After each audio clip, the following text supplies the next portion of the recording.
Alrighty, hello folks. Um, so tell me, how's your chess been going lately? Other than the tilting, have you? No, it's been good. I've just been doing some work every day, mostly tactics stuff. The past few days, and also it's really interesting. It's a really great indicator. So I've been doing some woodpecker, and I put it in my, and I did terribly.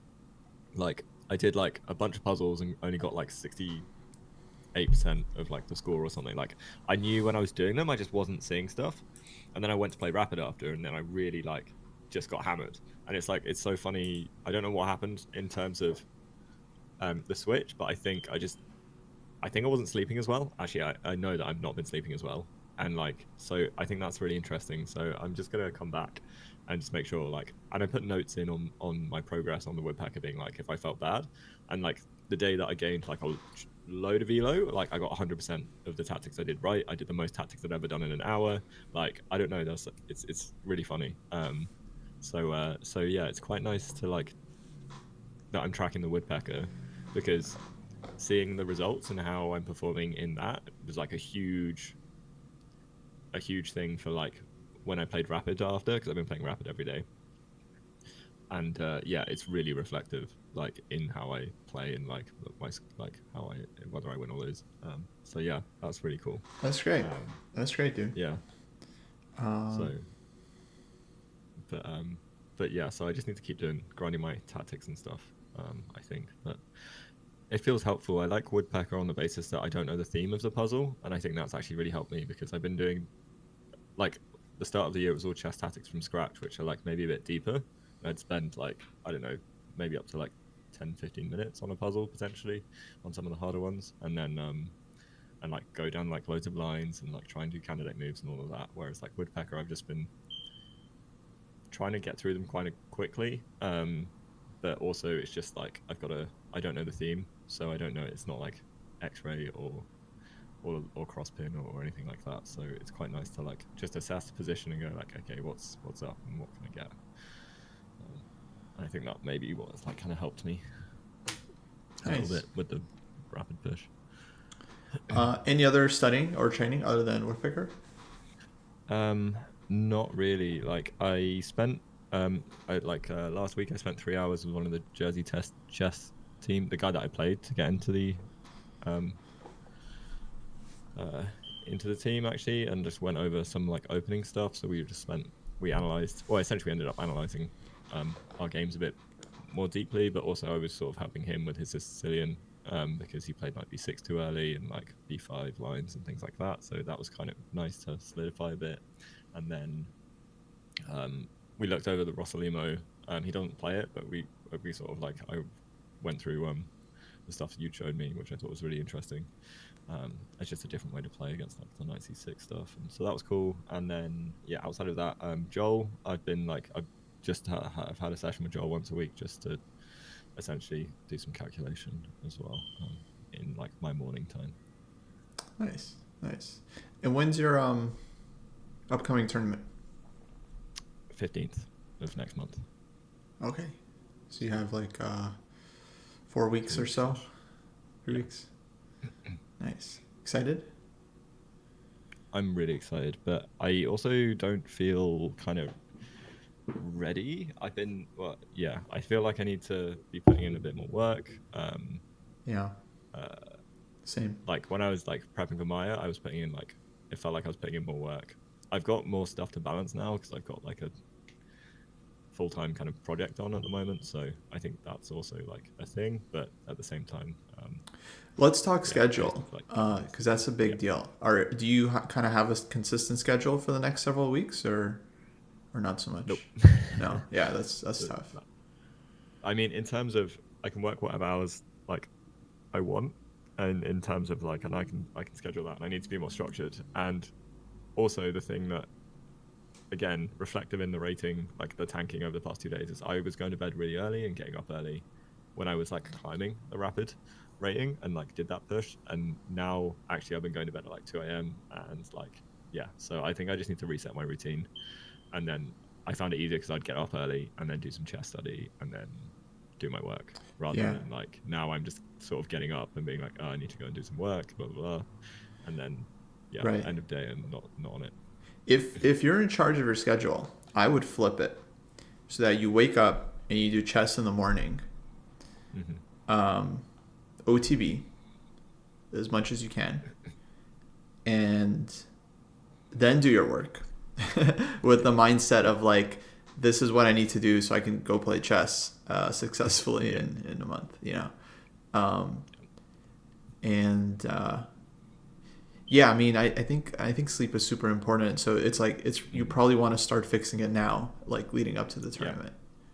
Yeah, well, it was really really good, and then it's just the past couple of days I just really wanted to play loads of chess online, Yeah. and then it's like one more game, 2 a.m. later. No, I get it. So I'm gonna cut that. I'm gonna stop I'm just gonna not play. I think I just need to not play because Yeah. otherwise I will get sucked in. I'm in that mode not right now where it's a bit too addicting. Yeah, that's the other thing actually. I don't know if like rapid and blitz is the best thing for you leading up to the tournament. Sparring definitely. So if you like sparring with like 30-second increment, playing out some endgame, 100% useful. Yeah, so I've got Jay lined up. Nice. He said he'll do some sparring, and I've got a couple of other people that have said that they would. I'm just going to follow up with them. Like Pietro Checkmate. I don't know if you've seen his stuff on Instagram. He's about my level. Opening sparring also good. Like if it's like intentional, The problem is when you play rapid against the pool, you face trash. Everything. You just face absolute trash that you would never see in a real tournament. Oh, like seriously, it was crazy how bad people in the 2000 Elo pool are. Like crazy bad. Yeah. It made me so confident. Like I know I'm that bad, but it made me really confident to be like, oh, this is my level of bad. Like this is good. And like, yeah, I mean, I'm not even talking about like, I mean, people play like actual trash, but then also even just like second rate openings, those are also less common in tournaments. So it's like, yeah, you kind of want to be practicing stuff that you're likely to get. You're E4 player, so you're gonna see some French, you're gonna see some Sicilian, you're gonna see some E4, E5. Like these are the openings you want to spar against, not like Alekhine, Pearts, B6. E4, G5. So yeah, I have you ever had this routine where you do more chess in the morning, like morning routine for chess? Well, literally up until about 3 days ago, that's what I was doing. Okay. Nice. And this is why I think I've seen a decline, because like actually it's just like it's amazing how having a good like just routine. And when I was doing when I was gaining rating, I was also only playing it like in the afternoon. I wasn't playing in the evenings, so it's like 2 p.m. kind of my time, and then I was like crushing it, and then makes a difference. Yeah. Also, it's just enjoyable. Before the like more chill before the day has started, and I think there's something magical about the first couple hours we're awake, where you don't not everything has flooded in from your brain. And you can just kind of focus more on whatever you're doing.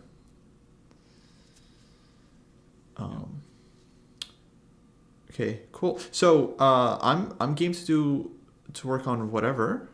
I know you had some Rosso games. We could look at those. Yeah, that was in the rapid pool. I tried and failed. So I thought it'd be a good thing just to look at. I'll have to go into opening tree quick. Absolutely. I'll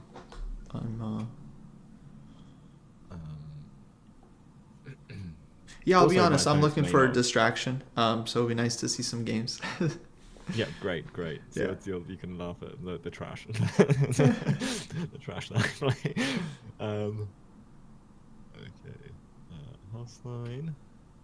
Wait.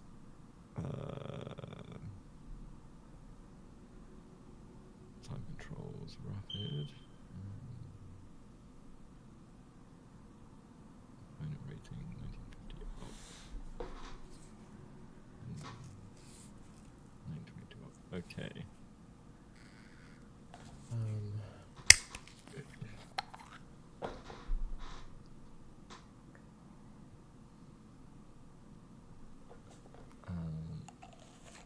So, I think we might just have to put these in sort of move by move, I guess, because I'm just opening training it.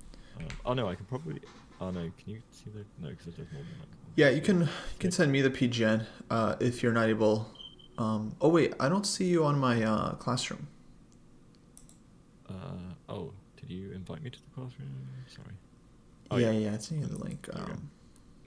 Can There we go. So you might be able to input the games, but if not, I can do it. Bishop b5.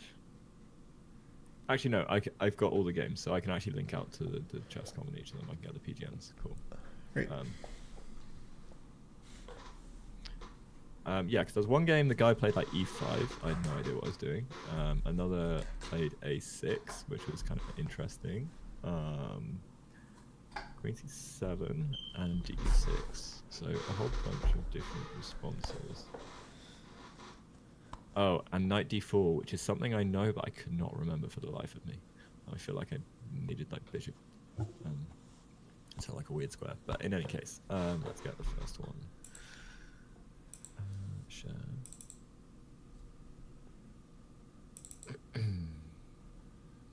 Am I able to put the PGN into the classroom, or? I hope so. I hope you should be able to, but. Set up a position. There we go. Let's try this. Load. Oh. Do you see it? Yeah. Great. Cool.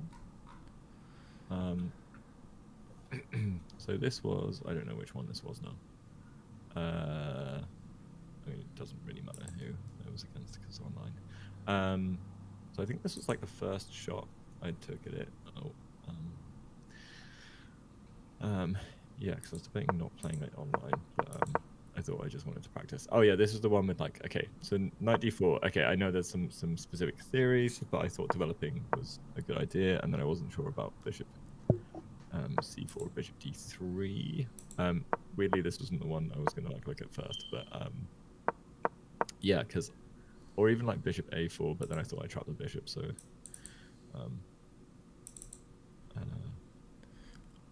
although actually bishop a4, I don't trap the bishop because I can always take the knight. Wait, let me look up the theory here. Because I think I might have played this in a classical game one time, and I played it properly, which is like really annoying. But yeah, suddenly, because bishop d3 feels, I did really consider it, because it obviously feels kind of off, but at the same time, like,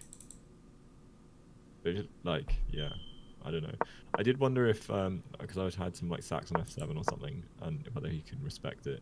I don't think I do. So let me go back a sec. Most players take on d4 here. Yeah. Which I think is logical, especially when the pawn, you don't have a knight on c3 that it's hitting. Sure. Because I think this is a good structure. There is a blunder here with d3. That's queen check. That's there. But as long as white either goes c3 or castles, then I think the general wisdom is that this is a nice position for white because you can either play c3 and kind of play for the center, or you can go d3 and f4. Yeah. Oh wait, people are saying they can't see your. No, I've updated it. They can see. Oh, you're good. Okay. Okay. Cool. My bad. So one way or the other, either with like d3 and then putting the knight on f3, or with c3, I think white is getting a nice structure. Sure. Okay. Sure. Yeah, knight c3 is playable also. Like you're offering up the bishop, but for fast development. But I think taking on d4 is probably simpler. Sure. But this is very playable. I think this is a line. So a4 makes sense. Yeah. Here.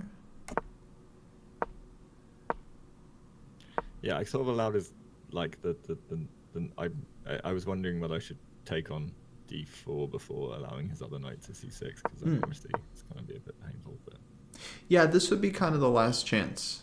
I think you could do it still. Here, sorry. And then knight e2 and c3 or something. Here, and then, yeah, either c3, or you can also, let's say, just kind of play the more closed structure. Sure. Something like this. And then let's say, like, eventually you go f4, and then f5. And, yeah, playing on the king side. Very reasonable. So here,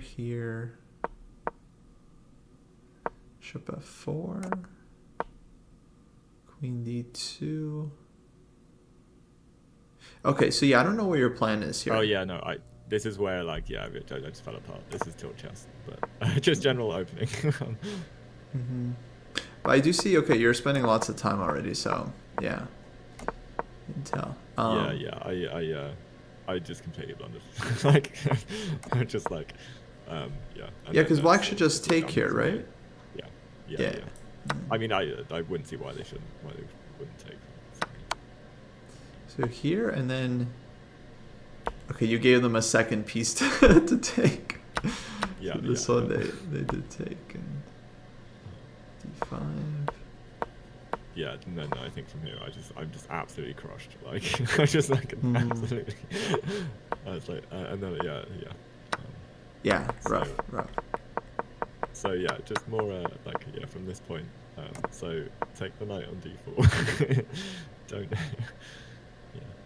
Right. So yeah, opening wise, knight takes d4. I think definitely is the key takeaway. But just from a chess perspective, let's think here, because bishop f4 is already a little aimless. Like, you're developing the bishop, but I don't really see what you're trying to do. I was really struggling with what I was trying to do, and I was just trying to develop a piece. I did think about like bishop e3, maybe knight e2 is like a better shout, but then I was like, well, the annoying thing is like e5 comes, and then then I kind of got some problems with that knight. Like, maybe I need knight e2, and just take a knight. But knight e2, or maybe I take the knight, then I play knight e2. So like knight. Yeah. I think this makes a lot of sense. Yeah. So, okay, let's say black takes with the knight, because they put the knight on c6, so probably they want to take with the knight. Now what?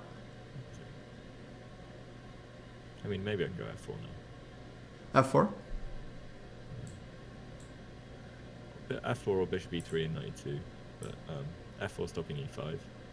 Or maybe I go bishop e3 anyway, and then I can go knight e2, and if there's ever e5, then I can push f4 as well. But the king's in the middle, so maybe I do need to just strike with f4. Well, yeah, black will castle soon, but yeah, I think f4 is very reasonable here. Just kind of taking the space on the king side. Maybe somewhere you go f5. But also, yeah, you kind of make it hard for black to... Although black doesn't really want to play e5 with your bishop on c4, I would say. Okay. Yeah. So, for example, like if you played here and then your opponent played here, I would be very happy for white. Because he just gave up a bunch of squares. And then you can still play f4, and it might even be better now that it's opening up your rook. Right. I thought, yeah, he would probably go for d5 if he can, but I guess maybe like b6 and then bishop b7 might be his idea. Yeah, I think this is very reasonable for black. And then castles, and eventually try to play d5. Yeah, you probably bring your bishop back to a2. And then somewhere pushing f5. And so you basically have the Fischer-Sozin bishop. Which, for you and everyone in chat, is basically this bishop on c4. The Fischer liked against the Najdorf.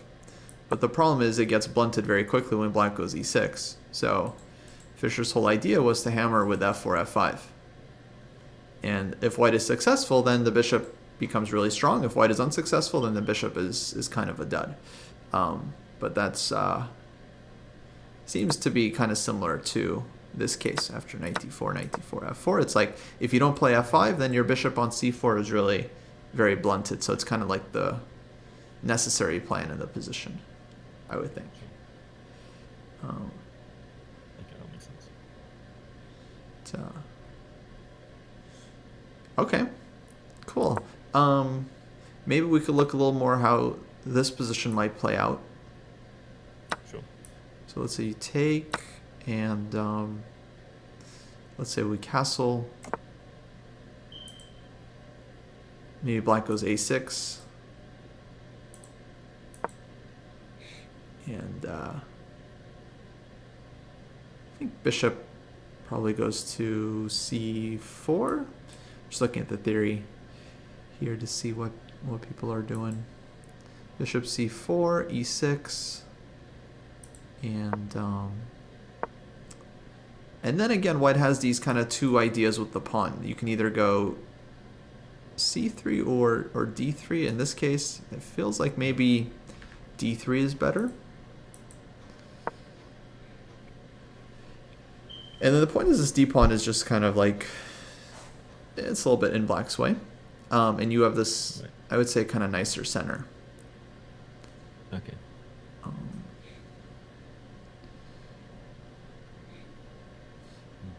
Yeah, not so obvious for black also where to develop the pieces. Yeah, do we ever want e5? Or, like, maybe not so much for these positions, we want f4 and f8. I think the main plan, yeah, would be like f4, knight d2, knight f3, and then, yeah, maybe f5, probably f5, yeah, because it also opens up the dark square bishop too. Right. And it's kind of like a Grand Prix attacking setup, maybe queen e1 somewhere and transferring to the king side.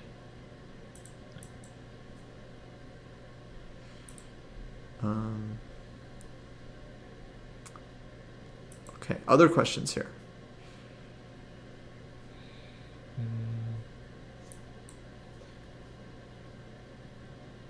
Yeah, I don't know whether I was worried about like so much, but maybe I'm worried about like knight e7, d4, and d5. So,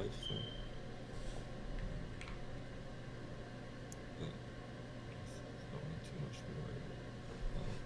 Yeah, let's look at it. Let's say knight e7. I mean, okay, that was a rudimentary kind of way, because I was thinking about like knight f6, so you don't like block the bishop, but then I was annoyed at e5 maybe. So, but maybe, yeah, I suppose that's the bigger question. It's like, is this actually annoying? Now, generally a move I like,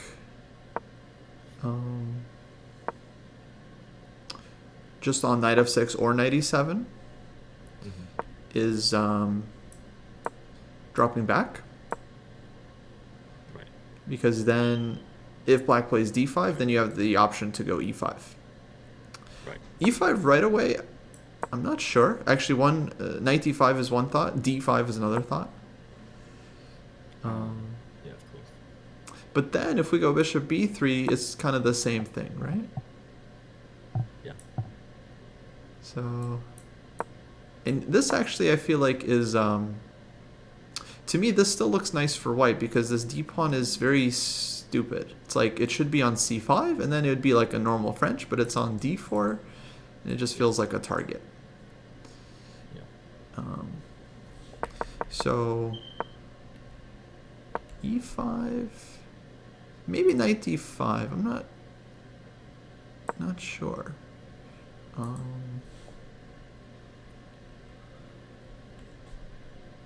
Yeah, I think maybe either is good for white.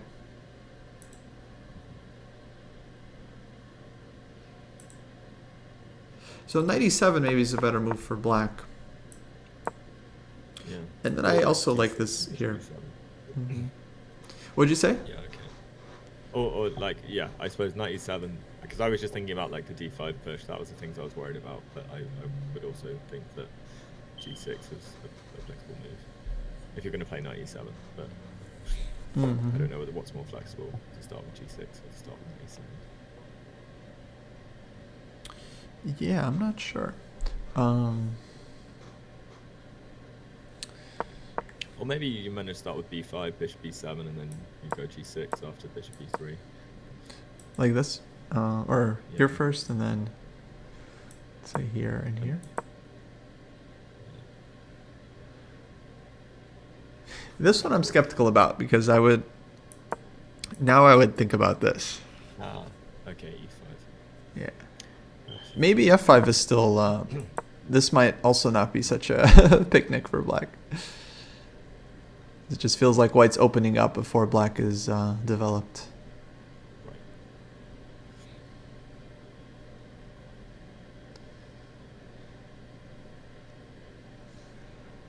So, yeah. Then you gotta start playing something.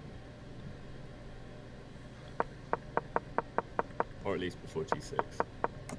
I don't know if you ever want to play b5. Yeah. So let's see, we had castles, and then kind of playing around the pawn.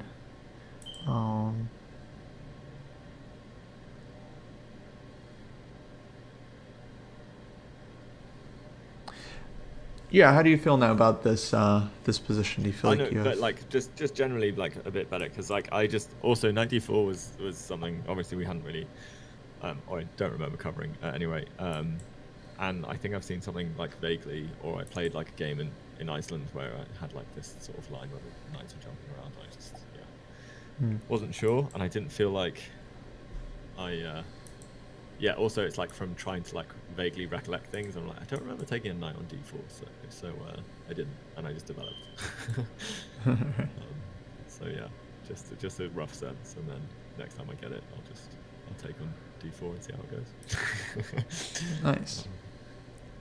And yeah, d4, d3, f4, f5, like simple plans. Yeah, exactly. Okay. Cool. Any other questions here, or we can look at another game? No, that's cool. That makes sense. I also had one game that transposed again. This is like huge lack of opening. Although maybe I should do something that's like that did end up being like a Rossalino. So it was Queen c7, and there was one where I just did actually take on. Ah, yeah, we got a setup that we had covered more. So here we go. I'll copy the PJ.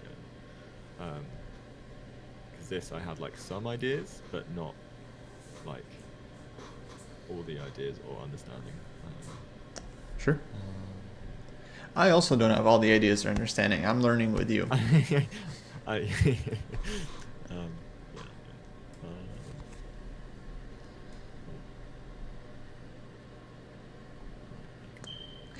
Yeah, Royal. Actually, just earlier we discussed like in this structure, white has kind of two ideas: one with c3 and one with castles in d3, and I think both are playable basically. I think when I do it, it will just replace whatever game I've got selected. So, Oh, do you want to save this analysis or? Yeah, can you just create a new game and then I think I can click it and put the PG. I see. Yeah. So I just made a second game. Oh, yeah.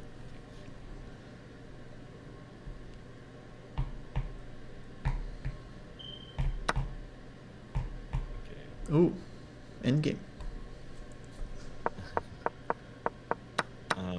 So yeah, they played a6 early. Uh-huh. And I took, and then I played c3, d4, and then I was thinking about like knight a3 and whatever else. But I played e5 first because I thought, or the general thing was like, well, if I can get e5 without them challenging it, I thought I was in a good spot. So. Yeah, definitely correct. But let me just ask, what about c3? Is c3 necessary, or why start with c3 versus, let's say, castles or? Good question. Like, are you trying to play d4, or do you have a different idea? Yeah,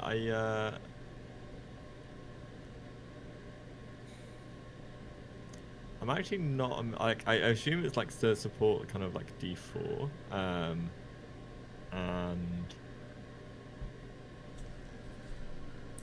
yeah, I don't know why I didn't play D3 specifically, but it's just the D4 push. I remember like there were two moves, D3 or C3, so I think I just opted for a C3 kind of setup.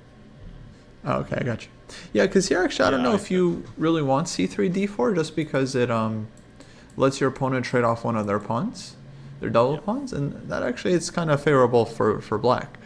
There are definitely cases where you do want to go C3 D4, but yeah, here I think this one is just more natural, and then maybe D3 rook E1, and basically keeping your like control over the center. Like either your opponent is on E4 kind of dominating things, or black plays D5, you go E5, and then you're still kind of maintaining. Which you got pretty similar in the game. I don't know if black had to play D5 here, but this I think is... Yeah, I thought it was weird. Is nice for you. Yeah. So, H3, good. Questioning the bishop. Yeah, I thought if like... Because also before any pressure can be put on the pawn. Not that... but like, yeah. So it decides to take. Yeah, which I'm fine with. And then it sort of transfers into the kind of like Frenchish yeah.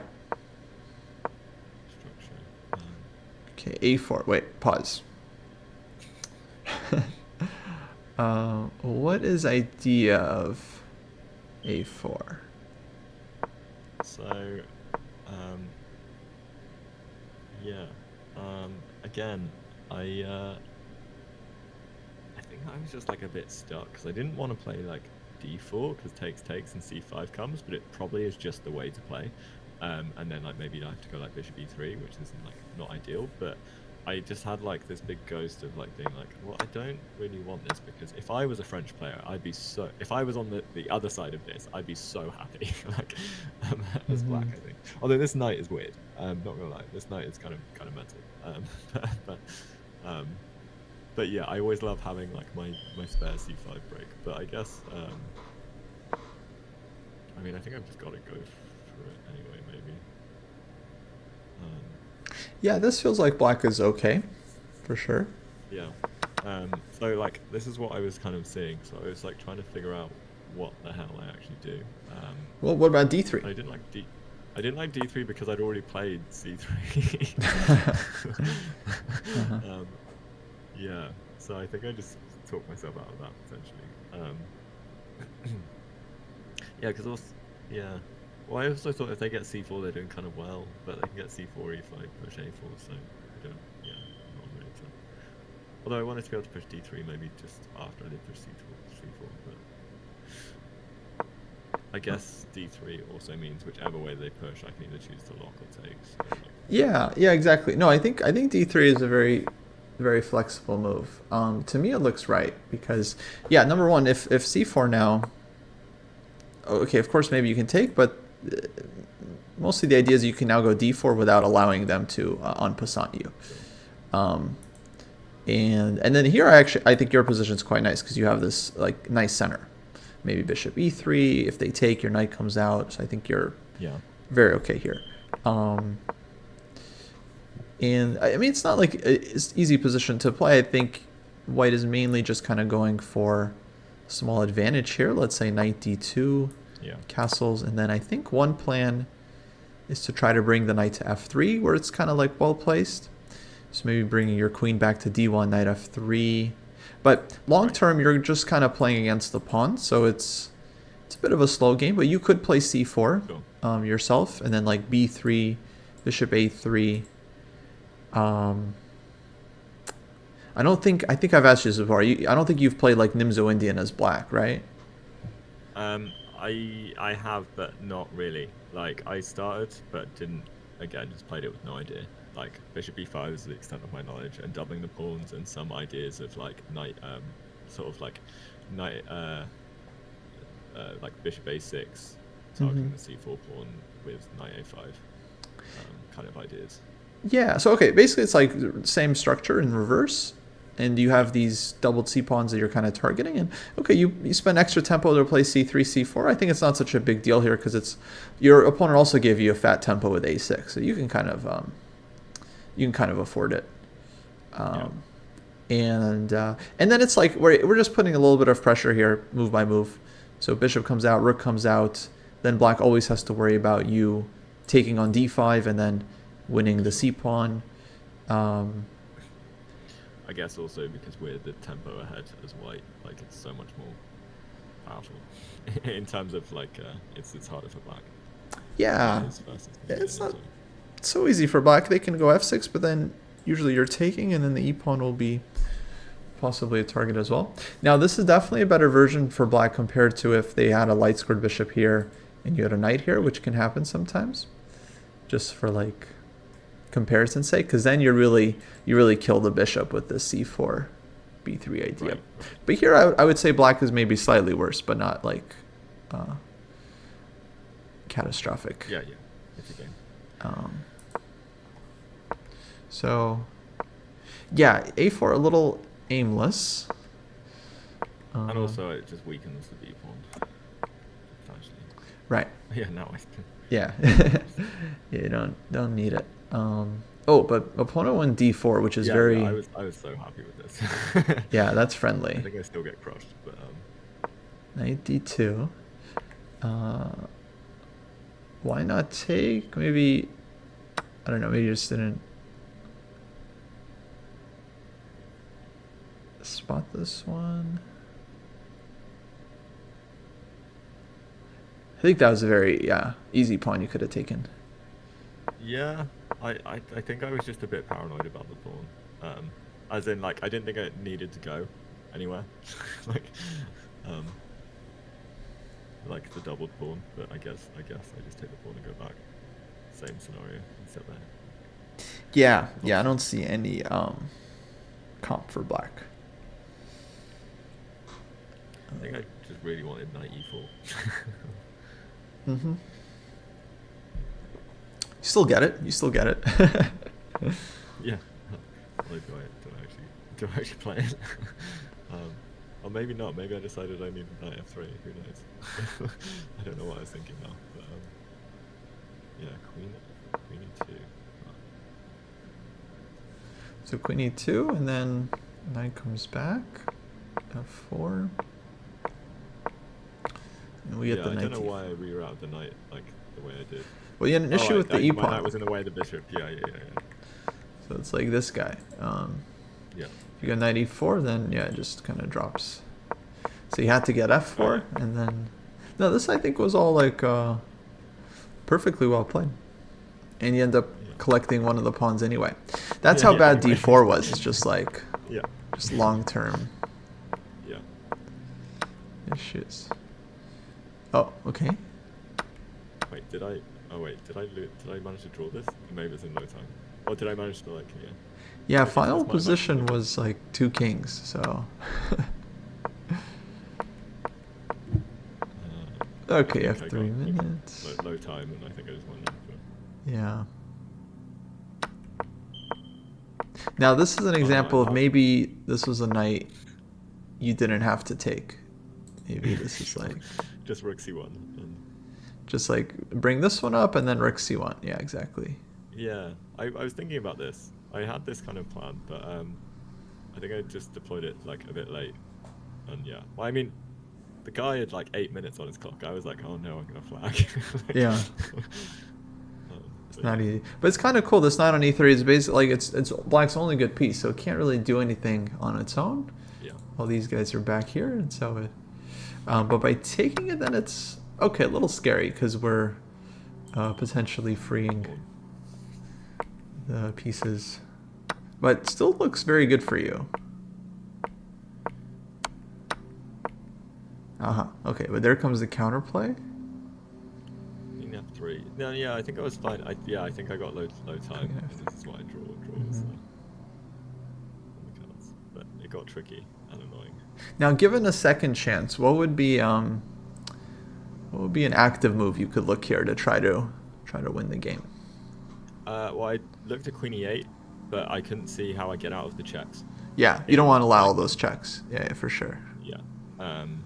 So, because there's checks coming no matter what I do, unless I play something like b6, which is kind of interesting. So Good. B6 gives me a tempi. And then I can go queen e8 after that, and there's no checks coming my way. Yeah, so b6, and it's like either black allows a queen trade, which you should win super easily, because rook is just so much better there, or bishop takes b6, and then, yeah, you can do this, which looks like game over. Maybe rook a8 also is good enough, but Rook a8. but I mean this, I think this one is just mate. I don't see a defense. One of these is coming. So a little more time, I think, yeah, you would have found this one, but it's not easy. You have to kind of be on the lookout for it. I hit with that, and I was like, oh no, like what have I done? I've allowed counterplay. Again, this is part of the tilt run. So. So now it comes back. And... yeah, now I'm just like everything. Oof! Everything going backwards. Oh no. Yeah, now you're like worse. Actually, I don't know.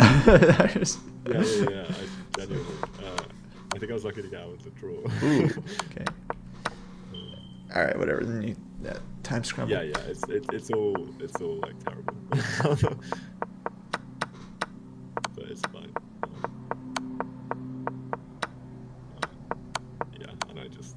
I'm done. No, that's good. Yeah, with 4 seconds. No, that was that was wise. No ignorance. Okay, cool. so. So yeah, essentially d3 instead of c3 in most positions is probably more playable for me. Yeah, a4. I think they're just not really like the right plan, and also maybe c3 a bit imprecise here. With d4 not being necessarily what white wants to do. Sure.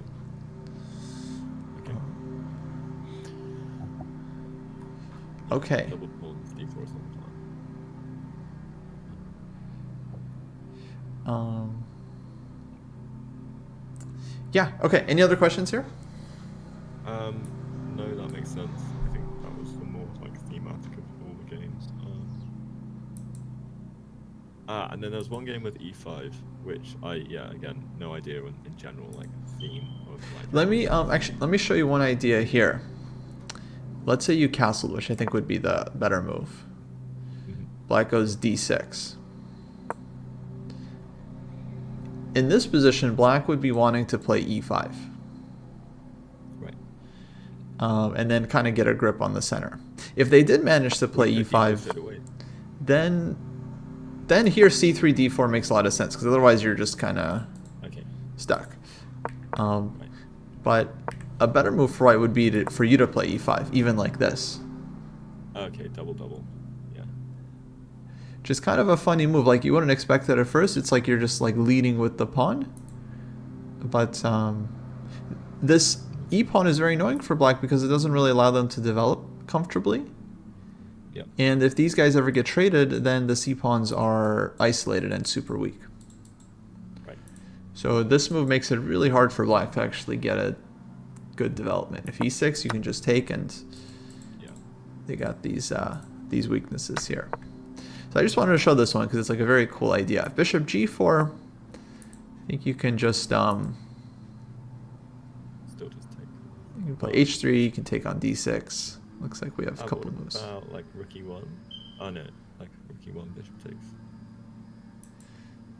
Yeah, rook e1's okay as well. But why a? Do you say like a3? h3. I think this is fine, and then let's say here and like we don't care that if he decides to take the bishop because the pawn structure is just so bad. Like we're happy to like give up that pawn. Yeah, I mean c6 is hanging, but yeah. Also, this one will be really weak.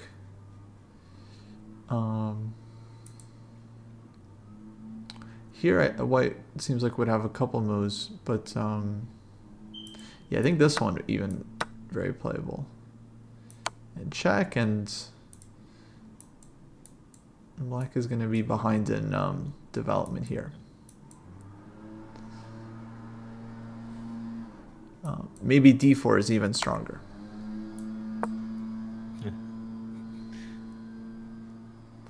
Because here we're up in But development center is open, so we're just trying to get so they everything take out d4, rookie 1 check, very quickly. and yeah, I mean, I guess we don't take back on d4. After CD. Like, yeah, so CD and then rookie 1. What's my plan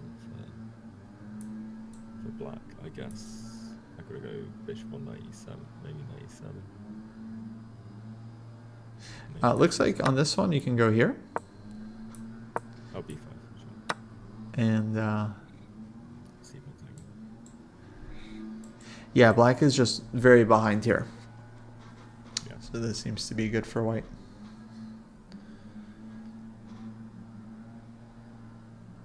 Yeah, white pieces can come in.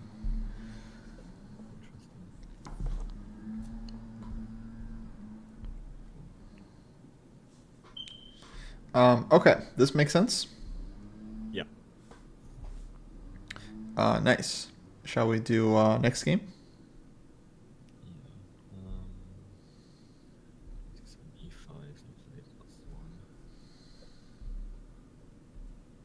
+1. Oh, I'll add another game.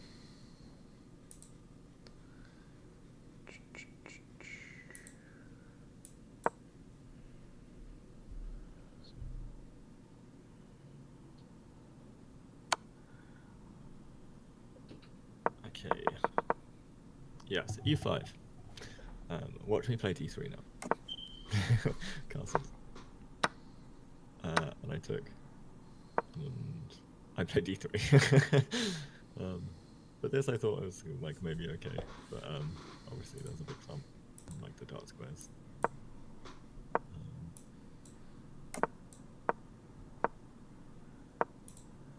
Yeah, so I didn't really have a huge of an idea of what I should or how I should be playing, but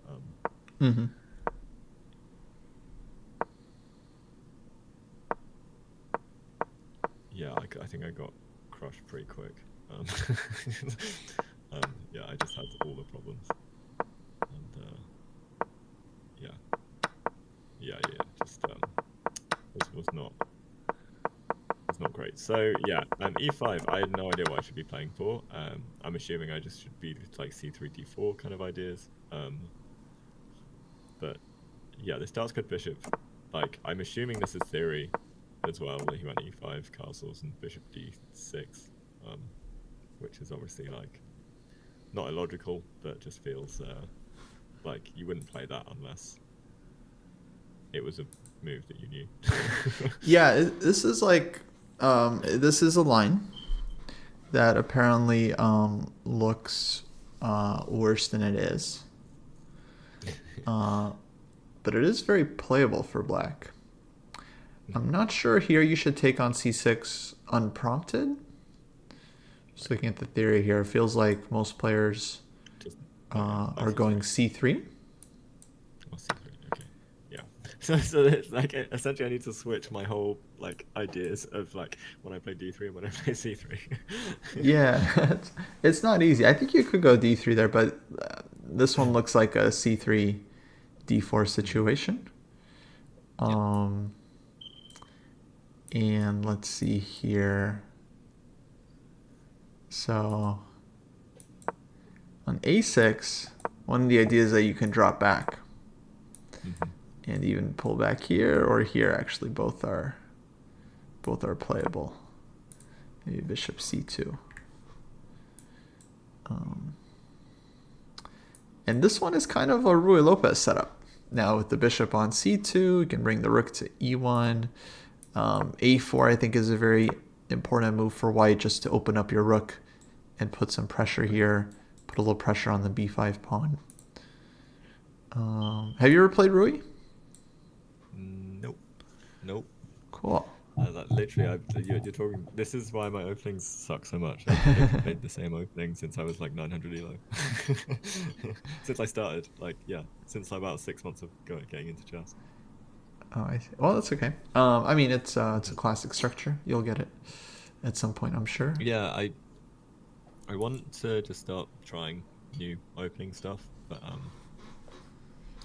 yeah, it's hard in the pool. Yeah, for sure.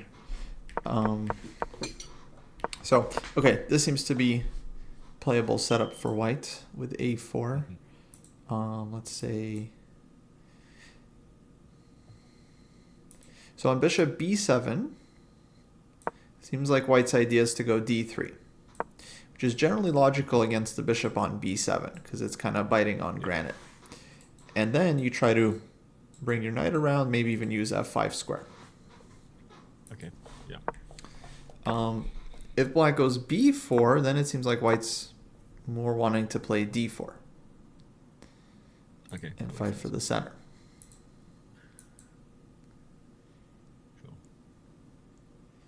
Sure. Which is less tempting with the bishop on b7 because then it kind of eyes your The E4 e-pawn. is loose. Yeah. Got you. That makes sense. So this is kind of one thing that comes from the Rui. A lot of times in the Rui, when black puts the bishop on b7, white is more tempted to put their pawn on d3. Okay. And then it's kind of like a slow, very slow build up with knight d2, knight f1 Yeah. kind of plan, h3. Cool. Um, nice. Covering a lot of territory today. Yeah. Well, it's just I had these like a few big rapid sessions the past few days, and then I actually had opportunity to to to to try um and play, which I thought would be good because then at least it's nice to see like the moves I make kind of I guess naturally in these games or the moves I gravitate towards too. Um, Mm-hmm. because like I knew I wasn't obviously not playing optimally and getting the ideas wrong, but it's nice to be able to like review them because now I can actually understand or at least essentially change the sway of the type of game from the beginning because I knew that I was like very quickly just not really in my element. Yeah. Yeah. No, I mean, it's nice just to learn even one idea from a game. Yeah. But yeah. Slowly, you're building out your understanding of these Yeah. positions. Also, like, yeah, because literally every Russell, I played 5 Russell games and they were all different responses. So I was Yeah. like, every time I played, I was like, oh, great. And I was like, oh, okay, this is new. Black has a lot of options, but that's because there's no like ideal solution against the Rosso. So that's why everyone plays different stuff because it's like okay, they try Yeah. one line, they try another line, whereas like against some openings, if there's like one easy refutation, everyone just plays it, and then it's tough. Yeah. Um, People are complaining about my smoke alarm. It's like low on battery, so it's doing like the beep noise. I haven't got a new battery for it yet. One sec. yeah, you want to take a quick break? Yeah, sure. I'll make some like coffee or tea. Okay, perfect. Yeah, I'll grab a bite as well.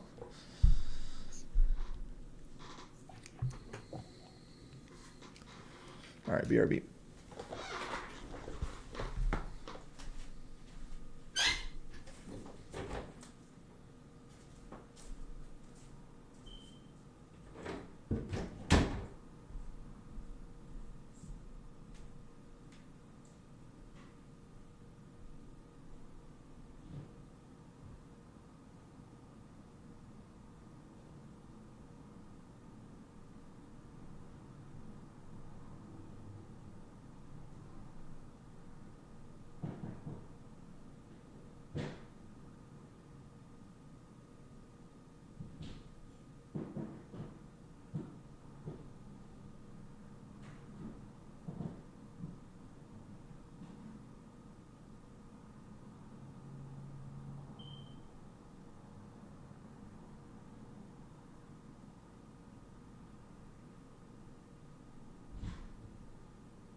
Oh, no, Matt. Hello, everyone.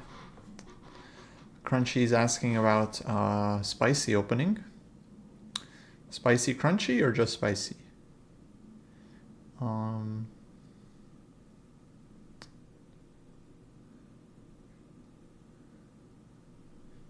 just kidding. Uh, I would say e4 would be my recommendation. One e4, king pawn. Best by test. Play e4, try to fight for center, try to lead in development, build initiative. For Sicilian, you could play open Sicilian. You could play kind of mix of open and Rossalimo. I think Rossalimo has become mainline basically against knight c6, but against other systems, I'd probably still recommend open. I mean, my advice is always to play the positions that you would like to play. And what I mean by that is to think about what kinds of positions you want to get out of the opening. These could be attacking positions, these could be strategic positions, these could be positions with opposite sides castling, these could be positions where you have better structure, more space, and then choose openings that lead to those kinds of positions. Another way to do it is to choose your favorite player and model your repertoire after theirs, because if they're your favorite player stylistically, then presumably you could play their openings and get similar positions to what they're getting.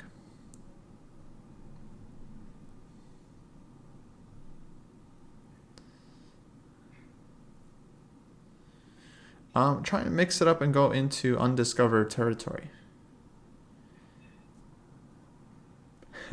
But you're asking for a recommendation.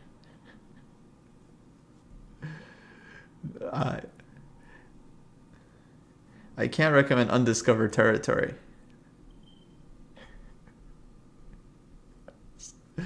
It's undiscovered.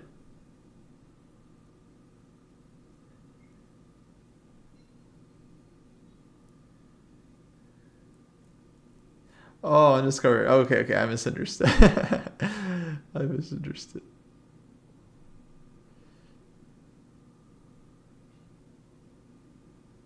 I'm surprised you don't have a favorite player. How could you not have a favorite chess player? There are so many amazing players in history to choose from.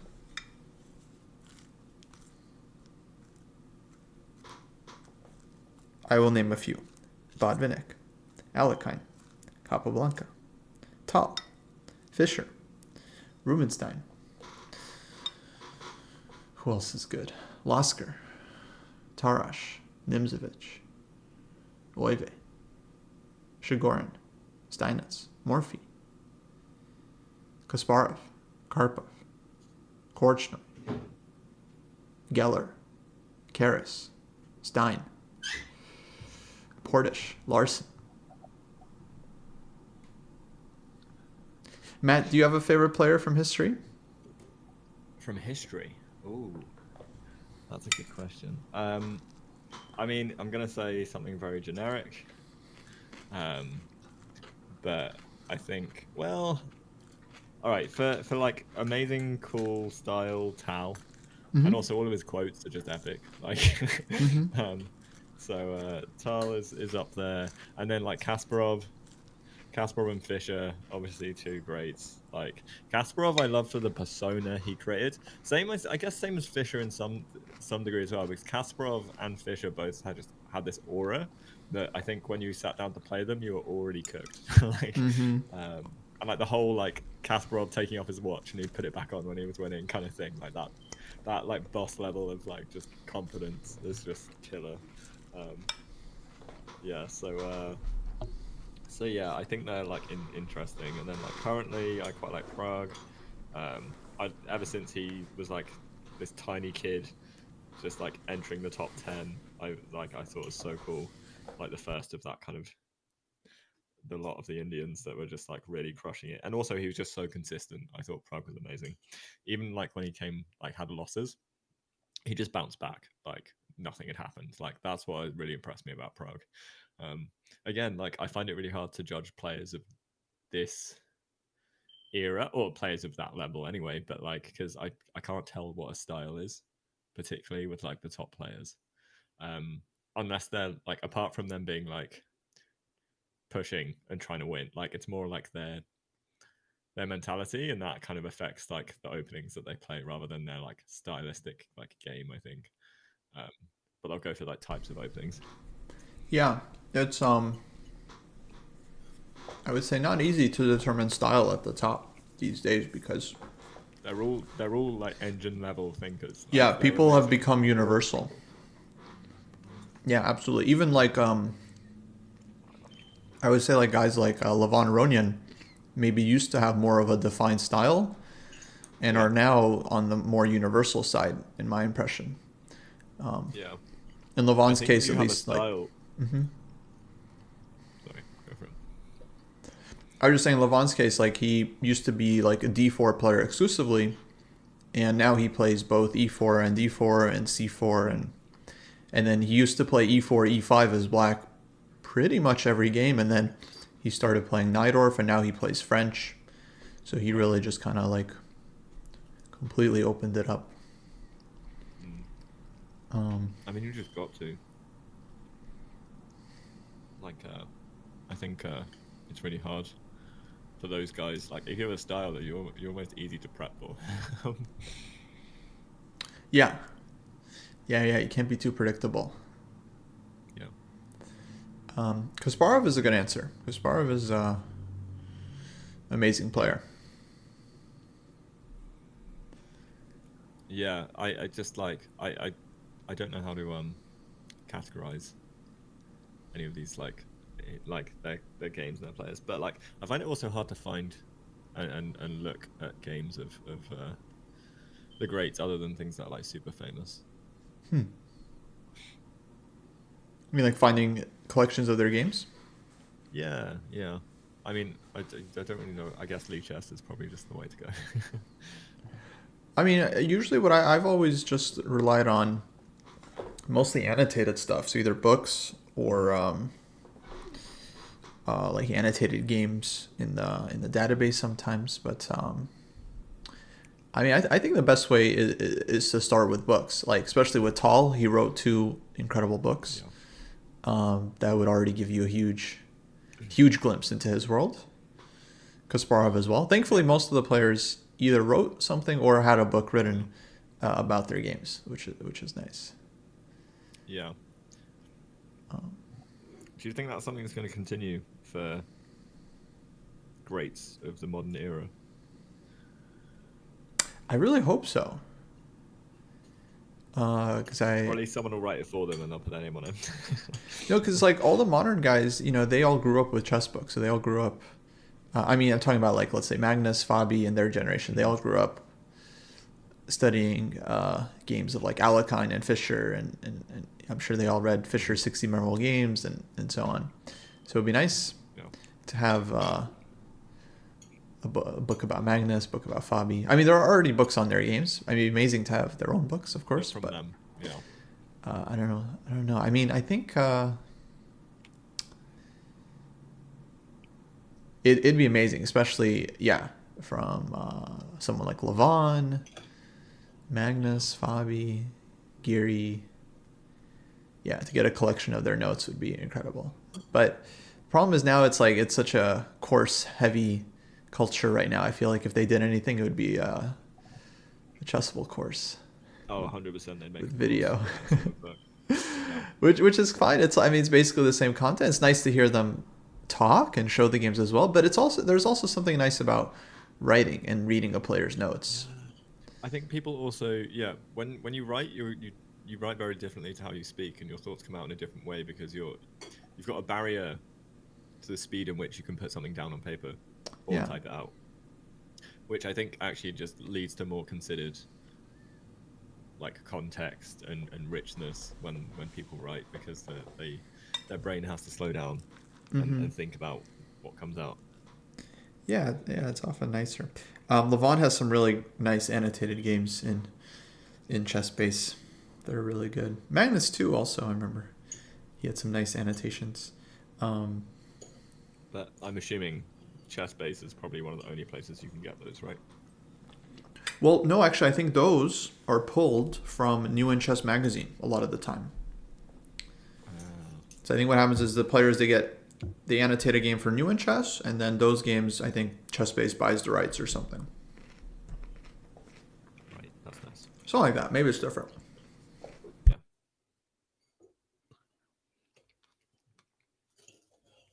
I see, I see. I was not able to do anything about the fire alarm, sorry guys. It's really getting to me too.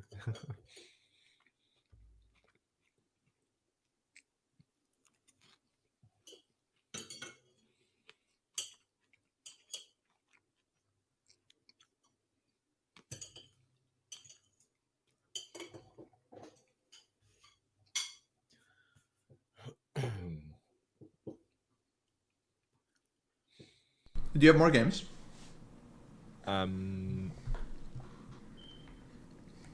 There was so that's E5. I think there's one more. That's the one we just looked at. Yeah, and then there's one with Queen C7, and then there's one that's transposed into. So it's transposition into a Sicilian that I don't know, like when D6 was played. Also, didn't know what I was doing, so I played it like an open, like except my bishop was on B5.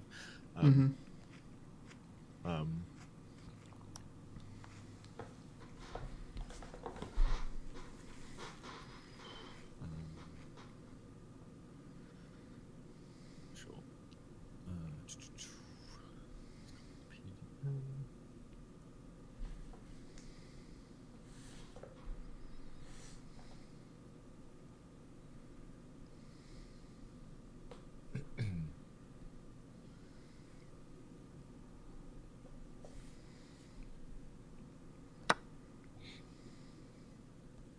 Okay. Yeah, so Queen C7. So I just opted for D4.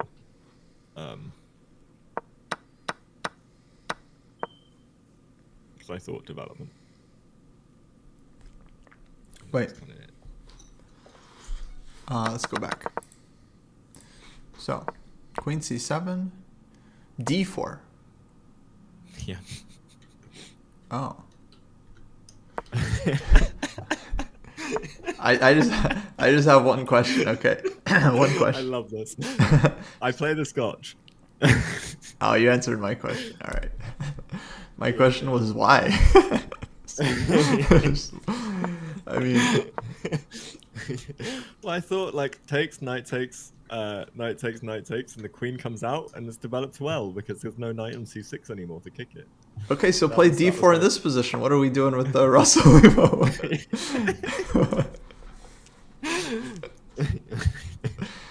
Fair enough. Yeah. Sure. Yeah, you're not wrong. D4 is a good move. It just doesn't make any sense here anymore.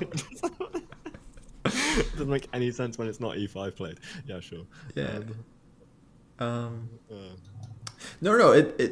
It makes sense. It's just not. It just doesn't make sense after a bishop B5 because it's like, you're going a different direction with this move. Right. Yeah. So, what would be? So better would be either, let's say, knight C3. I think is a normal move here. This one is kind of nice against Queen C7 because you have a knight D5 potential. But let's say castles would also be a very, I think, reasonable move. So what I'm picking up is generally you castle as soon as you can when you play the Rossanimo, almost entirely. Like, there's no, like, it's usually you develop your two pieces and you get castled. And then you develop everything else. I mean, it's not like you should castle right away always, but like generally it seems like you can castle kingside, and it is kind of on the flexible side because since you're always going to castle kingside, you a lot of times might as well do it early on and then choose, okay, Yeah. d3, c3, something else, rook e1, etc. Yeah. Okay. Rosslyn was tough because there's just so many different structures you can get from it. I mean, it's good. I need to just Yeah. play Okay, something of variation. now important moment. Let's say black plays a6 here. What would you do? So, this is a good question. The big debate is whether I just bring my bishop back, but I kind of want to take the knight. But the thing is, they put the queen on c7 for this reason. That said, can I argue the queen like you wasted some time, slash the queen is misplaced? Like that's the thing that I would that's actually a thing that I would find like really hard to evaluate in general. But also takes and then my e4 pawn is like a bit annoying as well. So so I kind of don't want to take. Like half me wants to go bishop a4, but then b5, and then like I probably need to play c3. So yeah. But what the point of me putting my bishop on b5 is to take the knight. So I feel like I should take the knight. Yeah, absolutely. Because here you can't do, right? Because you get trapped. And if you go this way, then you just get hit with b5. So if white had another move here, so for example, had you played c3 in this position, then you could consider like just dropping back and saying like, okay, I'll just keep my bishop. We can call this like Rui Lopez style, which I think is generally reasonable. But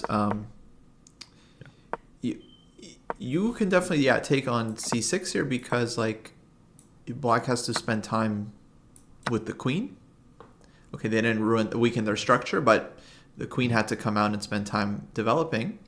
And here is a position where like d4 does make sense again because now it's like, okay, you get knight d4 with tempo. Because now like when d4 is the open Sicilian where you're trying to get this lead in development, you're trying to open the center with your lead in development and then use your pieces. So now that you've given up the bishop pair, you didn't damage black structure. Your advantage is your lead in development because you're castled and you can get the jump. So this is a position where maybe we start rook e1 to defend the pawn, but here, okay, you are going to want to play d4 and take quickly and try to develop rapidly before black has a chance to get everything out. Sure. Okay. I see. But it's a good version, definitely, of I think of the open Sicilian, because it's going to take black time to develop, like d6, d4, and if allowed, I think you will happily play d5 and e5 and just take all the space. If takes, knight takes, you try to develop fast. And of course, these positions are always tricky, but well, you're playing for the initiative. Tall, of course, was big time attacking player. I think he would be pretty happy here with white. So hopefully it's looking good for you as well. Okay.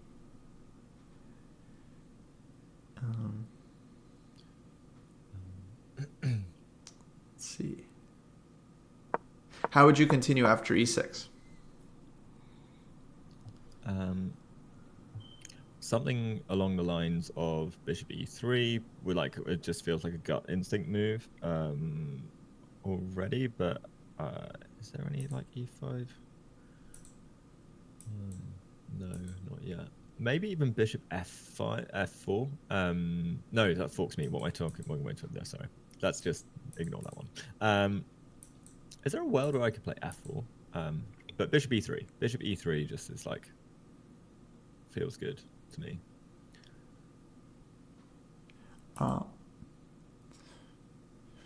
Yeah. Okay. So this is a really interesting position because it's very classic open Sicilian. White has 3 pieces developed and castled. Black has basically won if you count the queen. But because black has such nice control over the center, it's not that easy for white to prove anything here. And the risk is if you, let's say, develop, but slowly, and you give your opponent a chance to get everything out, eventually black is really comfortable.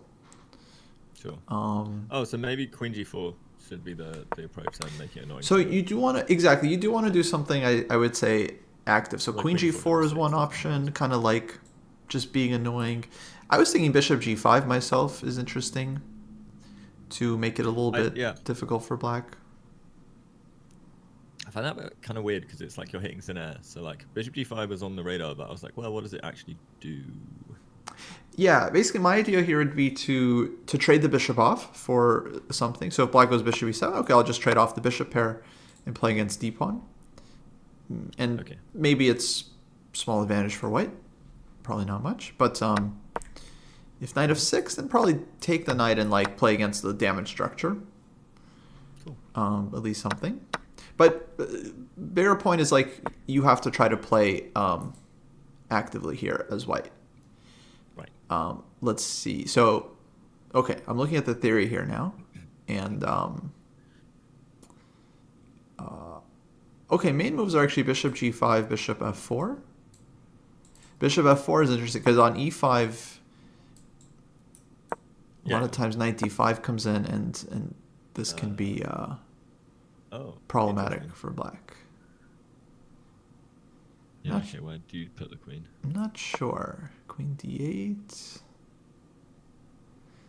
How can white sack a piece here?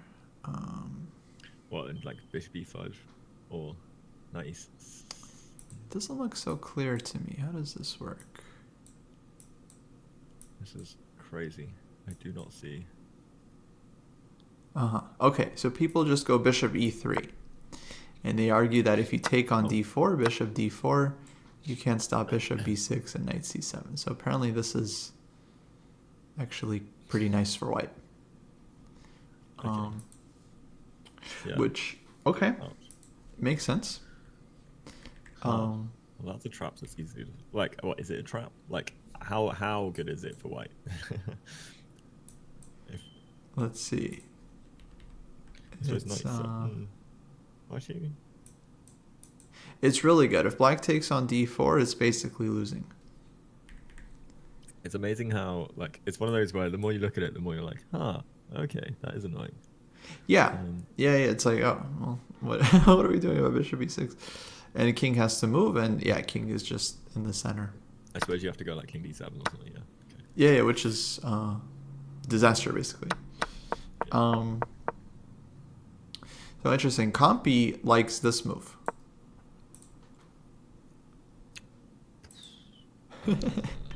Oh, yeah, sure. Okay. The idea that if you take, then knight d5 comes in, e takes f5 with check. Black gets very, very dangerously attacked on the e file. Yeah. Oh, let me show one very pretty line. So let's say take,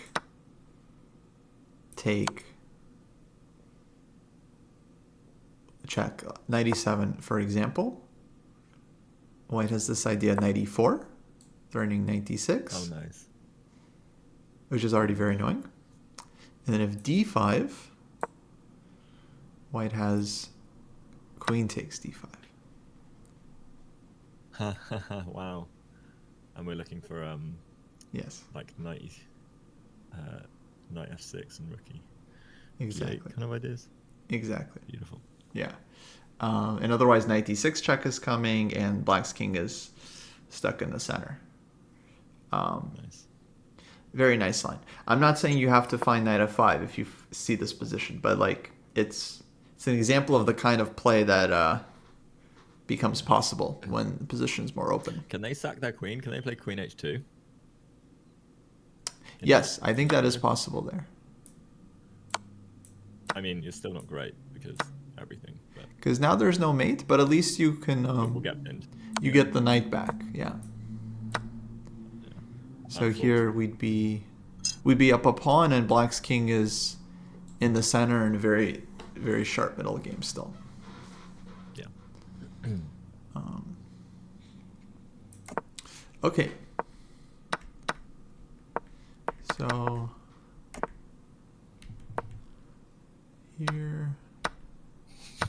Right. I forgot about. Yeah, yeah, yeah. I mean, I think yeah, we don't have to analyze too deeply after that point because I know that the opening's not I'm, the ideal. I'm just curious. Welcome to the 2000 pool. It made me so confident in my ability to actually. Yeah. Nice. I feel like you played it all right. Nice. Oh. Yeah, I missed this. Yeah, I know. As soon as I took the bishop, I was like, I've done myself. This is again the tilt session where I was playing good games or like games where I was winning, and then I would just blunder like some stupid thing and then Yeah. die. It happens. I guess with So e6 you yeah, still have. You're kind of you're still in it, I would yeah, think. yeah, yeah. Oh yeah, but Dang. Yeah. yeah, That's yeah. unfortunate. Tis what it is. I mean, this is one of many games that ended very similar. Like where I was like, right, cool, upper piece, or like just winning, and then boom. I was like, don't complacency, Hmm. complacency. Um, happens. Happens. Oh yeah, Need that killer instinct where it's like I'm not gonna blunder anything, and if my opponent blunders something, I'm gonna snap and crush them. well yeah, and that's also half of my run to get to like 2000 was actually just me winning games that I had no business winning as well. So like, I think karma's just come back around. It's kind of yeah. Cool. Yeah. Okay, any questions on this one? No, no, that yeah, no d4. We take Hmm. the knight. It all makes sense. That makes a lot more sense. This is great. This is super helpful. Um, Okay. We have more yeah. Rosso games, or is that it? I think that's kind of the run of Rosso's. Um, but yeah, it just so happens I had like five of them, so I was like, oh, okay. Actually, there's this one that turned into Sicilian, as in they played d6. Mm-hmm. I mean, I know it's a Sicilian, but they played d6, so it turned into a Sicilian that I'm more accustomed to. Mm-hmm. But my bishop's on b5, so I had no clue. Um, so yeah, let me. Because transpositions are something as well that like don't freak me out, but kind of do in this scenario because I'm like, in this opening, my bishop hasn't moved, and I would play d4. Like, what do I do now? Like, usually I love when things transpose because I'm like, oh, cool, I can play it like this. But usually that's because I'm the one who's like, oh yeah, I like this transposition, or I can transpose it to this. Whereas this, I was like, been like, huh, like I know that obviously that is a move, and should definitely be a move. But now I don't know the aims and objectives in this type of Sicilian. Um, that's kind of similar to what I play, but not really, because my bishop's in a completely different place. Where's the share button? Yeah. PGN. Yeah, Sicilian is very, very, very deep. Yeah, I There's really like it. unfortunately Like, many and ones. I really like, again, when I was prepping for like pool and things, like it's really nice to actually go deep into a variation of something, and I feel like kind of comfortable. And like I love going into it now, and I still know that I don't know anything. But all right, okay, here. Mm. D6. So I played D4. I know I castled first, Mm. and then I played D4. Yeah. No, I think um, it is a move. It's just, yeah, not really what we wanted to. yeah, not really. Sure, Um, that's fair. That's fair. Now, one idea for white is to play. How do they play this one? Here. I mean, I even Rookie debated like one. E5, but rookie one. So rookie one is the I main mean, move. this seems. Mm-hmm. Yeah, it feels like every Rossalimo that's ever happened, you've castled and gone rookie one. And in our lesson when we did it as well, I remember asking you specifically, like, the rook goes to E1 super early compared to, well, how I usually play. But it's more flexible, so it Yeah. makes sense. I think I think the reason for this, I don't remember if we talked about it, but basically it's like it's one of the most flexible moves in the position. You almost always want it for white. Yeah. Defends the e pawn, and it often allows to support you to push e5, which we've seen you often want to do to kind of cramp black. Yeah. And then in this particular line, it also gives a square on f1 for the bishop. So the main line in this one, I think, is a6, and here white actually goes bishop f1, because white's logic is like, all right, you spent so many moves to recapture with the bishop on c6, which is well placed, unlike black's queen, Yeah. that here it's like, okay, now I actually have, because in the other line with queen c7, where we wanted to take with white, white didn't have the rook yet on e1, white didn't have a comfortable square for the bishop, because all these squares is going to be in the way. f1, though, pretty nice square. So this is, I think, this is kind of like the main line in this position. And then here, actually, white's idea is to go c3, d4, because now it's like kind of more Rui Lopez. So c3, d4 Okay. makes a lot of sense. And then we retain a like big pawn center. Yeah, exactly. Just playing for the big center, h3 somewhere, knight d2, and yeah, slowly kind of improving and advancing. There are other ways to play the position. So you can also take here and go d4. And the idea here is actually to play a structure with c4. So kind of like a Maratsi bind style. Like a Moroccan. Exactly. So this is very playable. Maybe I need to start looking more into like some pawn structure stuff, because I actually know nothing about pawn structures. I know some names, so I know that once you have like c4 and e4, it's like a Moroccan, and then like Carlsbad, but I know nothing about the actual structures themselves. But I suppose Rosso lends itself to having a lot of different structures, so maybe I'll have a look at like maybe I should read the Silman section on pawn structures. I don't think I ever read it. Rosso is one that's like, I think mostly from experience, but yeah, a lot of people pick this stuff up from books, either Silman's book, there's other books. We have this book in the program by Grandmaster Flores Rios that's very well known, called Chess Structures, which is a great book. Yep. I think basically everyone should read that book at some point because it covers a lot of really well-known structures from both sides. So that's definitely a great one once you're ready to like tackle structures. Cool. I mean, it's it's something that I think it'll probably take a couple months to fully study that book or like similar. Oh yeah. But I don't know, you could start. I mean, there's Well, I'm just trying to. I don't really. I mean, anything before the tournament. I'm just trying to do tactics before the tournament and stuff. But yeah, I guess like there's only so much you can do. I find it hard to like pick specific things. I mean, I can like go through specific books, but I'm like wondering if there's things I should look at or not. And that's always the hard thing to know. Or like things that are more helpful for me at where I am, or I don't know. Or like with my specific like problems, like I find it hard to like pick a specific weakness. Obviously, tactics and calculation in general always can be worked on, but like no, it's nice to have like a proper training goal, especially for because you still have several weeks before the tournament, and then you have a goal kind of going into the tournament. I'm trying to play more this way. I'm trying to do this. It could be stuff related to time management or your style, the way you make decisions. I think it is good to have a focus. For you, I would put the focus as working on your calculation, like your concrete analysis, but also some getting more options for your opening repertoire as well, I think is a big one.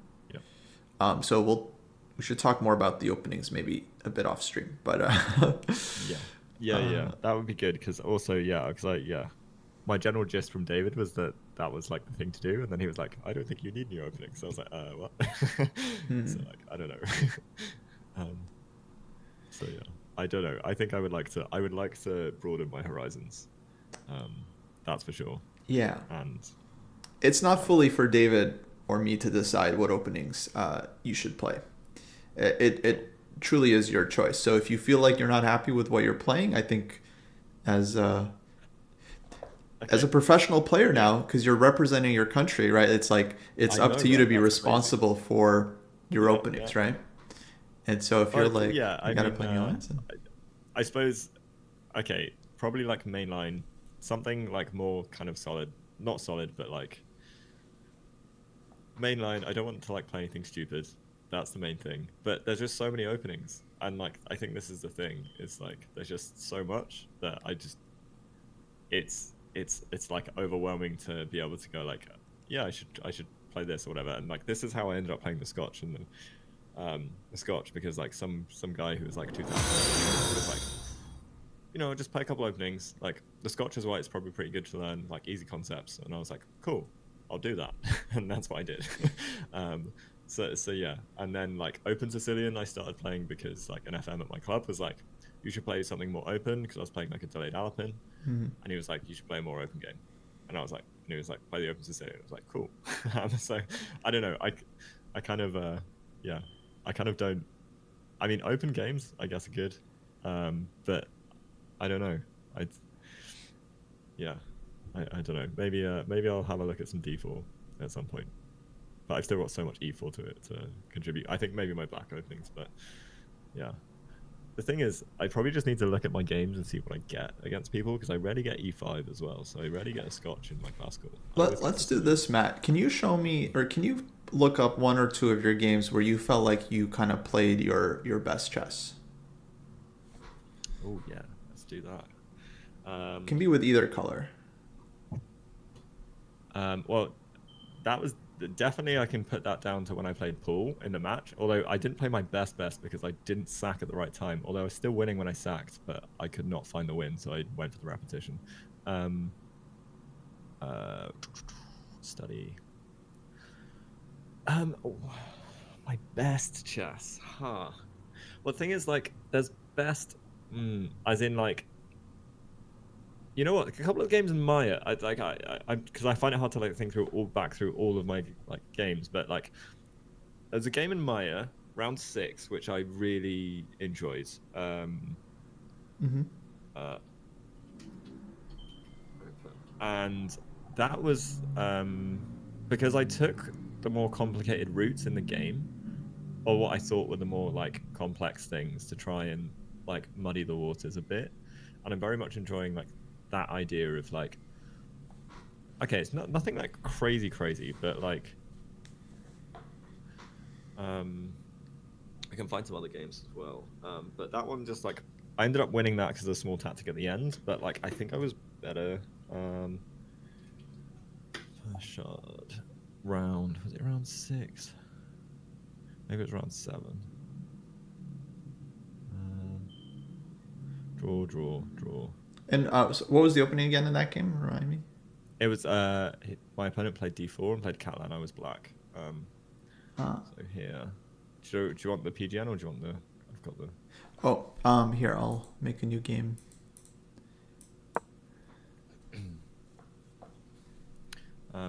So this is one. I'm just gonna see if I can flick through Lichess and see if there's anything that because actually my first ever FIDE game, I felt like I played like a really nice game, but that wasn't like, looking back at it now, like so the first ever FIDE game I ever played, it was against a 1750 rated guy. This was pre the bump as well, and I was like killing him and then blundered like into a draw. But yeah, but that's a game that's probably because it's my first ever FIDE game, and then I thought I was like really amazing because I almost beat a 1750. But my studies. I remember this game. This Actually, one, I never saw how you won this. I had a nice little tactic that I set up, and he missed it entirely. Oh, thank you for raiding Tactician Tara. Thank you so much. But that's the thing. But this is where like Maya really changed my perception on how I want to play. As well, which was awesome, because like I was looking at like Katarina's and like Hannah's kind of games, and I was like, oh my god, like so like Hannah's style was so like relentless. I was like, okay, I'm not gonna be like that, but like there's always like options and open, like I don't know, there's always like a mess and like the calculation aspect, but that made me want to really like improve my calculation. And then David Wilson. That makes sense. Yeah, because like all of my games, like I don't know, just felt like they petered out into something. Sorry, chat, you're not gonna see like. Is there a game that really stands out to me? I mean, because there's some games that like I won, but also it felt like my opponent didn't like really like play. And there's a game I liked, but usually it's because I saw a tactical sequence or something and I managed to play it through like as well. So yeah. What was it about this game that you liked? Okay, so this game, let's go to Cosmo.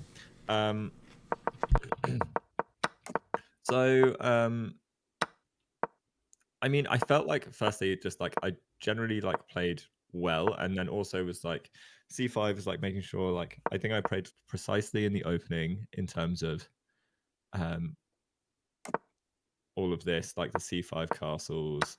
And then here, like there was opportunity, there was a lot of opportunity to do things lots of different ways. And I went for, well, I mean, I spent a lot of time, I think, in this position. I spent like 12 minutes or so because I was debating on all the different move orders that I could play.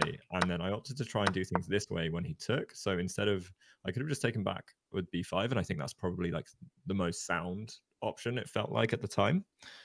But then I thought it was like really interesting. And I was looking at so many ways I could potentially, oh, and I've lost the games. The game moves are gone. Oh, Let me reload. why did that happen? I think it's It just got rid of our I'll analysis. repaste it. Yeah. That's so weird. It's not supposed to do that. Huh. I think it's because like I can't create the. I don't know. It's because you tried to make an analysis. Okay, let's do that again.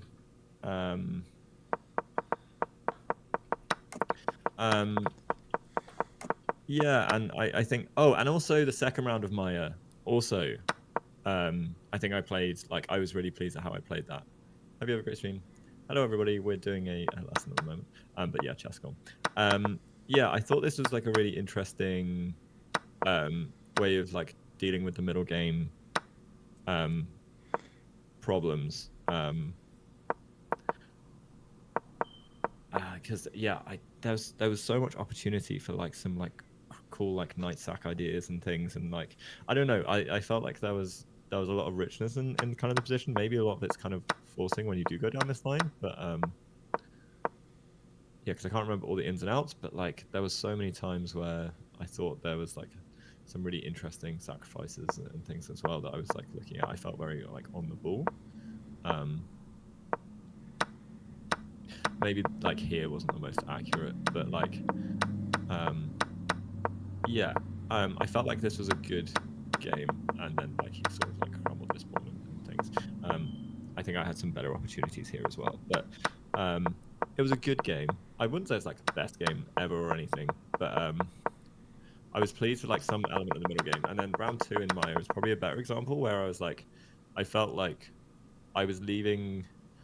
I was giving my opponent options to also make it a bit more complex and like double my pawns and give me like open G file and things like that as well. But yeah, I was like ignoring certain like pins and things, and like I don't know, there was a bit more like mess to it. I haven't had so many games where it's been like some of my earlier games, but again lower rated. So where like active exchanges and things I like as games, but I can't like I need to go way back to I can't remember who against. I see. Like It was a nice game. who I would That's have played nice. them against. Nice grind, like technical effort. Yeah. But it's more because I was seeing like lots of like potential like opportunities during the game rather than like the game, because I think the game just like sort of played itself out, and then like okay, this is super drawish, and I was like gonna try to push because I got the isolated pawn, and then I set up this tactic, which is fine. Also, this is objectively definitely not the best move. I was sort of thinking about this during the game, but then I thought it's getting to the end of the round. I don't think it doesn't feel like it's like completely, but it's just so easy to miss, and he missed it. So Also, because he was away from the board when I played this move as well, so I thought he'd like sit down and he'd be like, "Oh, pawn move," not, but like, but Nice. yeah, I don't know. It feels a little more pleasant for you because his B pawn is a target. Your king is a bit closer. yeah. Not that easy for And it's white. like it's hard for him to not to move because the b pawn is going to die. Like Yeah, he exactly. has to get his king over to Like defend. E4 is coming anyway. Yeah, Um, so yeah. So yeah. Um, okay. I just want to get an idea. I mean, actually, I saw a couple of your Actually, oh games no, in there's Italy, one so game it's where I just crushed. I crushed this 1800 in about like under 20 moves, and that was a good one. But he also blundered. But I gave him an opportunity to. Okay. Game versus John Bass. Also, I sacked a piece, or I tried to sack a piece of 3 pawns, and he didn't take it, hmm which he definitely should have. But this guy's like 1950 FIDE, and he respected my sack, which I was like really happy about. But it's a bad sack. It's a terrible sack. I spent such a long time. Classroom. Games. I'll put it in this game. But yeah, it's. But also, this theme came up in a game where it was at Maya as well, and I was debating on doing a very similar sack. So. Oh, I'm white. You're white. Yeah. Yeah. And I played bishop takes b5, which doesn't work because I will lose pawns back at the end. But I thought I was getting to 3 pawns. So bishop b5, a takes b5, knight takes b5, and then I pick up d6 as well. Nice. I like your provocative rook c1, provoking Yeah. b5. Yeah, rook c1. I've got notes on that. What was my rook c1 all about? Hang on, I can't remember.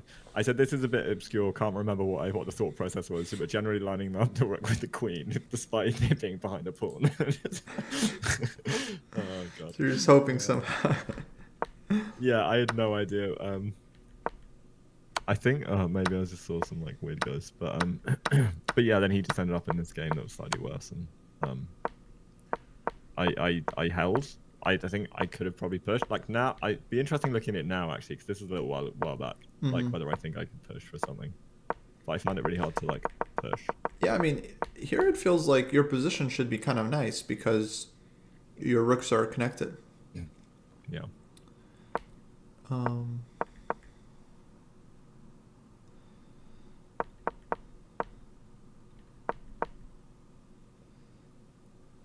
Maybe f4 was a move instead of rook f1. Absolutely. Here That's a bit f4 weird. would make sense. Maybe even with this idea. I feel like somehow we needed to like transfer stuff over. Yeah, but yeah, the bit of the game that I liked was that I thought the sack worked. Like in terms of, I thought it was gonna be a really interesting and balanced game that I'd have 3 pawns for a piece, and so like I was really pleased with like that. It doesn't work. Hindsight, but at the time, he thought it worked and I thought it worked, and he didn't want to play it. So yeah, we repeated, but I mean it's too much. Like No, it looks very unpleasant for black. Yeah. but like I suppose what you Say. Then something like this, yeah. and you're just like, oh, you can't castle now. Yeah, when he doesn't castle, that was also the thing. But then you can pick up a2 and then bishop back. Like this was the general thought process, but I don't like it's not yeah. This is the compensation I was like looking for. Oh, Yeah. hang on, we lost the position again. Yeah, we have. Oh. Lost the game. Yeah, that's okay. But yeah. Yeah, I can. So yeah. Imagine maybe it's not so obviously good for white. Black can even consider just sacking and then Yeah. kind of ruining your structure long term. Castling looks okay. Like would be super active there. But no, interesting sack. Interesting, doesn't it? Doesn't quite cut the mustard, but sure. I always come back to like Mickey Adams as a player that you could kind of try to model yourself after, because he's like you know, he's more of like a strategic player at heart. Like he sees the game conceptually, which I think you do as Mm-hmm. well. But he's also a really good tactician, very good attacker. He can calculate, he can sacrifice. He plays very principled chess, but he leans more on the strategic side. Like he's trying to put his pieces on good squares, put pressure, and break through, basically. Yeah. Versus someone like Tall, who I feel like is more of a madman, just kind of like loose, sacks pawns, makes weaknesses, Thing is, burns I've been bridges. doing that in the Rapid, and it's been so fun. Like It some of is my very fun. my okay, because these are like classical games, and I don't go like nuts in classical games, but like I don't know, I've had like such a great time in like I've been down so much material in so many games now where I just like it's kind of fun. Like it's really interesting, and You I could go find this that to be like really direction too. fun. You absolutely could. But like yeah, I don't know what kind. Like it's really hard. It's I always find it really hard to like. it's easier to sacrifice in meaningless online games versus Yeah. like small nations cup. Your team is next to you and Yeah, yeah, you're yeah. giving a No, piece, you exactly. know. But it's hard. It's hard to sacrifice without practice. So Yeah. Tall Well, actually, I I mean, did in played the a number game of his against. games probably at the Olympiad. So it's like Yeah. you have to have that the Yeah, and inner that's the thing. This gut. is my first, yeah, first event in this like round robin format. So like, I'm just gonna play the best chess I think I can. If like, if I can, yeah, if there are like opportunities to sack and stuff, then fine. The thing is like, well, like the game against Paul, I actually like, I should have sacked earlier. I knew I should have, but I hallucinated an extra rook for him somewhere down the line, and then I sacked again, even though well, it still worked. It still worked, but I just couldn't find it. And like I was happy to sack, because I also like it was I have to win this game. So that was also the feeling behind it is like I've got to it was the last it was the second game of like our first round of classicals. And I was like, well, I've got to win. Um and I've got to like go for it. And I don't know. That was yeah. It was a good yeah. It was a good play. But I couldn't find the win, so I went for the repetition in the end. But yeah. Um, but I would like to be able to like set that up in yeah in games that I play. But also I think that's also dictated a lot by the openings and like the type of games that you get, where there's like tactics or not, or the type of tactics you get. Because I'm very aware of all like bishop h6 sacks and all of like the Sicilian style or like the Mm-hmm. English attack that I play, like that's on my radar like all the time. Whereas like yeah, in like a French, okay, there are like you can be super aggressive. The way I play the French probably isn't super aggressive. Or at least I got hit with like a line in Maya that so I went Queen A5, which is like a terrible choice. But I never considered it as a terrible choice. It's just something I knew because like I've seen this opening and I was like, oh, okay, I'll play it. It's like this locked kind of like thing. But actually, I'm never playing that again because I don't want to be in that scenario of like being like locked down. I want like some more want some more life in the position.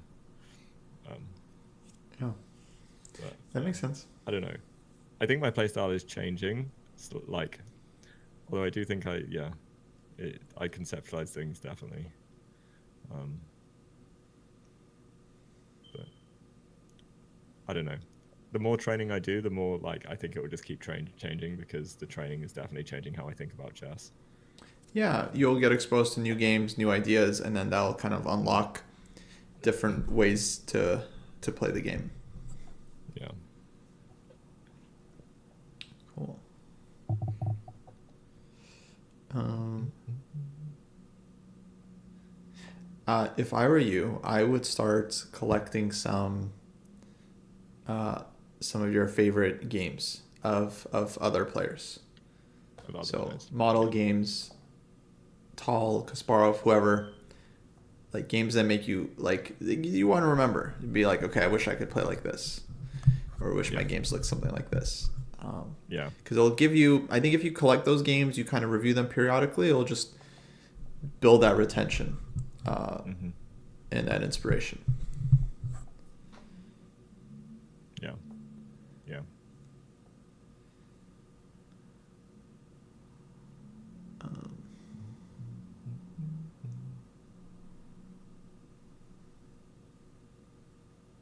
Hey, Leonardo. Yeah, I know. I know.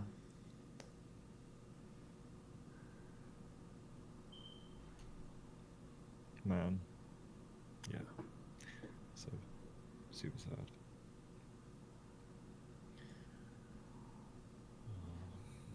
Um, what's the time there for you? Uh, 12:30 a.m. Oh boy. So past 12. Yeah, yeah, past All midnight. right. Cool. Uh, people are asking my repertoire. People are asking about my repertoire. If you Does know your Matt repertoire know for his your. repertoire for his next to his next? I wish I knew. I think Probably what I still, always yeah, play. work in Yeah, so progress. we'll whip. Yeah, yeah. Um, some new things potentially, but I don't know really.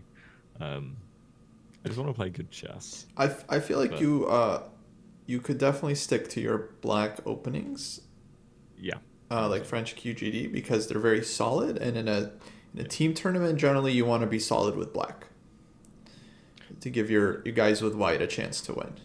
I mean, yeah, I that's the thing. Like my black, like I'm very happy with black against high rated opponents where I am. Like I think the only thing I'd want to change up for black is just having something a bit more messy for when I play new people or people that I like kind of think I should win against. Yeah. Just so I can be a bit more aggressive. But that said, yeah, white openings, yeah, probably the thing. So like stuff to do against. I mean, Sicilians I get all of the time. Caro, I'm working on my responses to Caro. Jay's a good person to spar against because obviously he's a Caro player. Um, feel free to hit you up on Discord. I can get you unannotated games of any player. It's a start. Oh wow, thanks, Bonapole. Um, um, yeah, yeah. White is the thing. It's like Scotch is interesting and fun, but people tend to. I just very rarely get E4 E5 now. Super rare. Oh, something against the French. I would like to because I play obviously 92 against the French, but I have a thought on what I could play, what I could try and play against the French. But again, depends. Um, like maybe like a B3 line. I thought would be really interesting because no one plays it, and if you're not preps, it's a pain in the ass.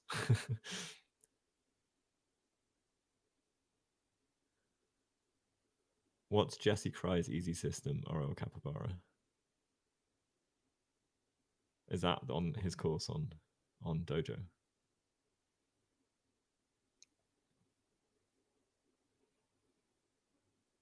Exchange French with knight f3, bishop d3, queen e2. Okay. Oh, the Milnerberry gambit. I see. I see.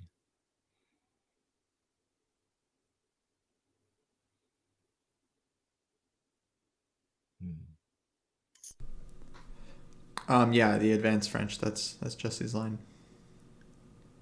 Yeah. Milner.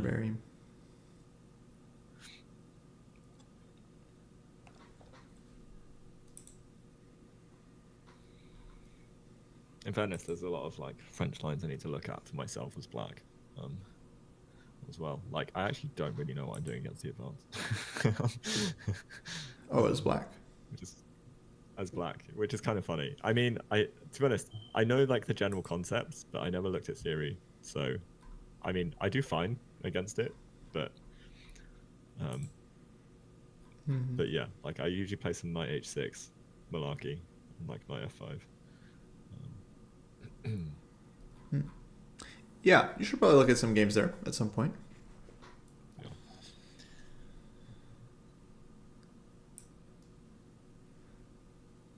Lapuchian variation for black in the advanced. Okay. Toast. Okay.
Yeah, so many lines.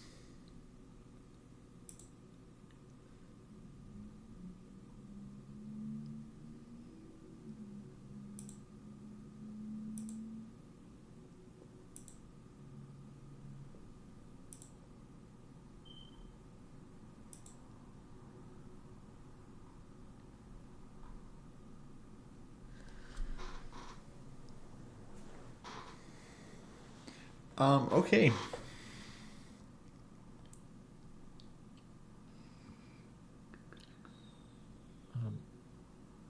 Yeah. There's a game that I played again. It was like a rapid, but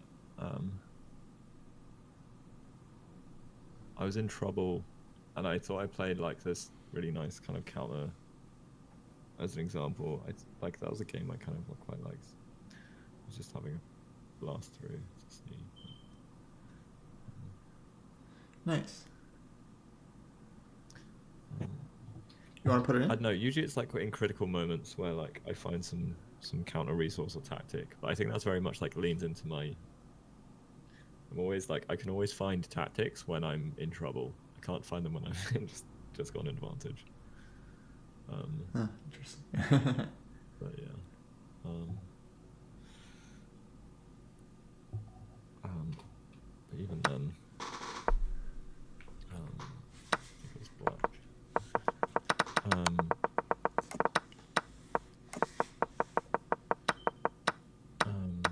Yeah.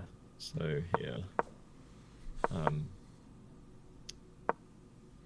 Queen C1 looking for Bishop H6, and Rook C1 is the move that I found because I realized this Bishop H6 stuff was like scary. You were black here. Yeah.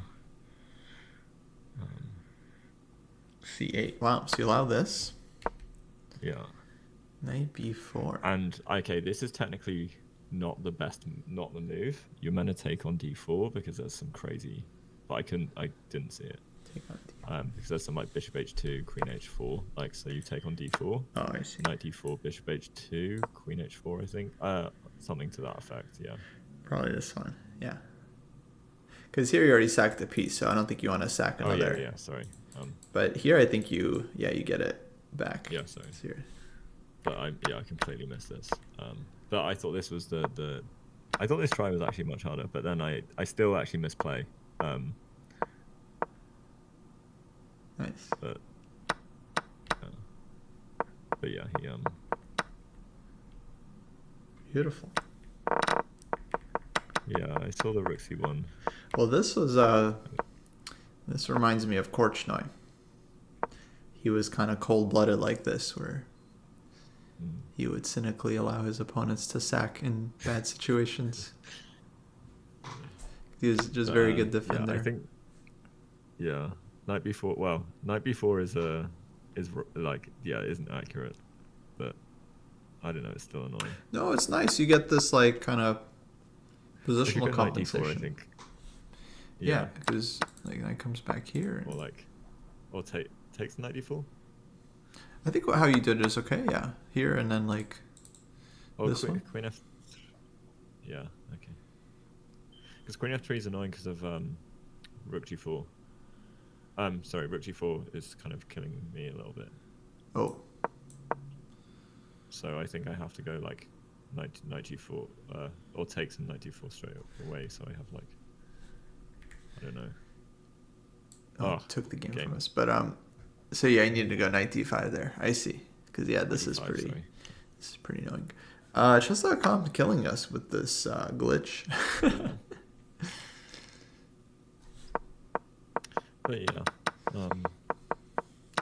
I don't know, because usually it's like, it's not so much games, it's moments, because actually I think I just suck at having a good position throughout a whole game.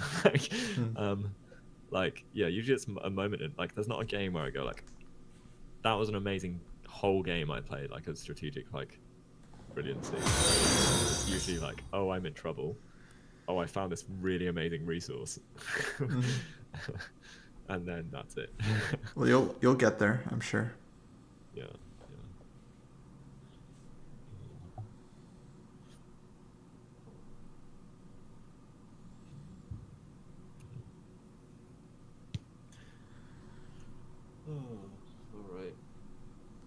the rest of the day?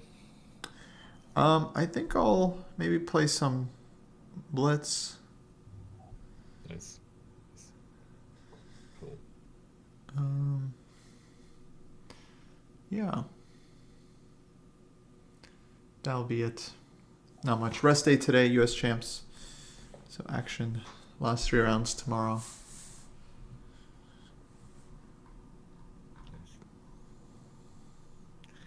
Nice. Who are you rooting for, if anyone?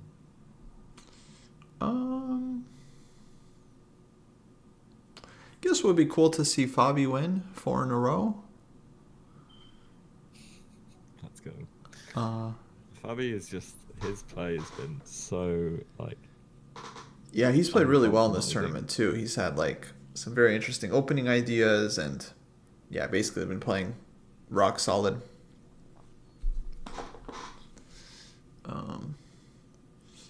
And then on the women's side, looks like Alice is leading, so she's doing well. Nice. So she might win her first champs.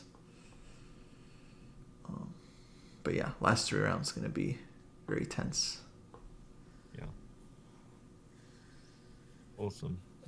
How about you? You going to sleep, or are you gonna keep streaming? I might just play one game and then go to sleep. Just Cool. one little game, and then I'll go. No, And then you I'll raid can Dojo. play. I was just saying. I know I was telling you not to play, but what I was really trying to say is you shouldn't only play. If you do a lot of chess work during the day and then you blow off some steam by playing some games at night, totally fine. Oh yeah. Totally I'm fine. doing my hour of tactics and No, you're crushing it. some other stuff. But although yeah, sleep is the best thing for all of that. So I should probably go to sleep. No, actually, you know what? If I do the one game thing, it won't be one game. So Wow, it's not this, happening. I'm gonna go to bed. self-awareness. You're right. I literally like I'm so aware of this, and I'm so aware when I get into like proper tilt. And I'm the worst as well. Like I'm super in control until I'm not, and then I'm like I have a problem. And then I'm like, yeah, just it's not the way. So maybe one puzzle instead of one game. That's a good idea. But sleep is actually the best thing for me right now because it's late and I need to reset my whole routine. I've been like streaming rapid till like 2-3 a.m. the past couple of days, so let's not repeat the cycle. Yeah, tomorrow's a new day. Get started fresh and Tomorrow early. is a new day, and I also because the rapid's been so like involved, I've been like less pumped for my study as well. So I want to get back into the study because that's why the rapid went so well as well. Because I came back into it and I was like, oh, it's really nice to play again and do that. And then like, yeah, I've gotten to the point where it's like it's too much.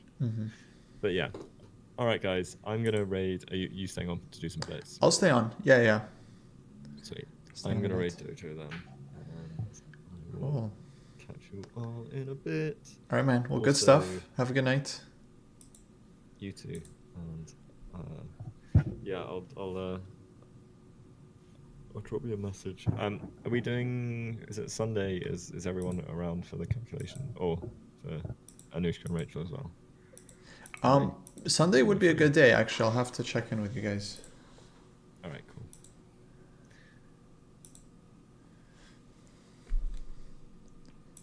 But yeah, should get some more training in soon. Yeah. All right, man. All right. Nice look at some chess.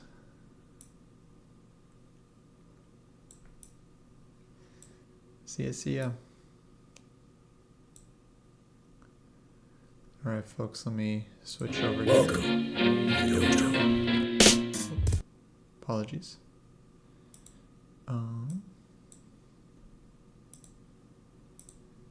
There we go. Yeah, I was thinking I would play some Blitz. Haven't played in a little while actually, but just want to get back into it.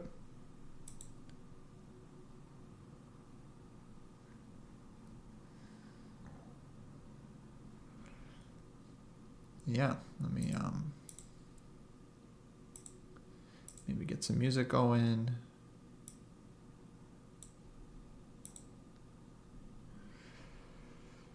and try to play some chess. To be honest, guys, I'm still very bummed. This whole day I've been super depressed. And trying to cope. Mostly trying to focus on chess. Right now, that's my strategy, is to try to focus my attention on chess. So I don't have to think. The more I think about Danya, the more upset I get.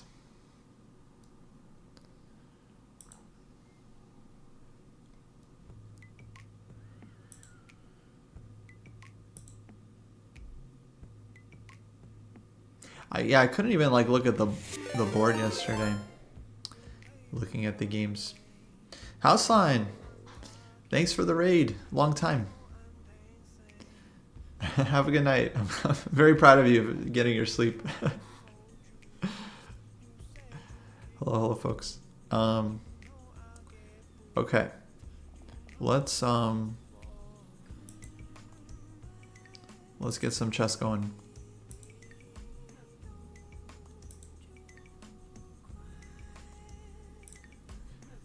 It's been a while since I played 3-0, so it's gonna take us a bit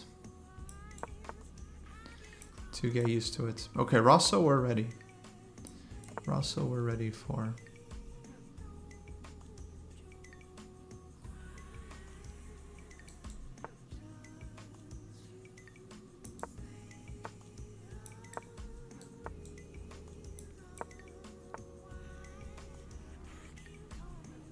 Okay. This one maybe I'll challenge like this. I'm not sure. Might be very risky what I'm doing.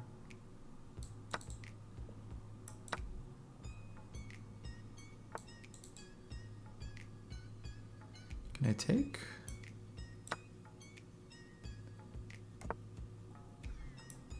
And d4. Okay, I think we have good position. But I'm playing really slow, I can already tell.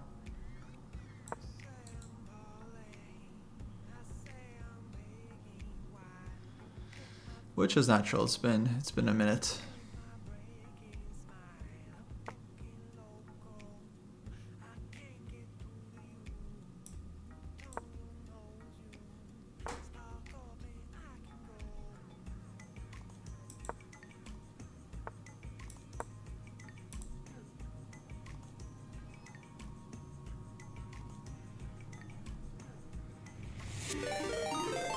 Mr. Presser, thank you for rating. Hello, hello. Okay, so here it really feels like we have all the makings of a strong attack.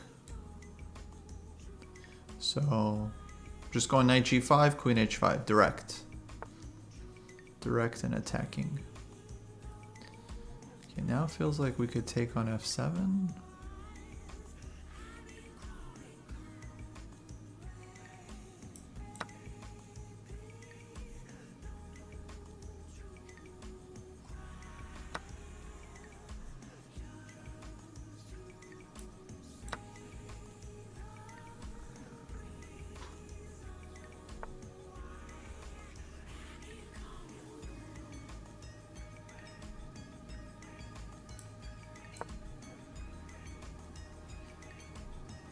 I just want to sack.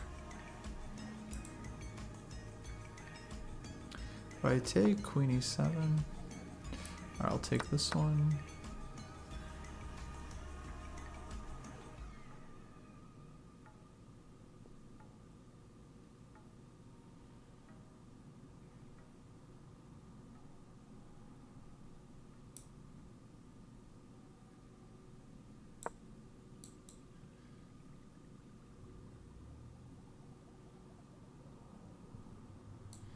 Kind of double attack.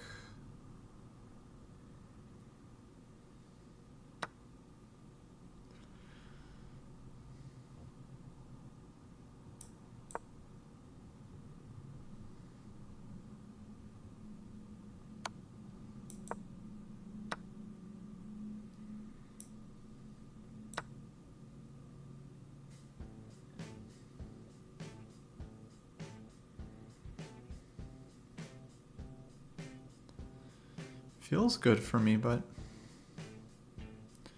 bishop d3, we have this one.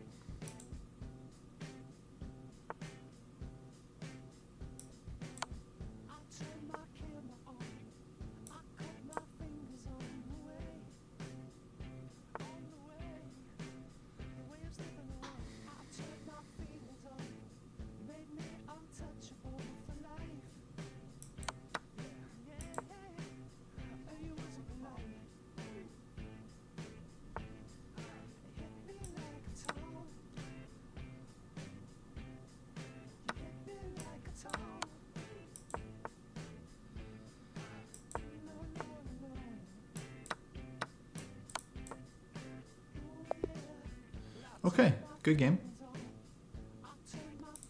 Let's analyze.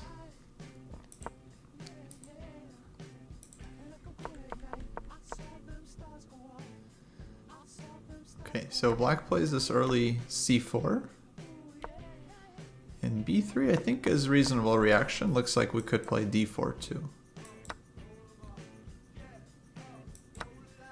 Here white looks better. So, okay, we won pawn. Yeah, this was good.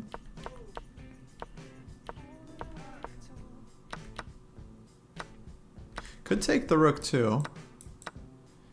And then check and take here, and yeah, that looks... Yeah, this is even more decisive. So, here. And... Oh yeah, I played here to hit the rook, so that... So queen g5 trade and take this guy. Looks like there's a couple of good ways. g3 apparently is winning. Take. And then here. And bishop d5, okay.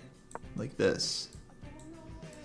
That's strong. That's strong. Well, looks like this was, I think, good enough. Yeah, we play a decent game.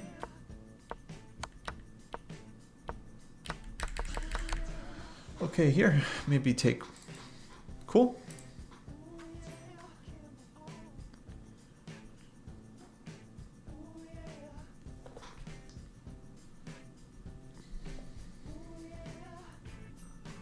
That was a good Rosso prep, Matt. I knew the c3 idea. Bishop a4, bishop c2.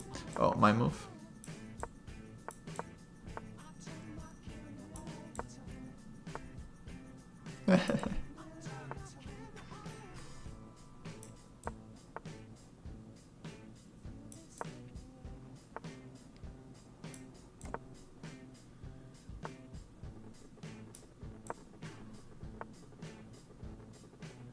Wow.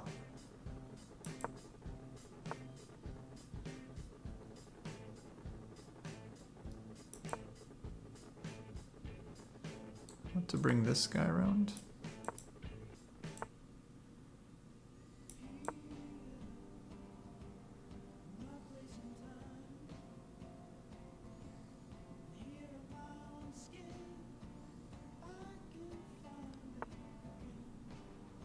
Just play this. Control this one.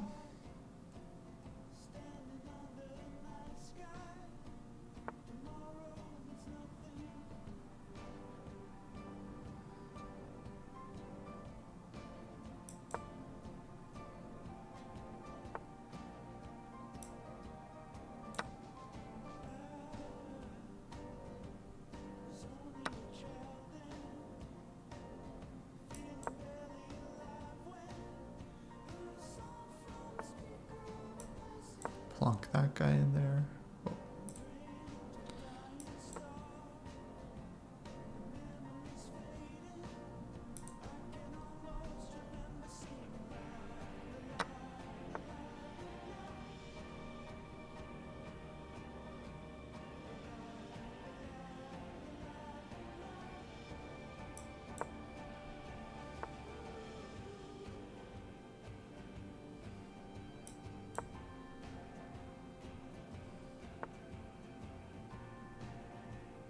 Not sure I want to take actually, because queen d5. So I'm just gonna kind of chill.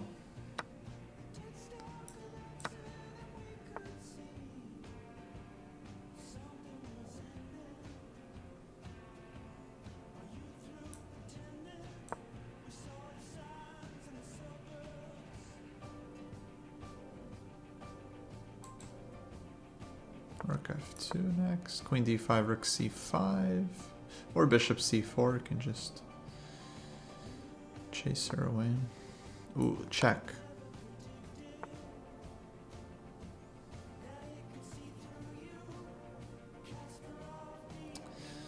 Okay, now I don't know if I want to take... Let's go back here, actually. Defend this.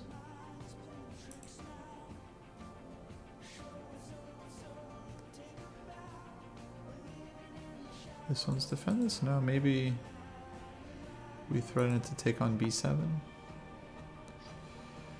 Okay, no more.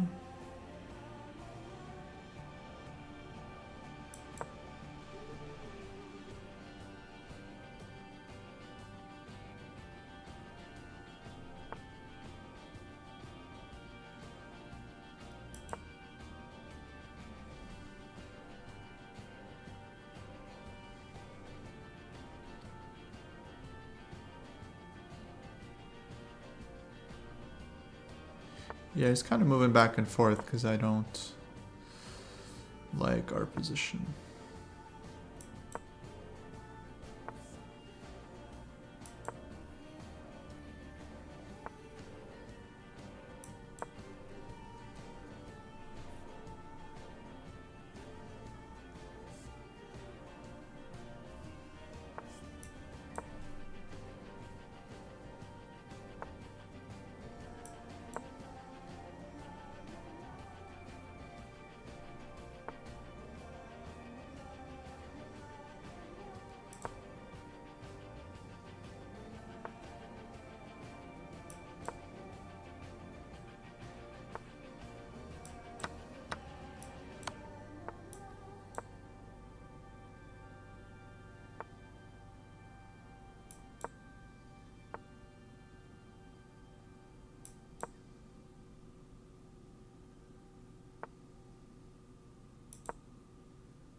Queen f1 gf.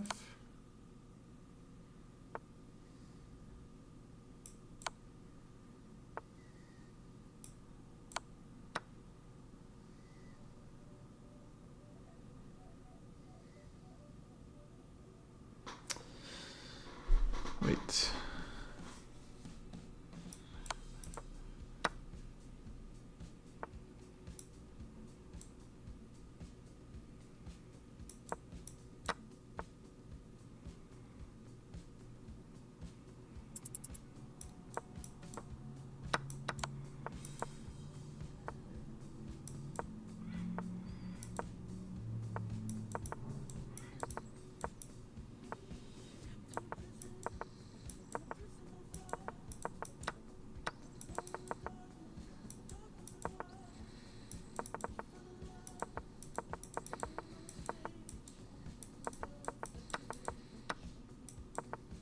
Oh no, no, I'm so slow.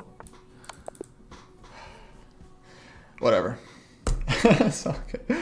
I was so out of practice. Let's look opening. Ah, yeah. This was not good.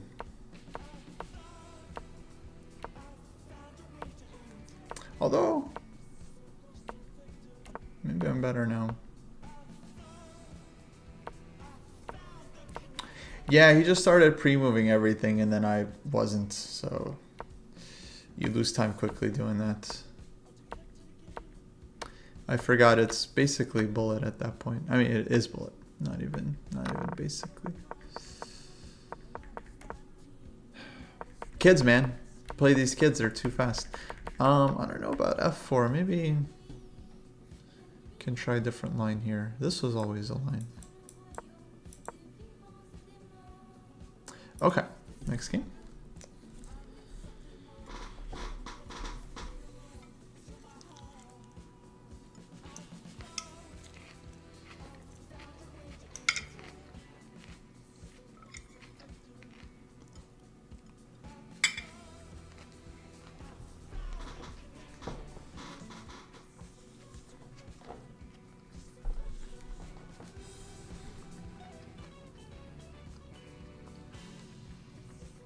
Mm-hmm.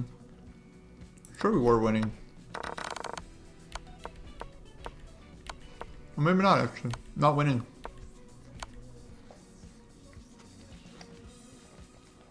We're losing here. Okay, we didn't manage to flag. That's alright.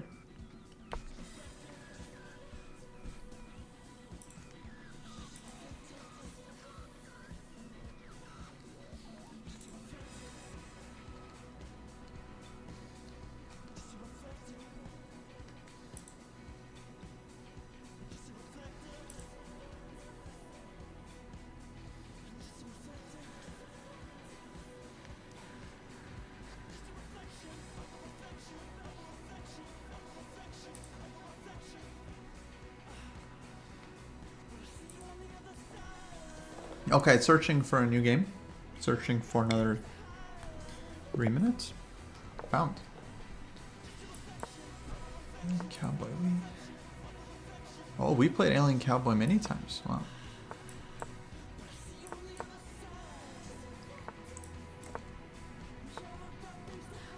G4.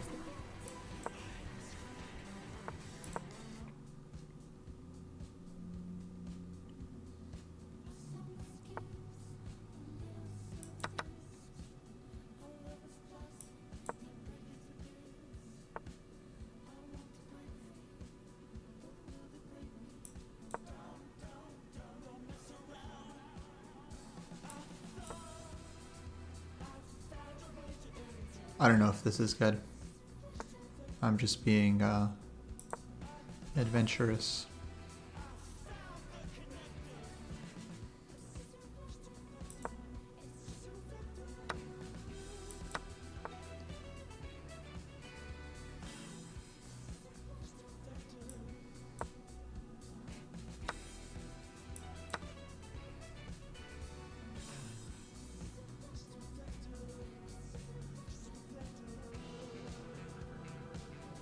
Looks okay for black. It's like hard for white to develop without dropping something. Bishop G5.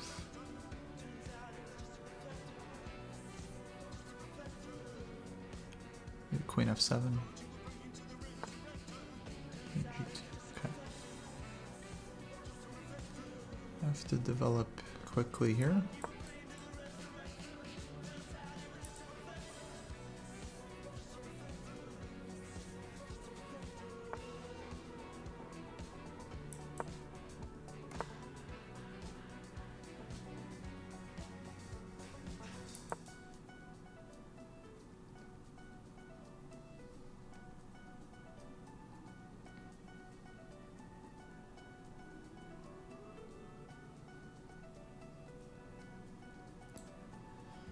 Maybe this, maybe this.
Maybe H4.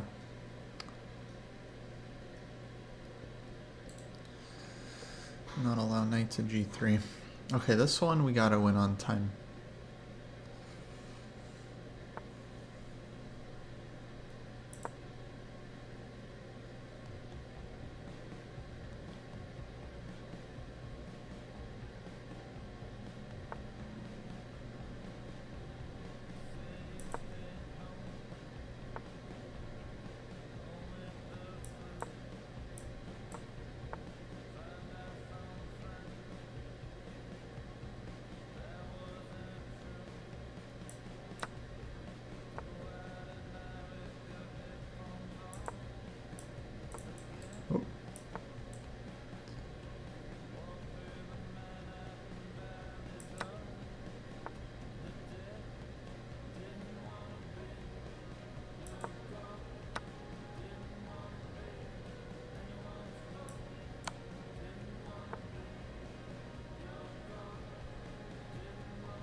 has some checks.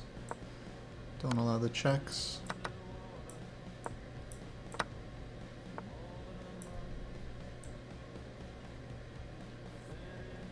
Wait, knight f6, hold on. Okay. Good game. Bishop g5 was insane. What was so insane about Bishop g5? Were you saying when I was talking about it on Queen f6?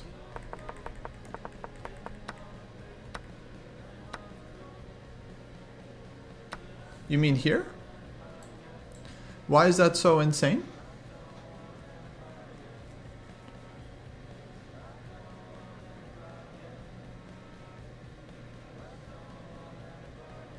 Or you mean when white played it later? This one?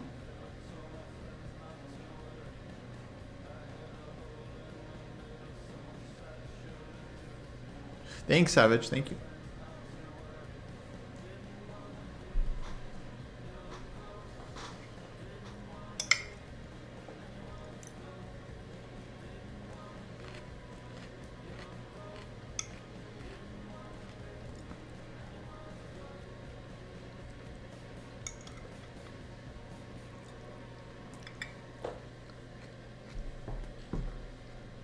Wait, I didn't really understand.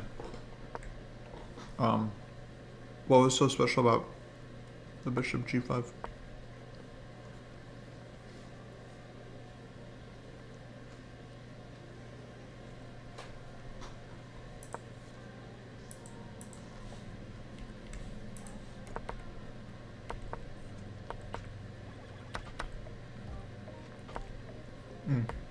So this was okay. This was actually decent what we did. Apparently this was better.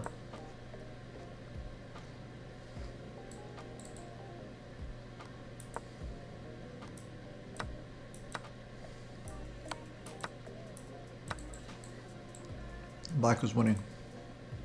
Nice.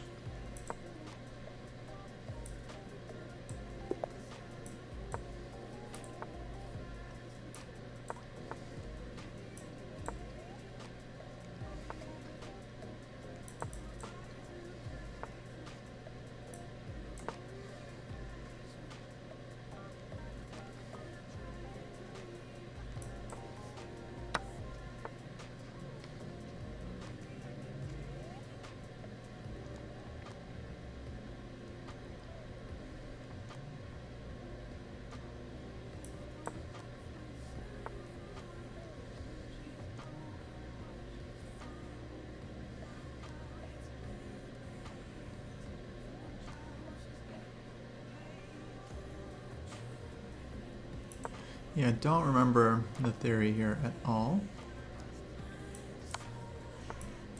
I think this is okay. 96. Try to get bishop pair. Maybe it's not so easy for white. We'll try to learn. Because this does look scary for black. Like queen h. I guess I trade there. Maybe it's not so bad for us. We have bishop pair. Here I feel safe. Cg3.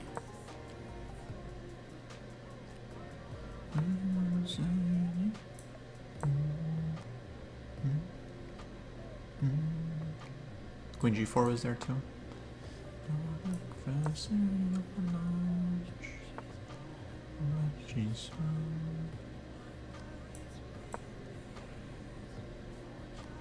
Which line? Which line?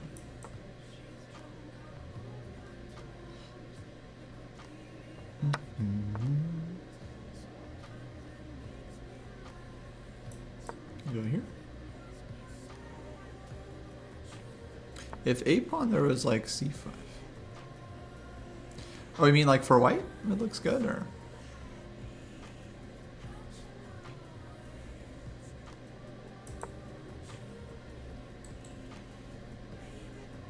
So take, I take, and I'm hitting too much.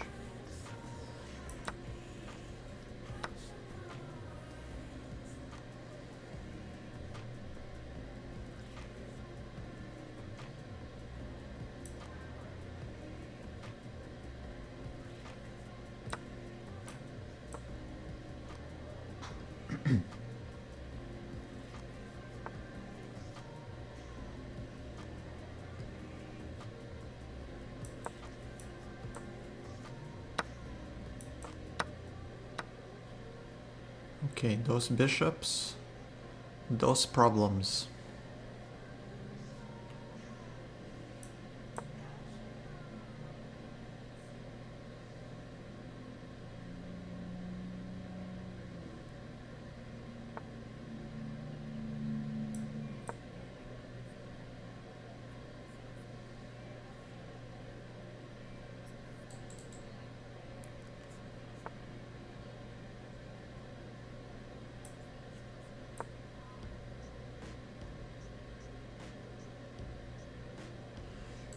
Pawn we still cover.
This is very scary.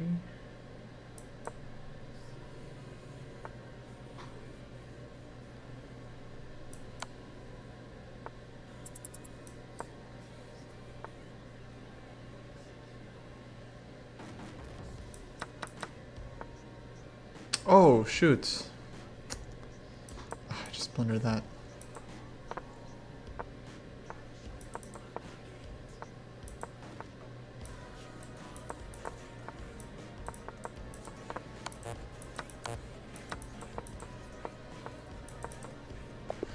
Okay, lucky there. Lucky.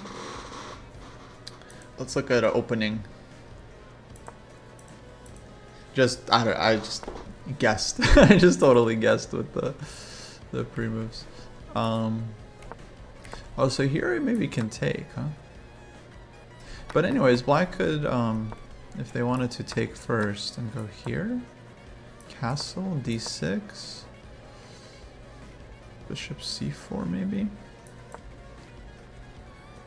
So bishop c4, key move. If this, then queen d5 is winning. Double attack. Bishop g4. Apparently maybe this is the way to go for whites.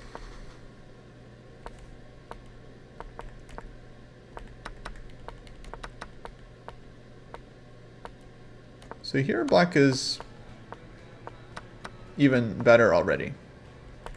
A little better. So this was not the right approach. So here white can still be better if this, castle, check. And here knight g5 is good. Because here on knight e6, there's no knight d4. So here white has small advantage. Okay. Now we know. Let's go c4.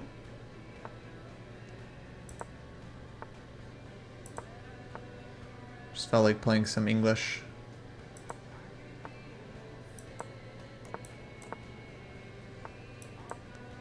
Should be 2. Do this one. Do this one. 94. Hi, dude. How's it going?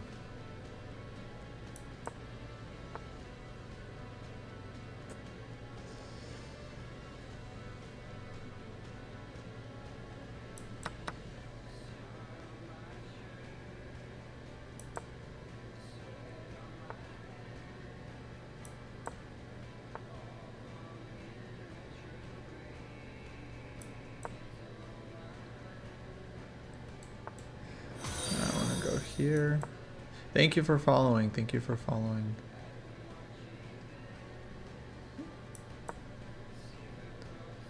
Oh, we're very behind on time.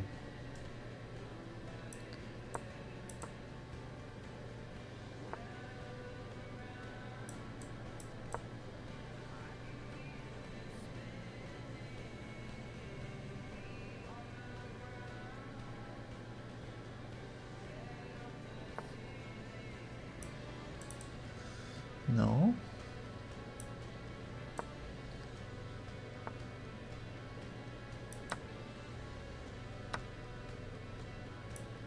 Go back.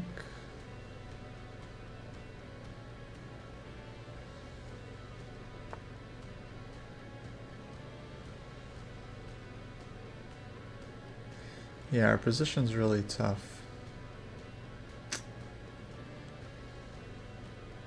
Basically ugly.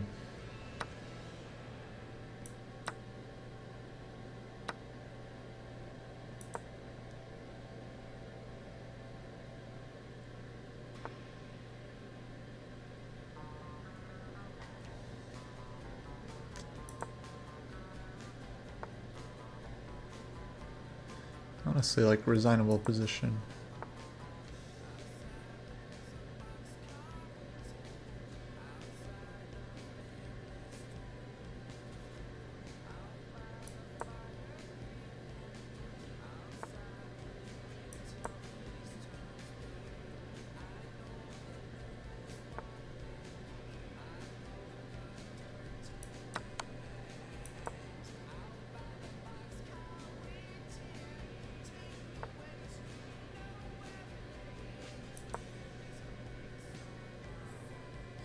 We're still very cooked.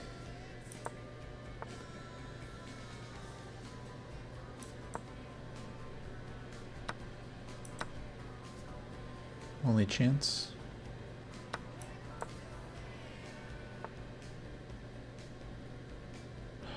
Nothing, huh? Just nothing. Like, just nothing. Nothing. Okay. Okay. All right. My bad. My bad.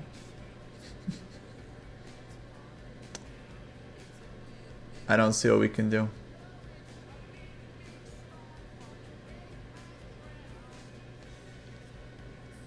Jack King just goes back. Go here.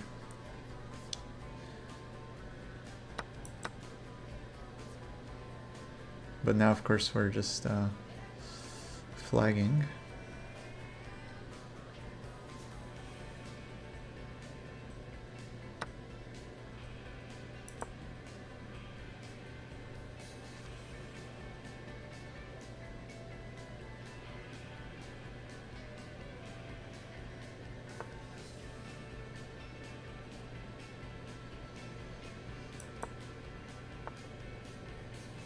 Okay. Yeah, it's a good game. Let's go back. I just want to see. What's my score? I feel like I have a very bad score. Not terrible. Not great, though.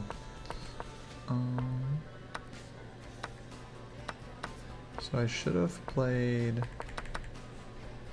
Maybe I shouldn't take maybe 95 or D1. Engine not being very helpful in this position, just saying white is slightly better on every move, but not really offering easy plan. Maybe knight D3. Hey JVO, how's it going? Hey dude, let's calm down. Let's calm down. You're doing too much right now. Doing too much right now.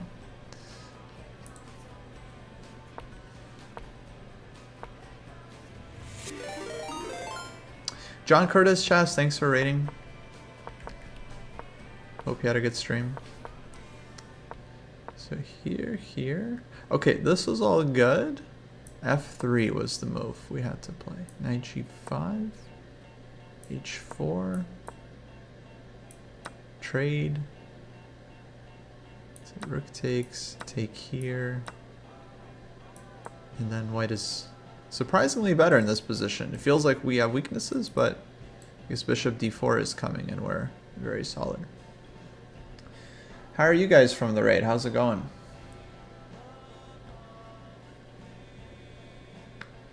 Okay, next game. Oh, I didn't change our...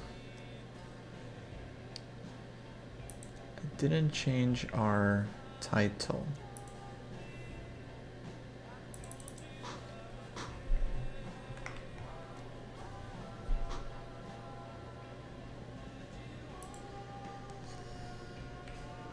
There we go. Okay. Yeah, thanks for rating. I'm surprised we don't follow you already. I feel like senior channel.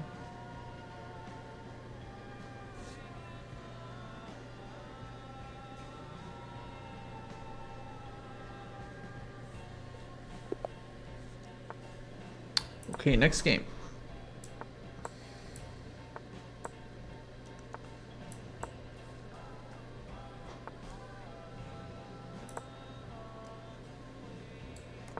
Just playing this setup. Last I checked. I think it's still pretty solid.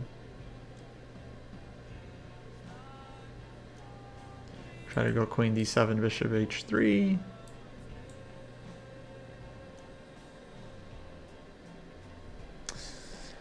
Nice, King Charles. Nice, I got you.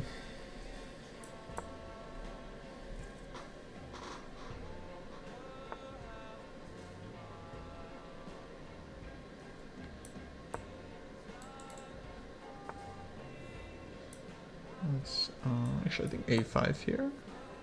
And castle, bishop drops back, queen d7. It's castle. Oh, maybe I should have played this. That's okay.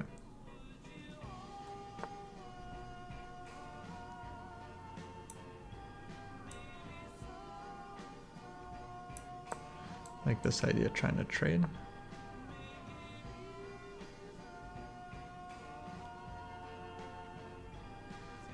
Here. B4 we take and then take on D5. Alright, let's take.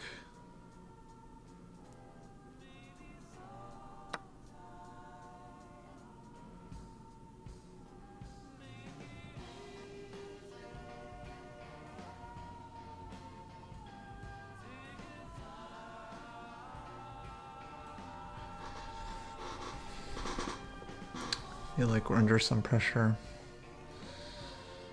Don't like it. Knight d4 maybe?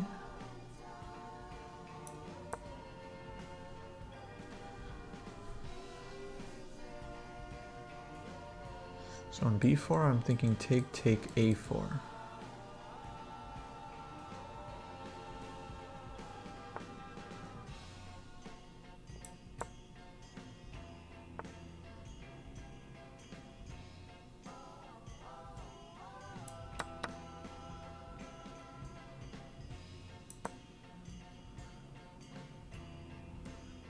Don't see how he punishes me. Okay. E4.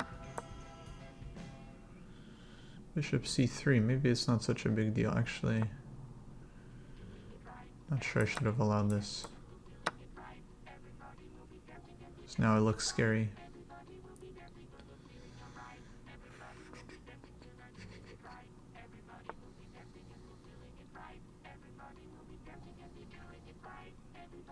I feel like I gotta take.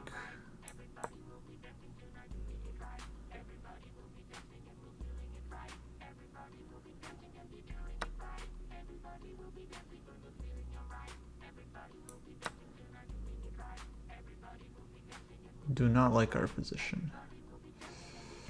It's not great.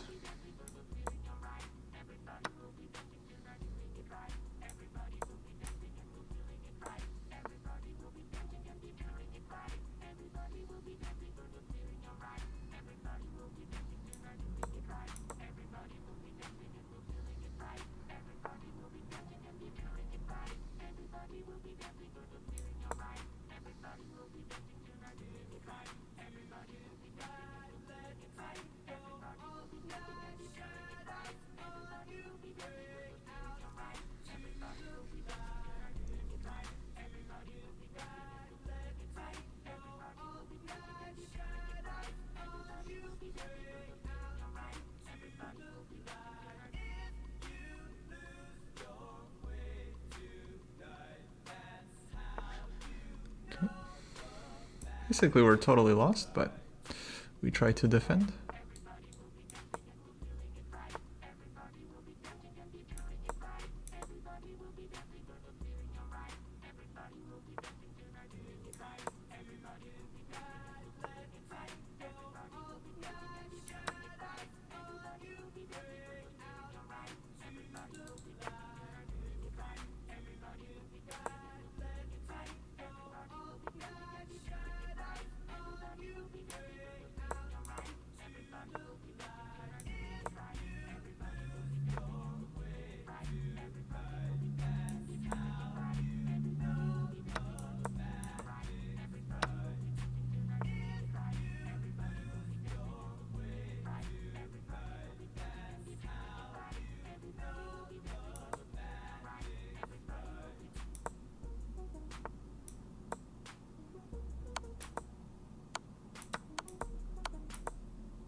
Shoot. This is really bad.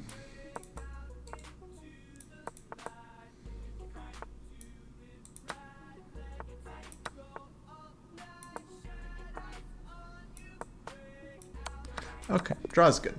Draw's good. Let's see. So, opening 97. This is correct. This is correct. Maybe you should start with this. Knight c2, d5. Yeah, I think bishop e6 is more accurate. And here we're worse already, so I have to go knight d4. And then apparently this is nice pawn sacrifice for black. Cool. Did I miss anything in chat, guys? I was focusing on game. Okay, I keep playing.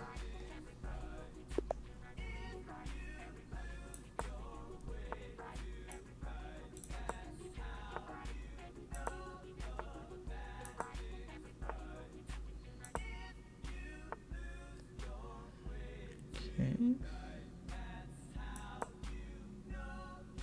Hey, which pawn? Thank you.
a3.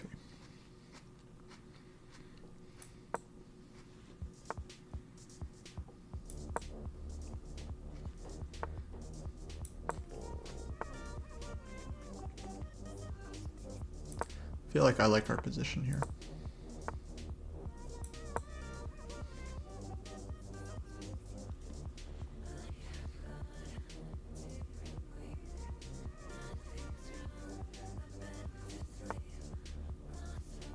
Knight g5. But here we can take something, yeah?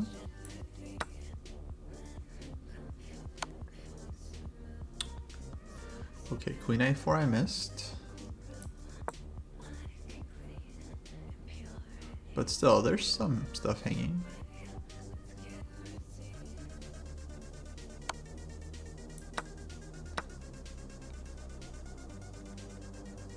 Okay. Ooh, bishop h4 check once.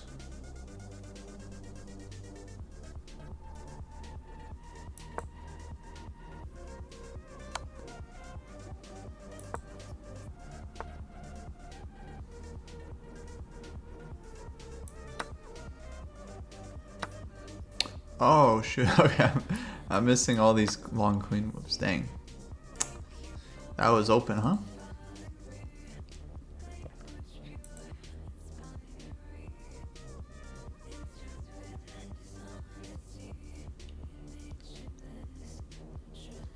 Yeah, kind of rough position now. What can we do?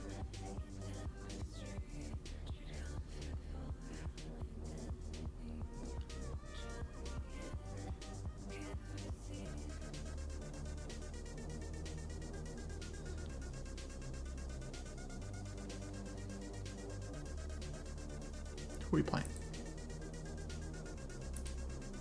We have good score against Kuzmich. Kuzmich Christian. Okay. We're burning a lot of time.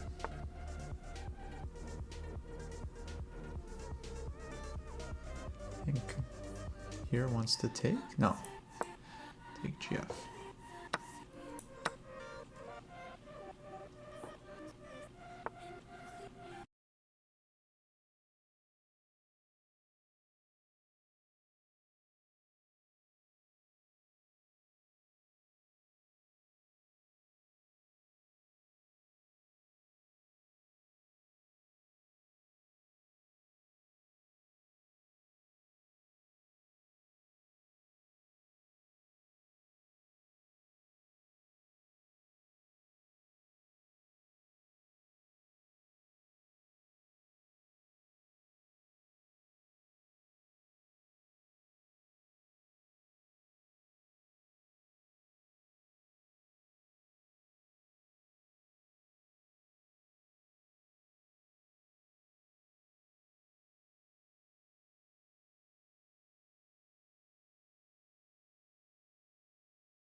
chat. What is the best anti-Sicilian? Rodolfo Ribeiro. Ah, Portuguese. Ribeiro. From Portugal. Lovely country. I played Maya Open twice. Yeah, never in doubt, huh?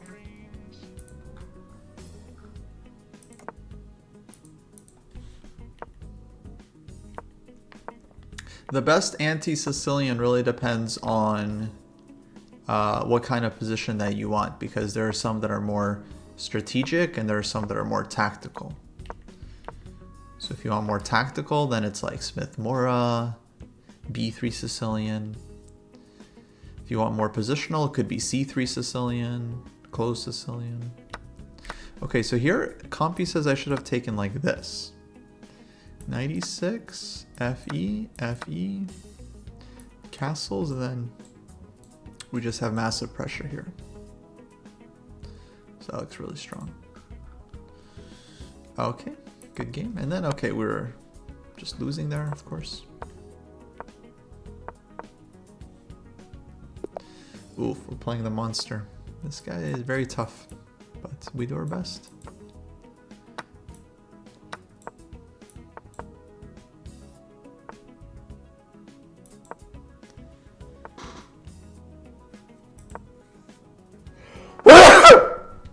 Excuse me.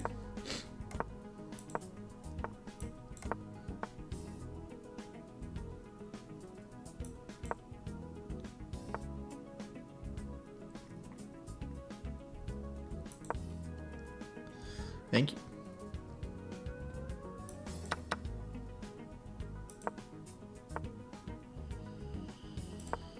Okay, not sure what's happening here. We could be worse, we could be better.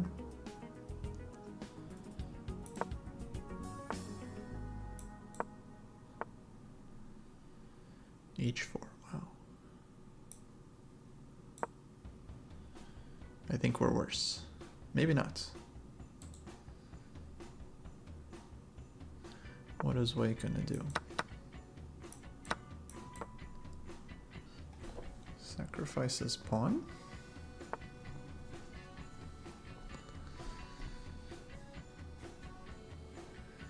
It's knight h5.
gonna do that.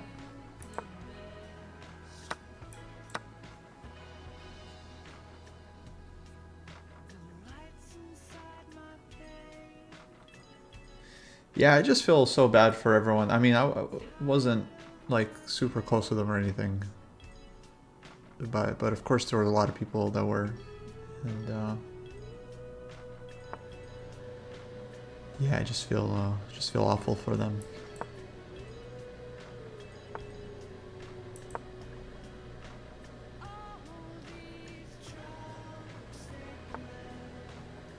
I mean, there's so many people heartbroken that didn't even know him.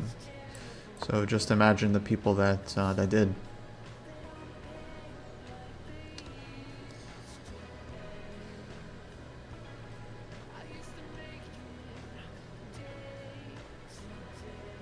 I don't know. I've been having a very hard time coping, to be honest.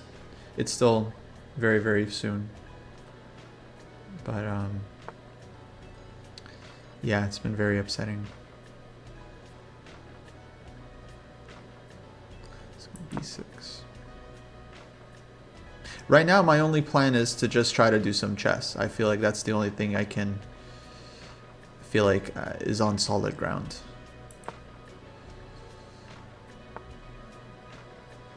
You know, just gonna keep it to the 64 squares. Let's go here, maybe.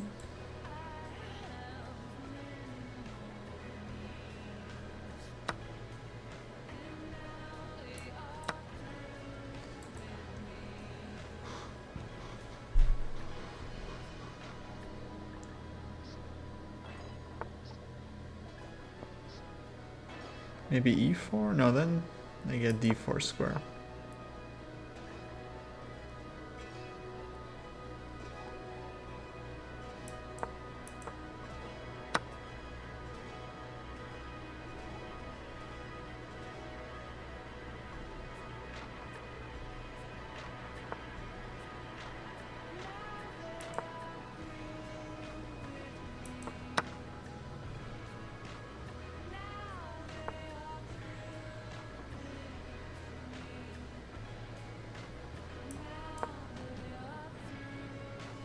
Returning check and queen f1. Okay, covers.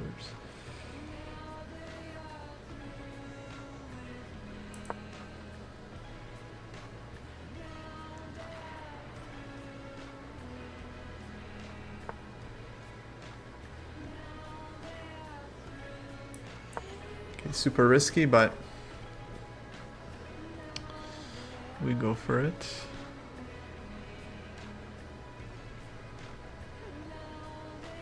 Rook f2, knight d3.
Feels like game over.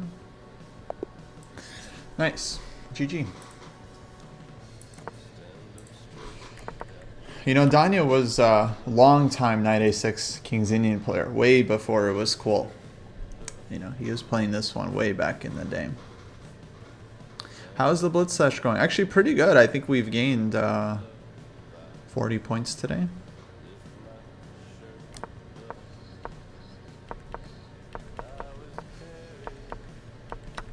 Okay, so this was correct. This was correct.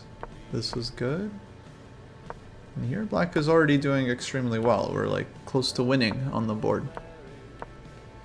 G4. So yeah, we played this one pretty good up till here. A6 is okay. Yeah, we played good game. This is high accuracy score, I bet. Nice. I wonder.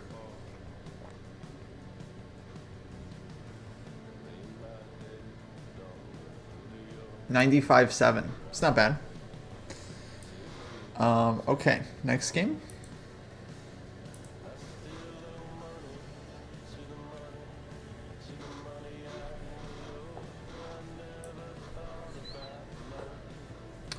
Actually, turn this up.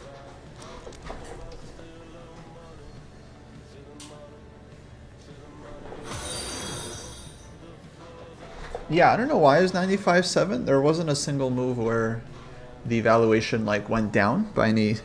Like there were some moments where it was like plus 4.5 and then it went down to plus 4, but other than that, I don't really know. Okay, playing the monster.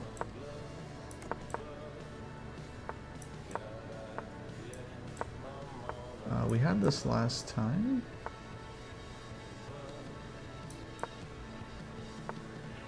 We decided we should not take on d5.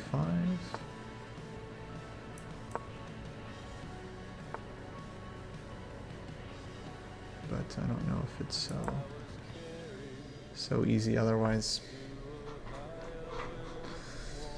Okay, g5, wow.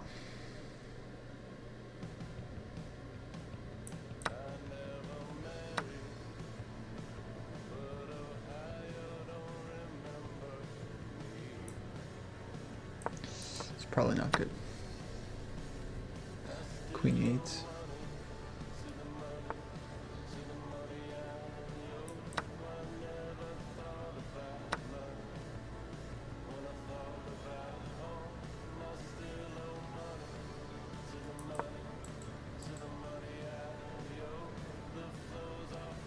Can't blockade me.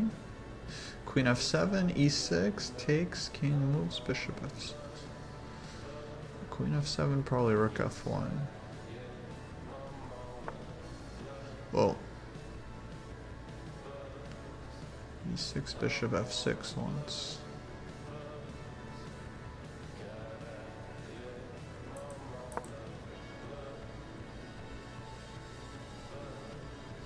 Yeah, I think we really misplayed it. As usual.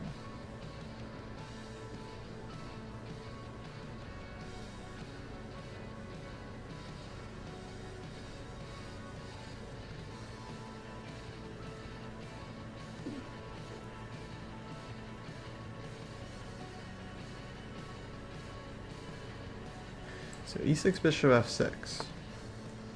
Queen g6.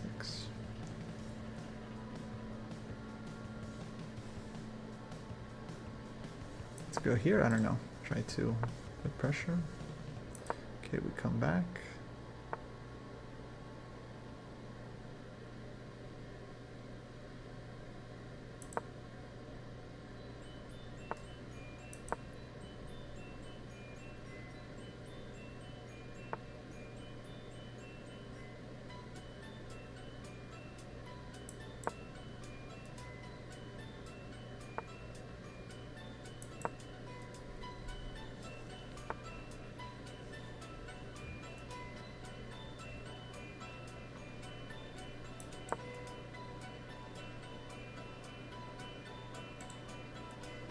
Maybe we should have just played f3 right away.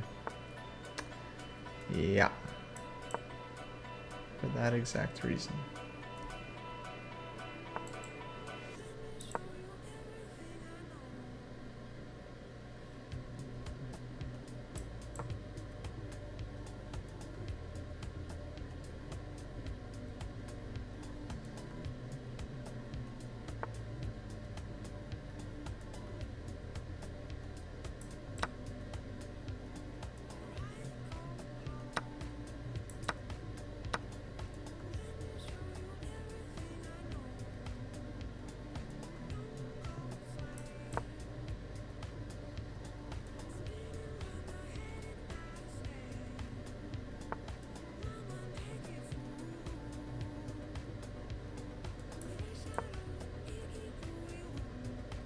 I need king f2 here. Quickly.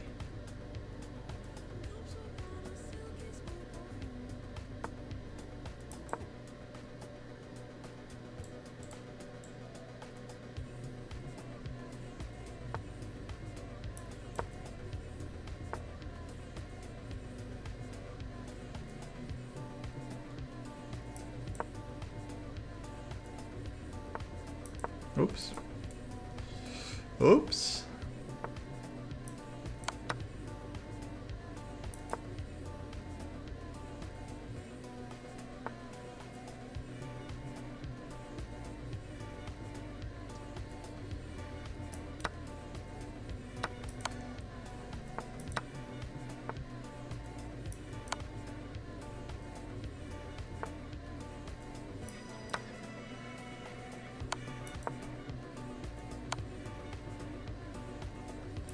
I take that.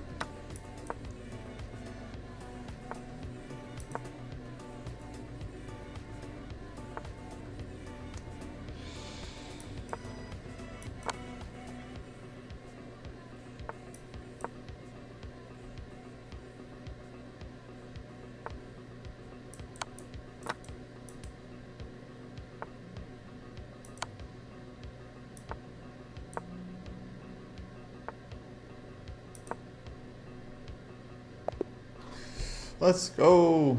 Good game. Hey, Tea Kettle. How's it going? That's going to be a GG. Yeah, I mean, that one was... yeah, we were cooked. We were cooked.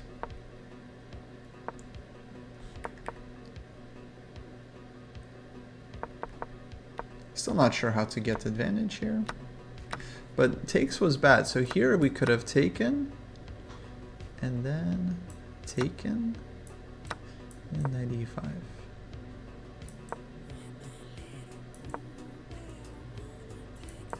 Knight of 6 though. Strong pawn side. Oh, we played a long time ago on Lee Chess. Oh. How many moves did I last? Was the exchange stack too fancy? Oh, when he went rook c3?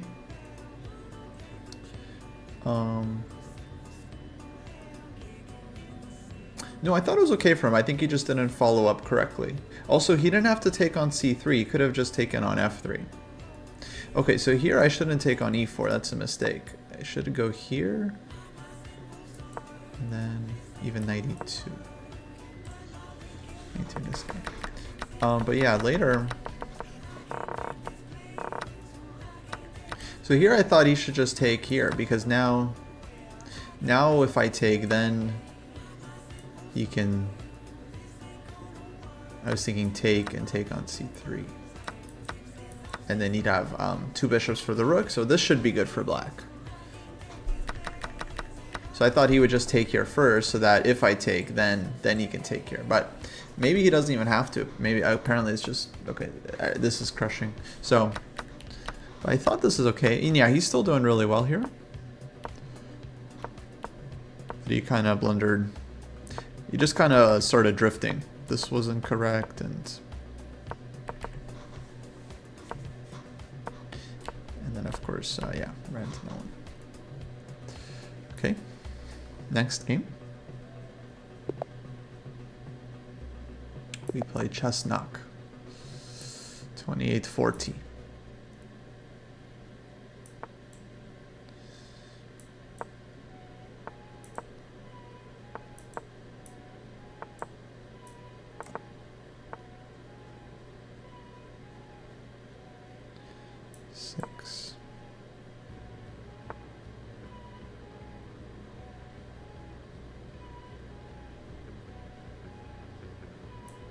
So I'll just go c4.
I offer draw, but does not want draw.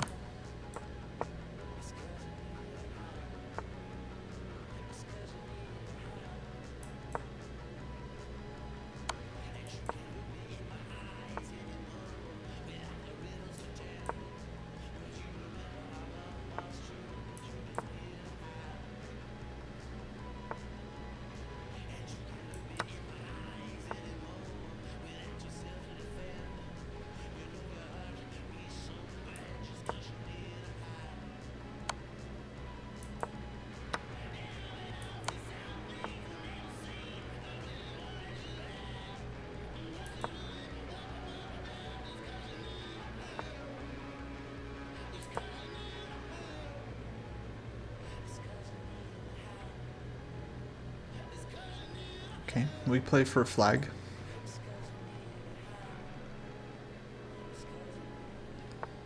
Zero, zero.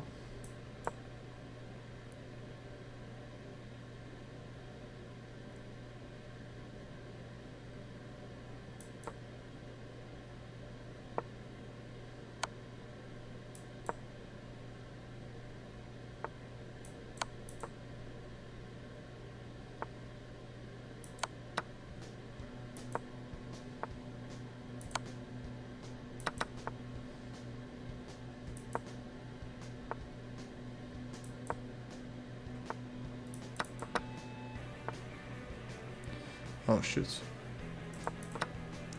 Nice. Okay, we're gonna flag anyway. Good game. Just want to see. Were we winning here?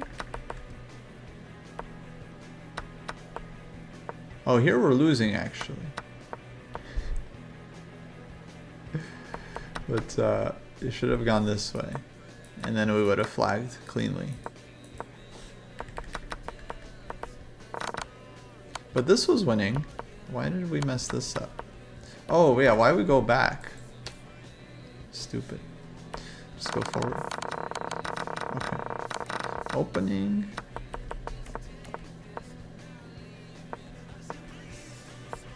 Maybe knight d2 better. If c5, c4. Okay, good to know. So this wasn't that great. But then b5 was a mistake. We should have just taken here, actually. Here. And then knight e2. Knight g3. Okay, cool. Hey, Prophet, thanks, thanks.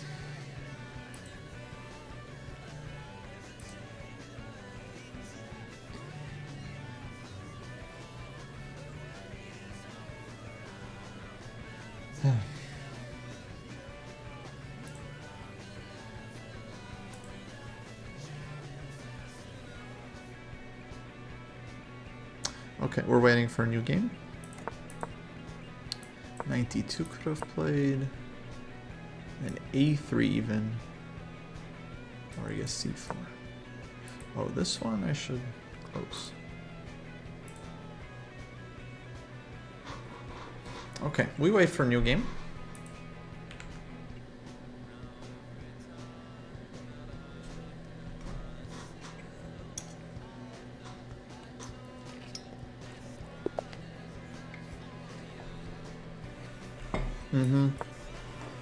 It was a bit weird with a6 rook c8.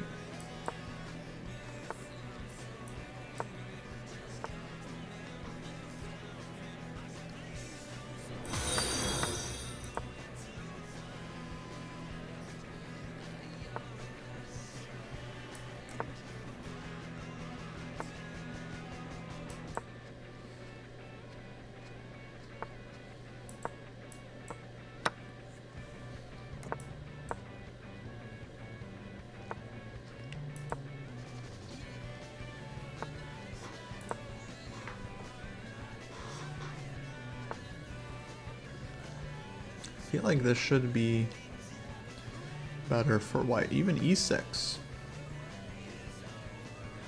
Maybe not e6. Opening up rook. We'll look at e6 later.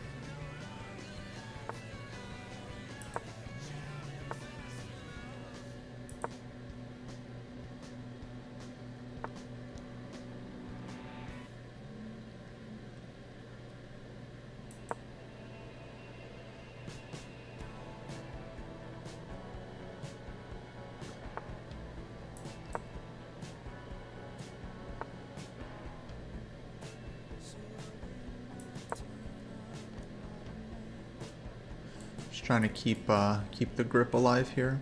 If g5 were sacking somehow.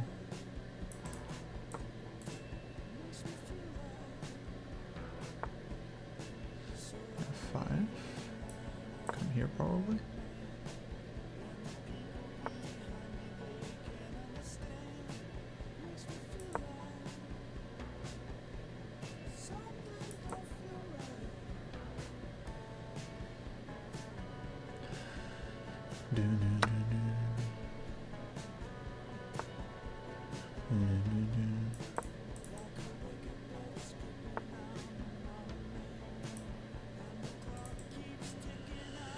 How are we gonna break through?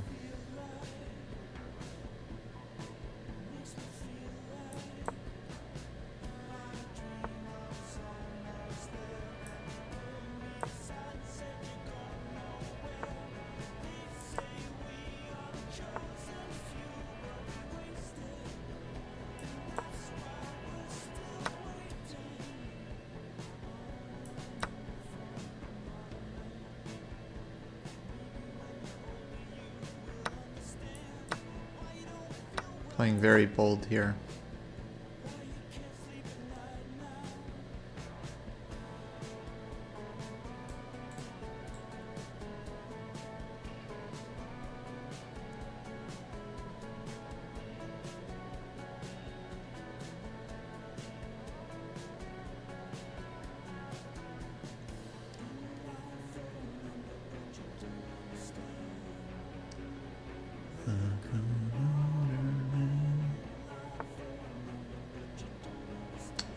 Man, that was my idea.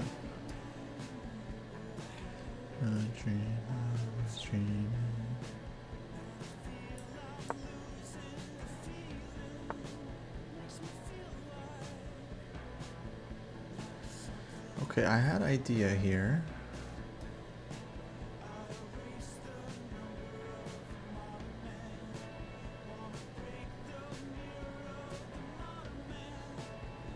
Alright, let's just do it.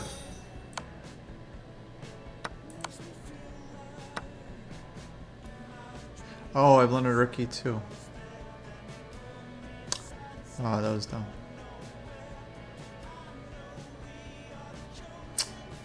My bad. Blundered rookie too. Oh well. It's probably too much.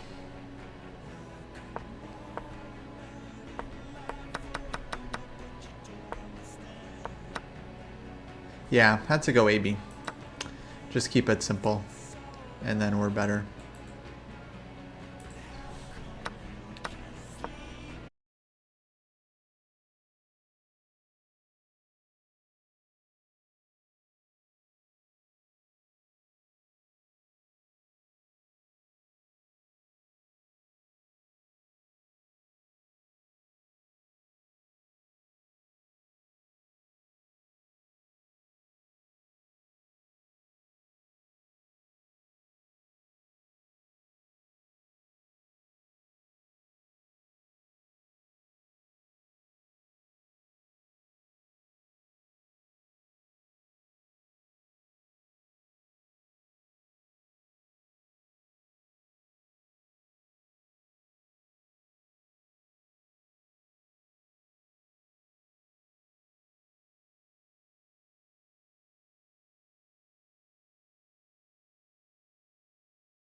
Everything shining in darkness is shining. Darkness is shining.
Feel like black is kind of cooked. I just have to bring my knight around somewhere. Or I can just flag him.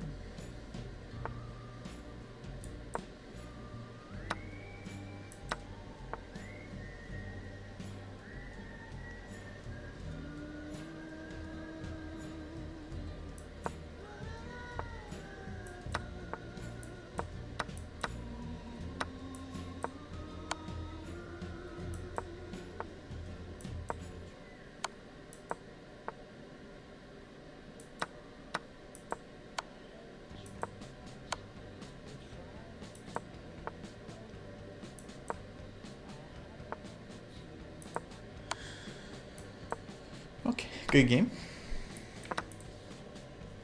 Oh, sorry, it's still still playing.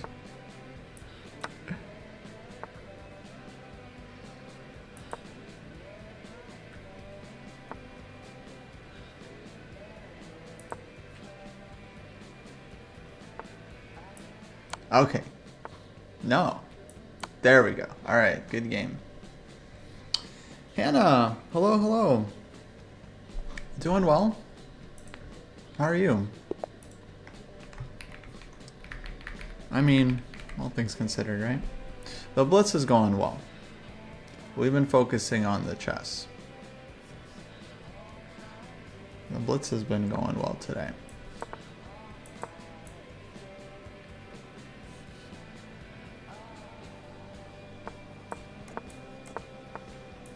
Thanks, thanks.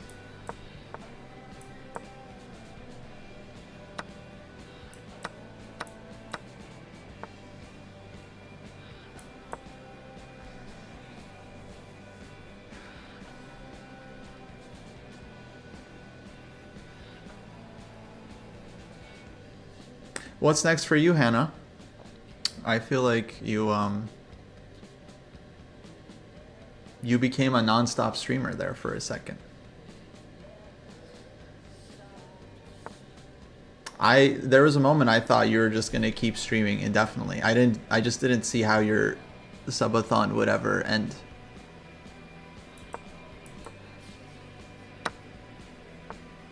Ooh, we got exams.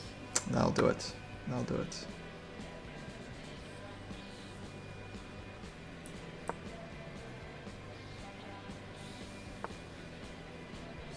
Okay, C6.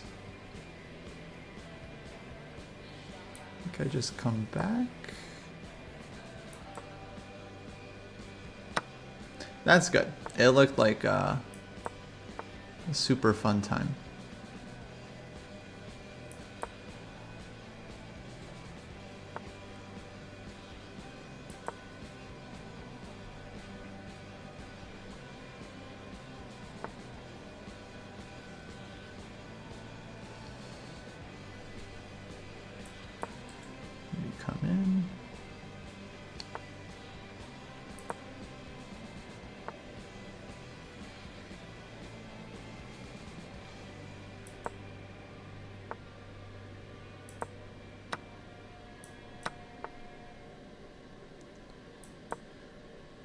trade.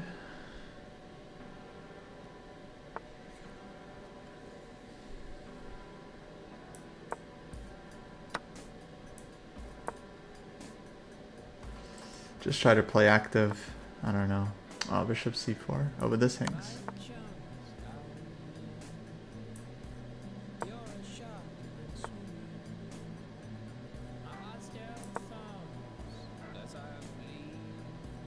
I wasn't expecting to get chances all of a sudden.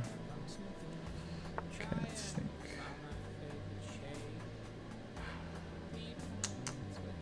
How to break through though.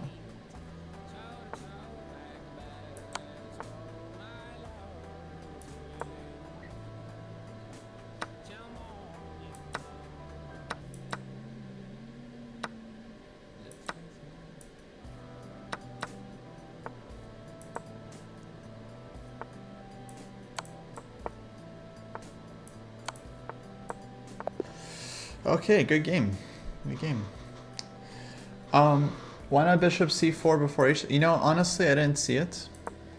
Was the pawn hanging? How about that, huh? Okay, Compy says I should take and take.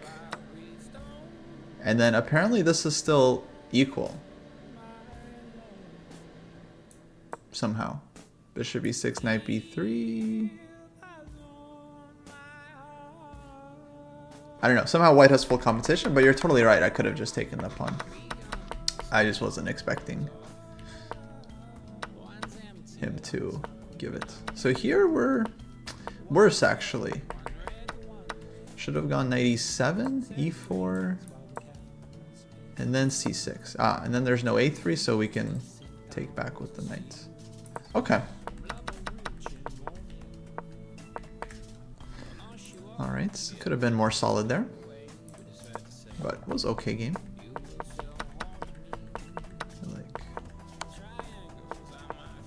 Yeah, here it's still equal. We don't really... Can't do anything with the rook. Michael James. 3 streams watch streak. Nice, nice. Thanks for watching. Oh, we play Andres. Our friend. Let's go here.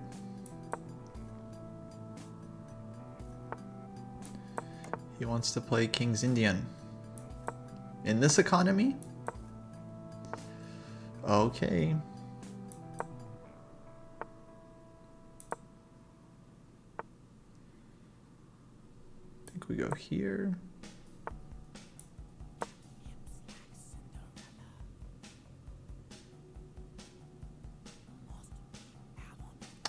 Hey ZJ, hey Alan, how are you guys?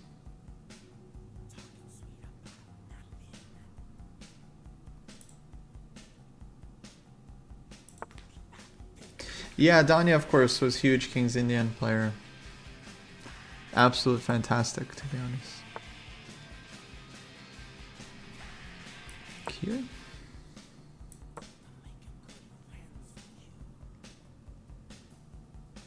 He was a big knight a6 guy too.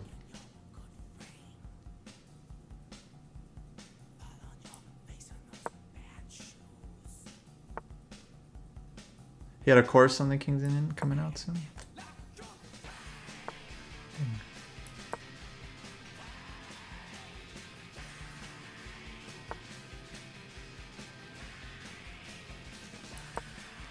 Yeah, he had some great King's Indian games. He beat Levon once. Super nice game.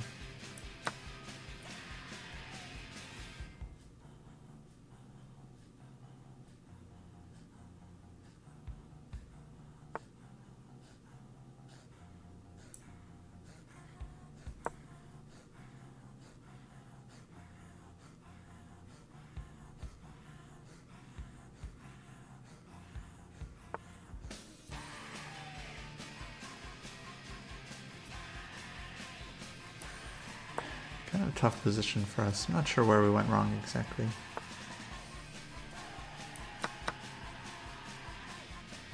But I don't love it now. Oh, we have taken b4? Okay, he's gonna see it. Rook c5, b4. Funny idea. He's gonna sack the exchange though.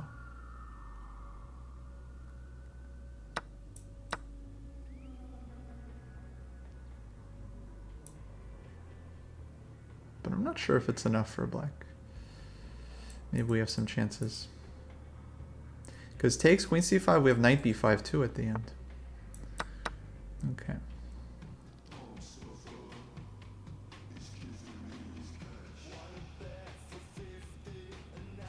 Scary. Maybe take? It's probably not right.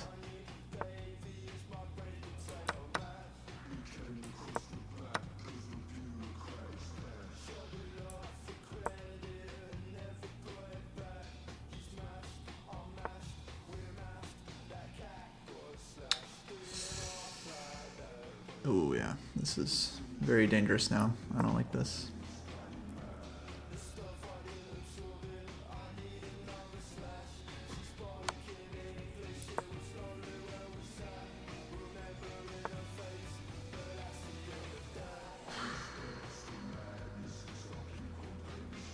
I'm gonna take.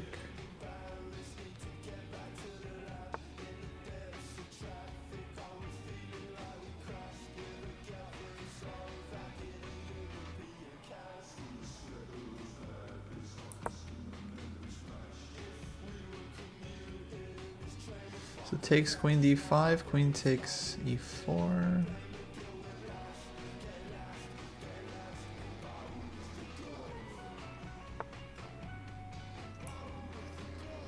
Knight f3.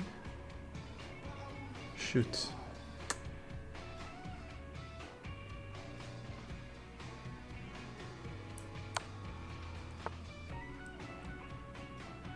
Oh, g3 is hanging too.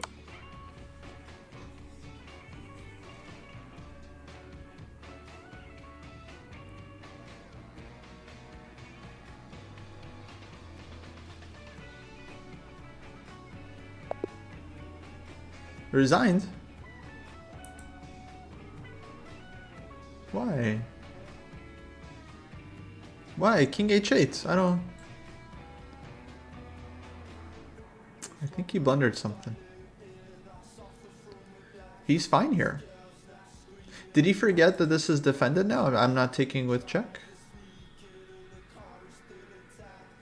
I think he didn't realize this is defended. I think he thought... It's like here I couldn't take... I'm just guessing. Here I couldn't take the bishop because knight f3, right? I think he just thought I'm taking with check.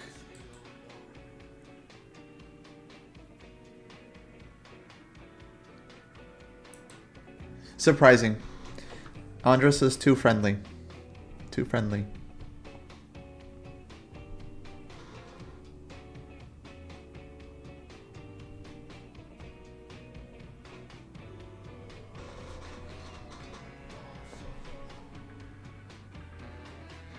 I'm as surprised as you guys are.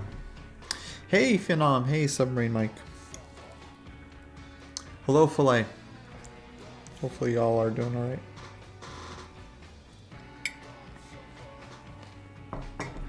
Chess Andres is, chess coach is a friend. Friend of the dojo. Oh, let's check the open.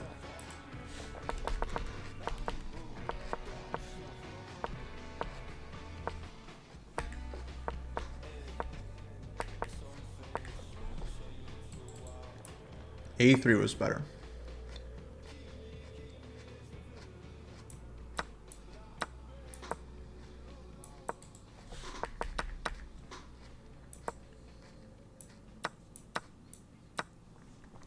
And we take... True, we had him on the podcast. Okay, back to Dr. Troll. Who's playing e4 now?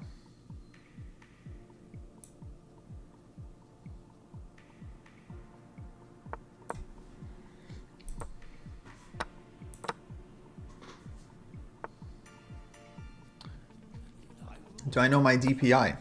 I do not.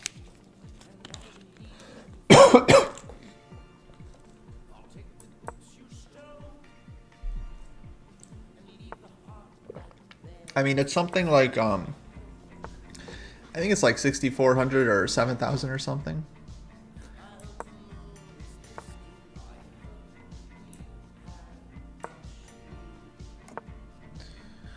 Okay, classic time on of position.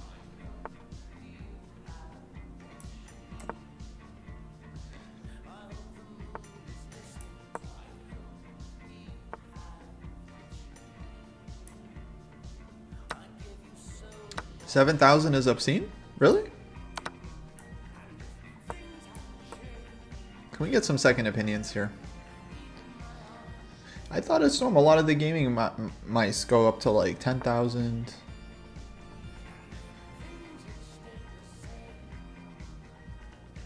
Hold on, guys. Let me play this game, and then we're gonna figure this out. We're gonna have a discussion and figure this out.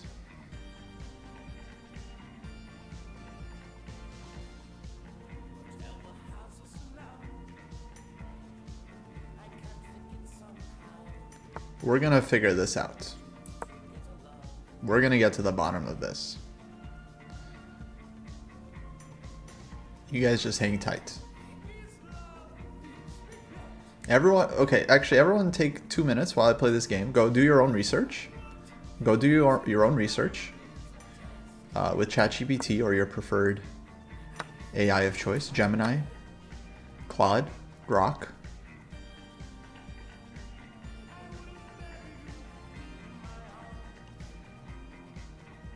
And then you guys come back with your best research.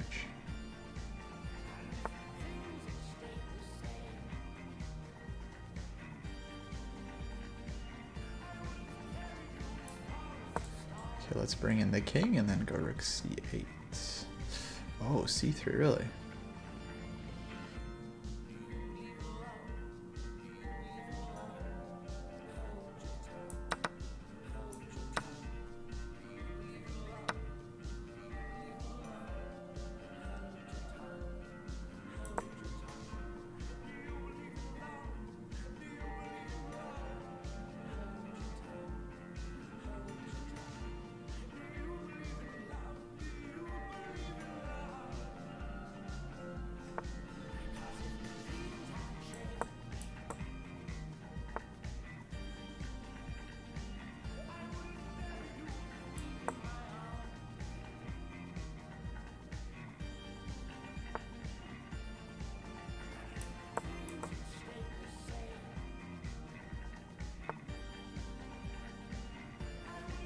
Okay.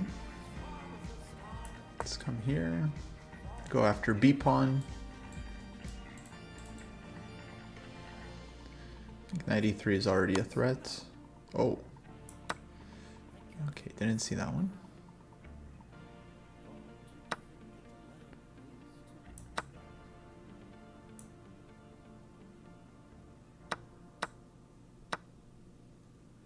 Let's come up. Try to lock the king in so we can make a draw.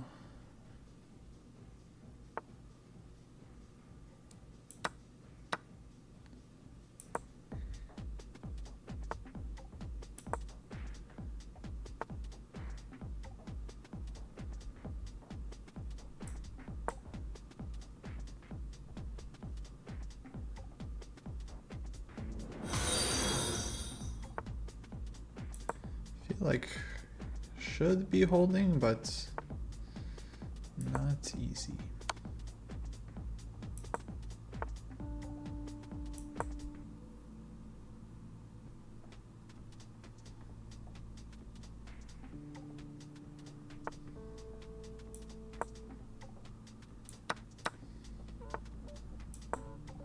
Oh, I blunder check.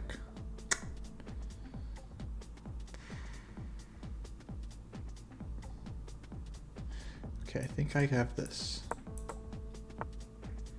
Oh, okay, he believed me.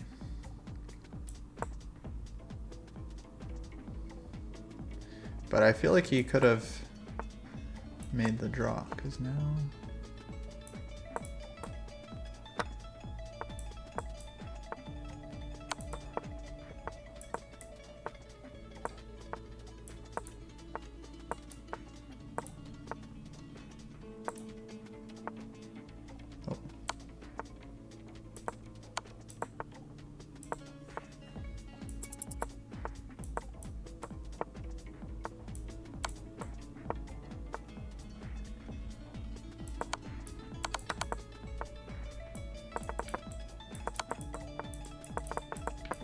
Oh no, no chance. No chance. Dang.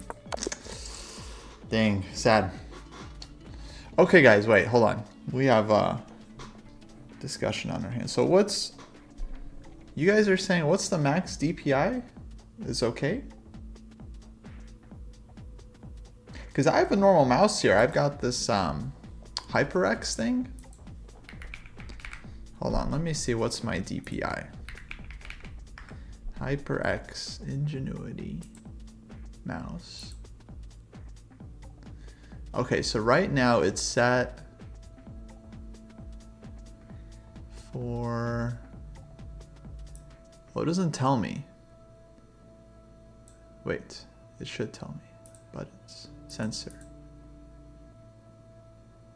Oh, right now it's at 4800. It's at 4800. But it goes all the way up to 6200. 6200 is the maximum.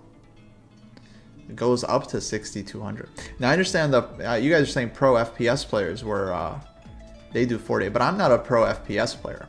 I play chess. 4K screen. I have a decent monitor. It's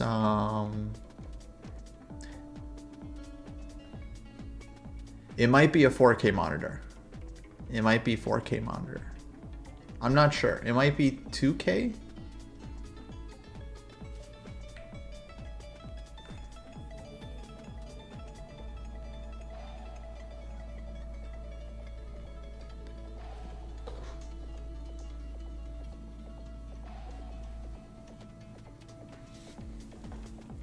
$1,400 is more reasonable. That's cool. I feel like it used to be 60. I feel like, because I also have the Razer Mini that I like to use, and I feel like that one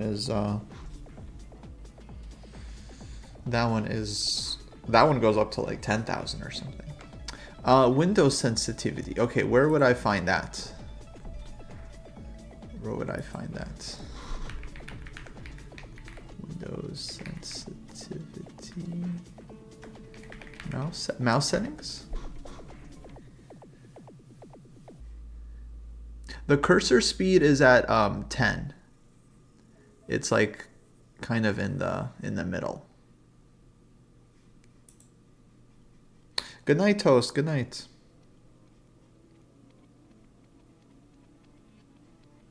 But lower DPI means it's slower, right? I always thought faster DPI is good because higher DPI is good because you can go like the higher you can go, the better, because then you can go faster.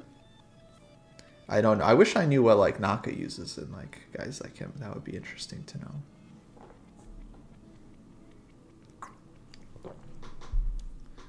I have a soft mouse pad. My mouse pad is cool. It's one of those giant ones, or it's like 4 feet long and 2 feet high. So it covers my whole working area. It's nice.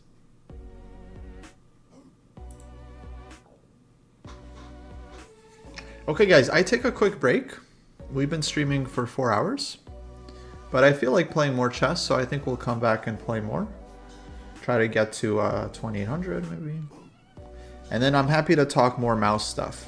If you guys have suggestions, because I'm really not the fastest with the mouse speed. I feel like that's my big weakness with the blitz scrambles.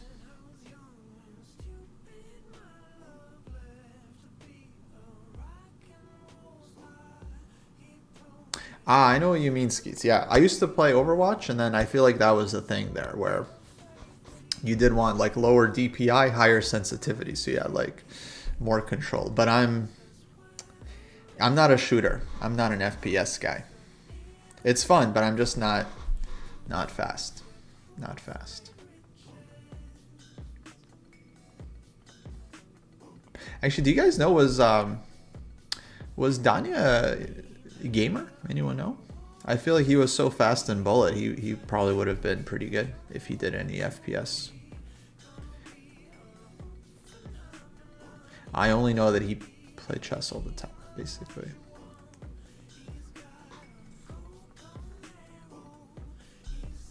Massive touch. I heard that's how Christopher Yu plays, huh? He plays on his iPad.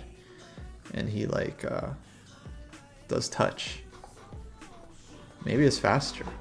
You know, imagine an iPad. I don't know. I never seen him do it though. I'm not a fan of FPS.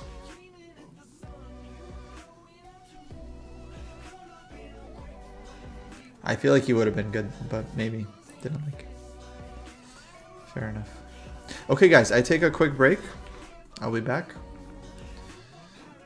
In the meantime, maybe we can watch some folks play.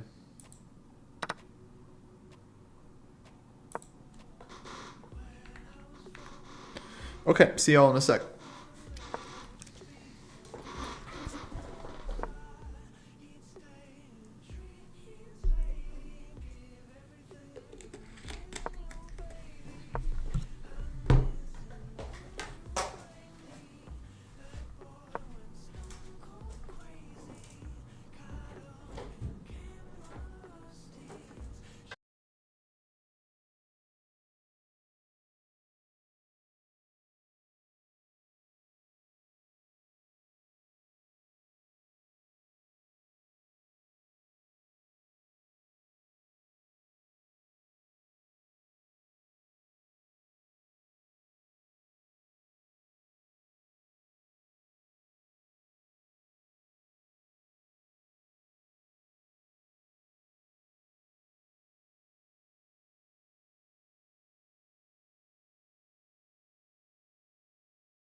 I don't think he.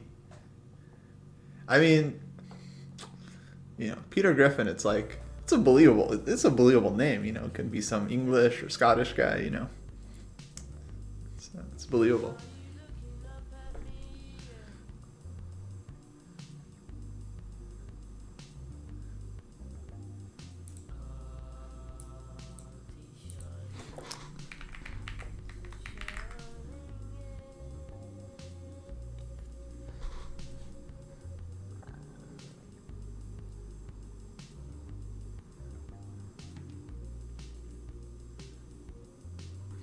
I just saw that Greg Shahadi made a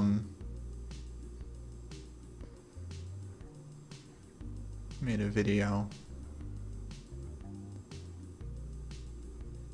and if you guys, I haven't watched it, but if you guys want, we could watch it. It looks like it's like 10 minutes long. It's about Danya. I'm sure Greg knew him for many years with like U.S. Chess School.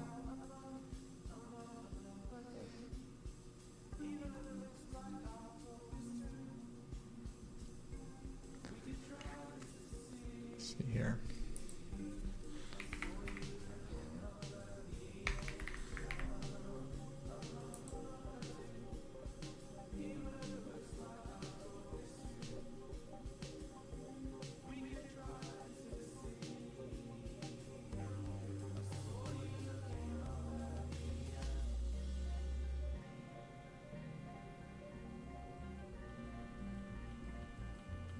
Yeah, actually, we recorded a podcast this morning,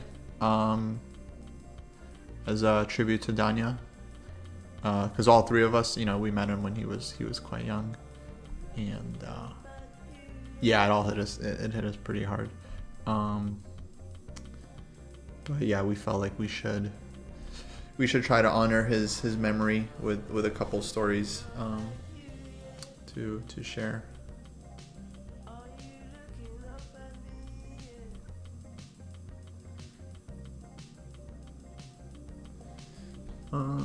Here, can I copy link?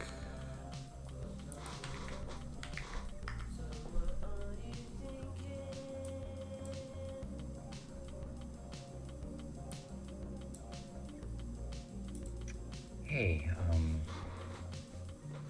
just wanted to make a video about the sad events with Daniel Naroditsky's death. I had the privilege of having him at two of my earliest U.S. chess school camps when he was like 10 or 11 years old. Sorry, let me go back. Hey, just wanted to make a video about the sad events with Daniel Naroditsky's death. I had the privilege of having him at two of my earliest U.S. chess school camps when he was like 10 or 11 years old.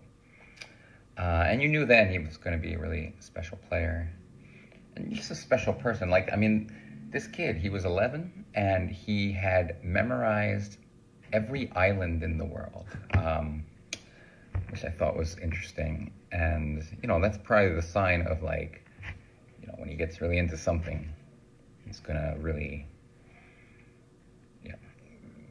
get into it. But yeah, it's just, it's tough because he's not the first person in the chess community to like die tragically and young. And, most of those cases were also really sad and tragic and brought out a lot of, like beautiful, thoughtful words. But there's something about Daniel's death that's been really tough for the community and for people. And so one thing, it's clear that, he was universally loved. I mean, I never heard anyone say a bad thing about him. Well, yeah, except for one exception. But yeah, I mean, and you can see it's because he never says anything bad about anybody else. He's always like complimentary. Like when he does the commentary, for example, for like my games in the I Am Not a GM tournament, right? Like he's a million times better than me at chess. But when he talks about my game, he acts as though I'm like good. Oh, sorry. Like I'd watch after I play the match, I'd watch the broadcast over, and he'll say so many nice things about somebody that clearly he's in a different league than me, and he does that for everyone. They showing pictures of him sending just like random messages to people about how much he enjoyed their blog.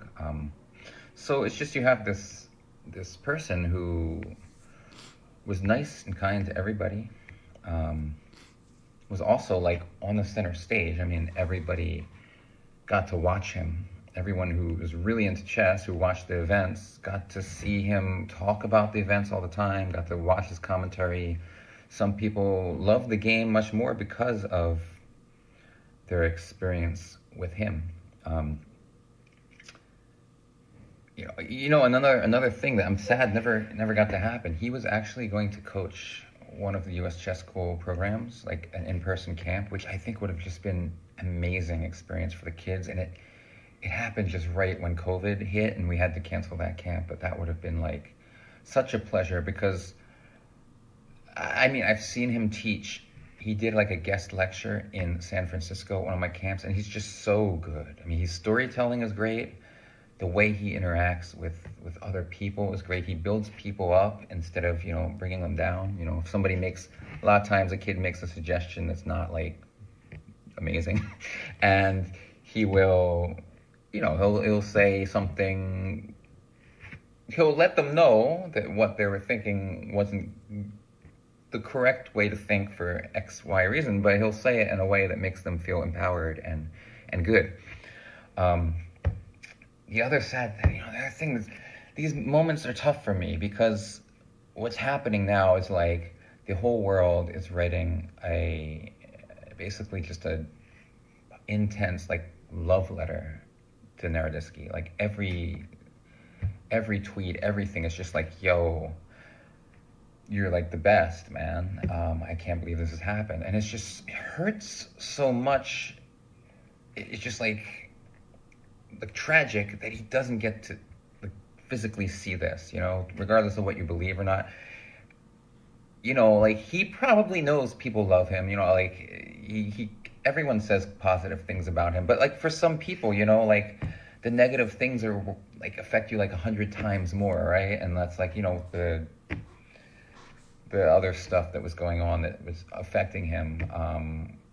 Sometimes it's easy, for some people to just focus in on that. And I just feel like, man, I wish there was a way to let people know with this level of intensity how much they're loved and cared about when they're still alive. Because, I mean, like, it's beautiful to see the effect that he had on the world, 29 years old.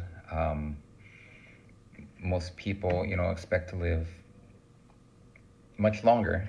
But in those 29 years, he's changed a lot of people's lives. He's made a lot of people happy. And, I don't know the circumstances of what happened. I mean, it's sad. But, you can just hope that some part of him knows and feels proud and, like, that he just touched so many people. But, yeah, it would be great if there was a way to just do it when they're still alive, just because when something like this happens, you can't expect it. 29 years old.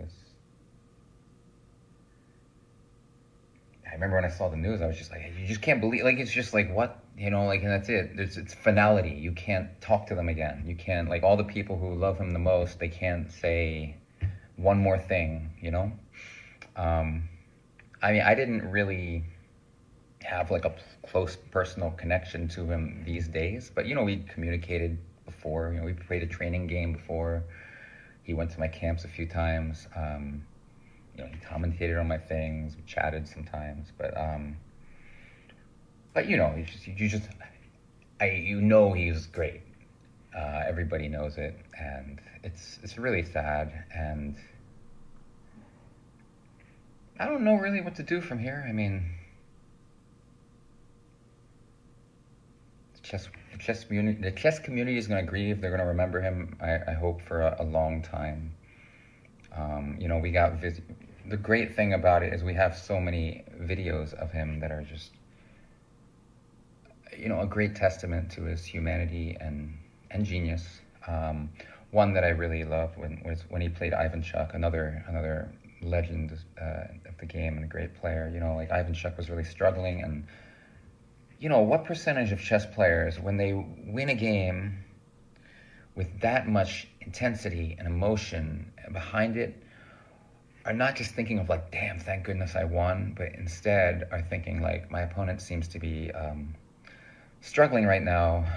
Let me put the focus on them and just, make sure they're okay. And that's not common for somebody who's as good as chess as he is, and he's damn good.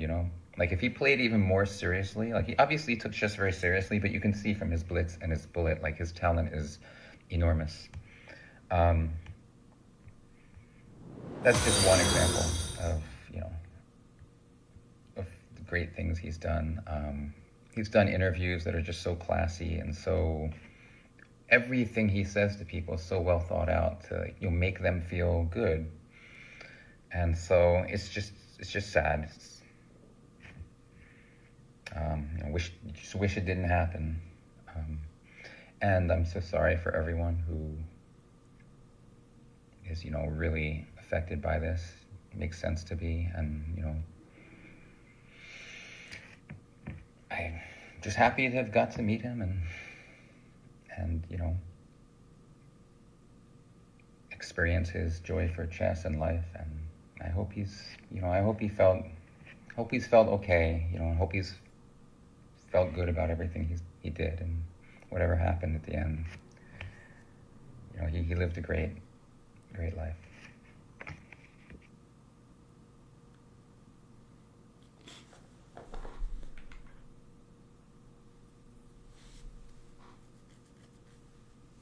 Yeah, that was really well said.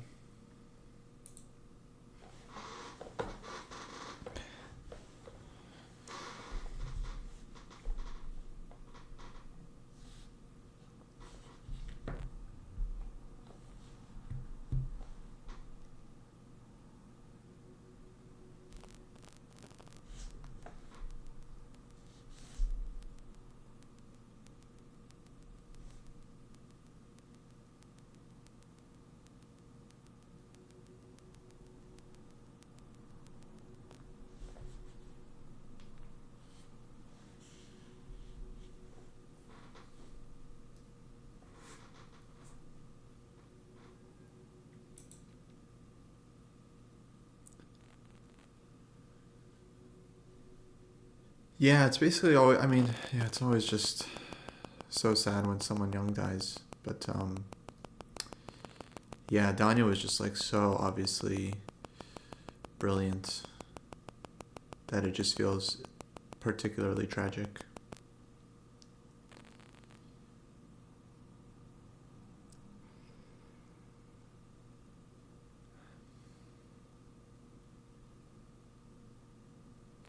I don't know if you guys saw Grant's post earlier today. Grant Owen, he's one of the guys from Charlotte. He wrote a very nice post about Danya because they were pretty close friends. But that was a good read.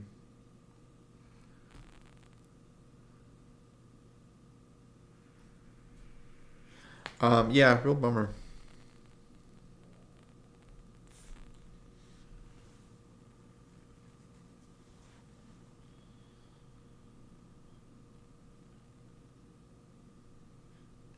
Yeah, Robert's post also. Robert Hess. Yeah, also that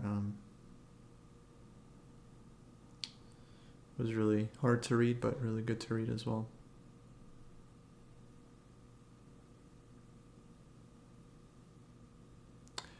Might be on Reddit. I'm not sure. If you search Grant Owen on Twitter, it should be public.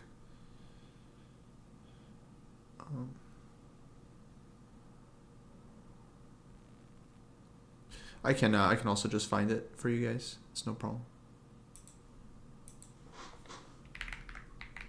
But it was really nice.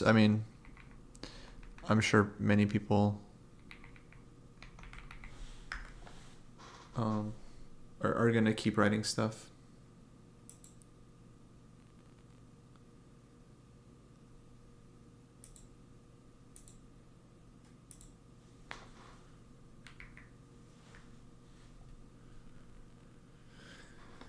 Yeah, Tommy, it's been rough. It's been a little up and down. The more I think about it, the more sad I get about it, to be honest. Like uh,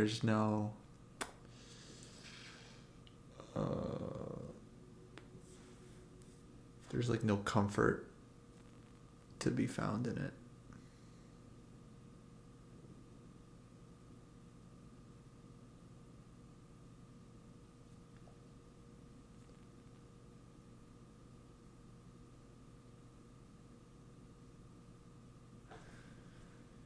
Yeah, it's a real bummer.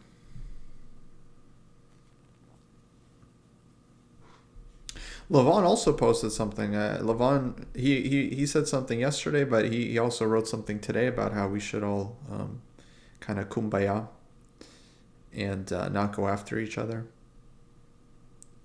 I don't really know. I mean, it's hard to process everything, but I feel like I'm more on Levon's side right now with that thing.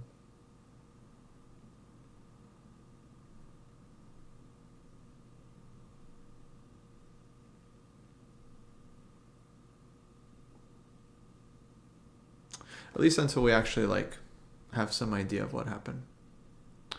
Okay. I keep playing.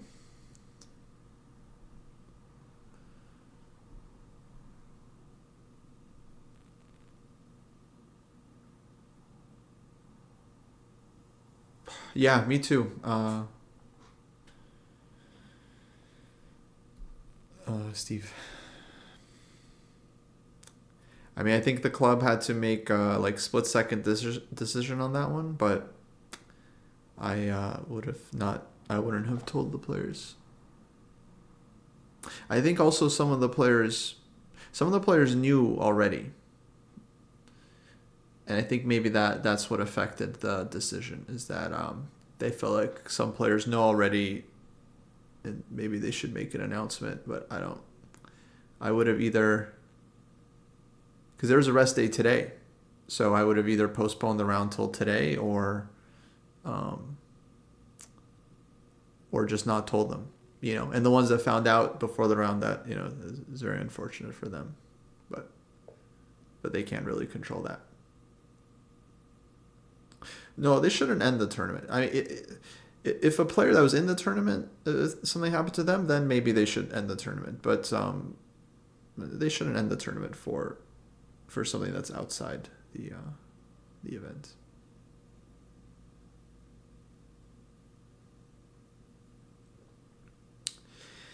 Yeah, I don't know. I mean, it's. I mean, like the news hit everyone. I'm sure in such a shocking way. Like, I'm lucky I didn't have to make some kind of like critical decision because I know I wasn't thinking straight for like the first like hour that I saw the news. I was just like just sitting like in a just in shock, like trying to comprehend.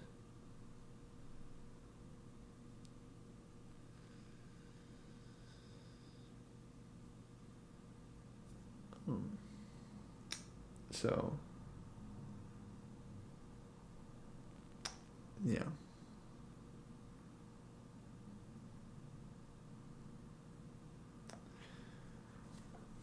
I don't think they thought that was the only solution. I think it was just it's just they had to make a decision in the moment, and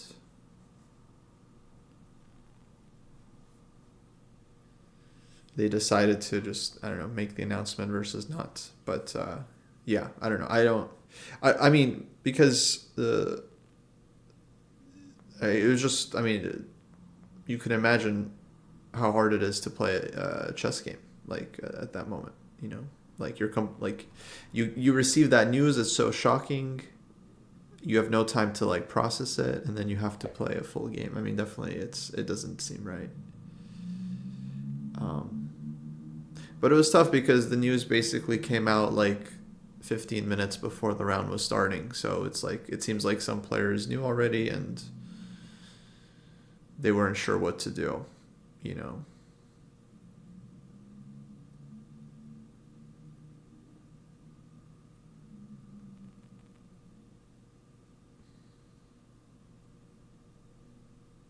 I don't know. I mean, obviously it's not it's not the thing to focus on.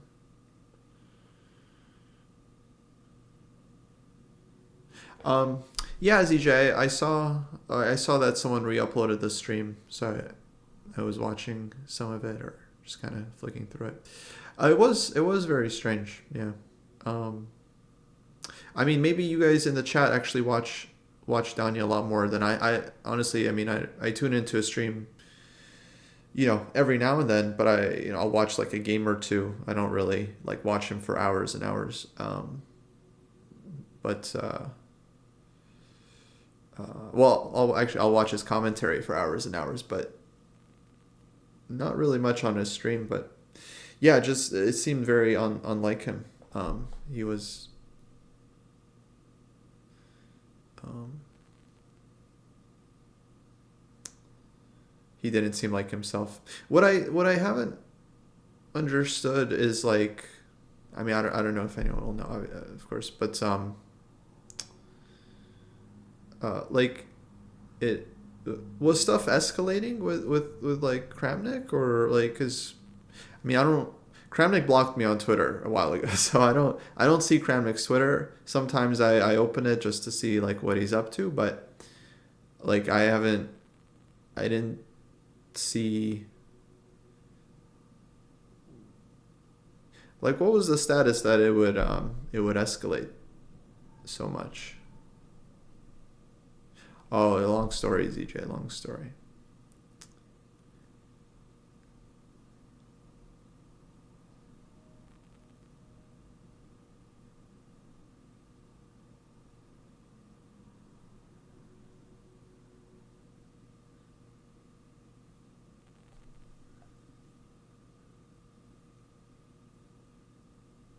It really did feel like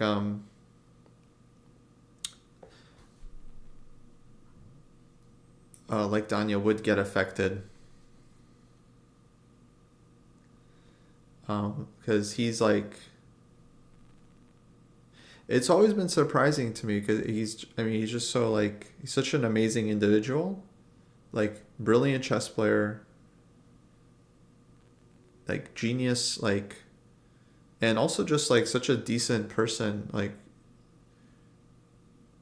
morally, like and then like why does he care so much like what people on Reddit are saying?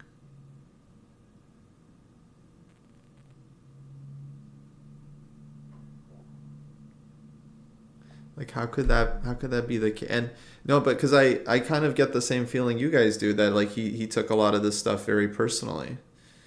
Like just comments on the internet or sometimes I see him reacting to comments in chat and it seems like he gets affected and people are probably just trolling him or they're just saying whatever like it's people on the internet, right? They're I mean just writing nonsense. Half of them are just children like writing not like they don't literally don't know what they're saying. um so it's just so sad that like he would take that with any seriousness at all.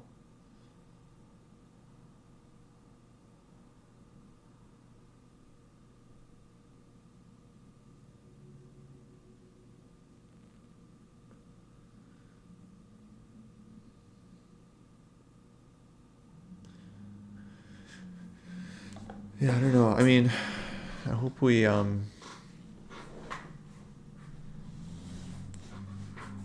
now it kind of sucks like not really knowing what happened.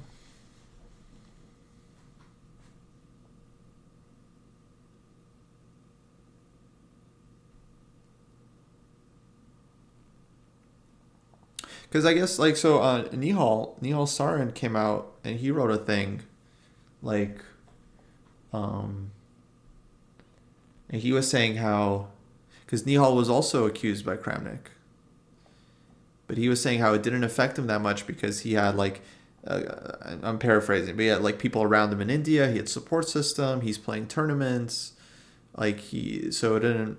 Well, of course, it bothers him. I mean, especially for Kramnik to accuse Nihal, like, because Kramnik, he's like been to India, he's worked with the kids, maybe he worked with Nihal at some point, right? So for him to then go and accuse Nihal,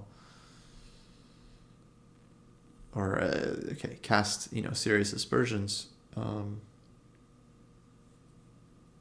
it's very strange, but yeah, Nihal was saying okay, it affected him, but he had the support system and he's fine. Like it didn't bother him to this extent. Um, and I'm sure Danya had plenty of people supporting him. I mean, it sounds like he had Magnus and Hikaru messaging him, telling him like that they're on his side. I remember Caruana on the podcast, telling Danya like that he had no reason to suspect him. Most people were on Danya's side from what I like. Pretty much anyone I talk to, like it's rare that you meet someone that supports Kramnik who's not anonymous and online.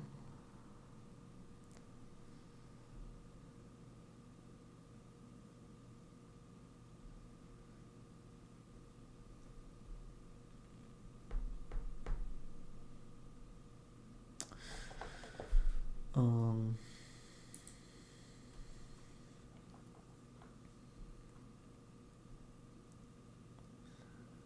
so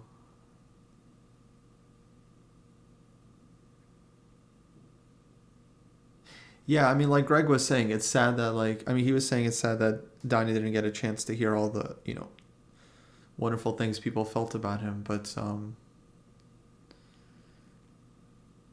yeah, it was also sad that he didn't appreciate that everyone's on his side. Like if you're so affected by the negative stuff, hopefully you would also be affected by the positive stuff.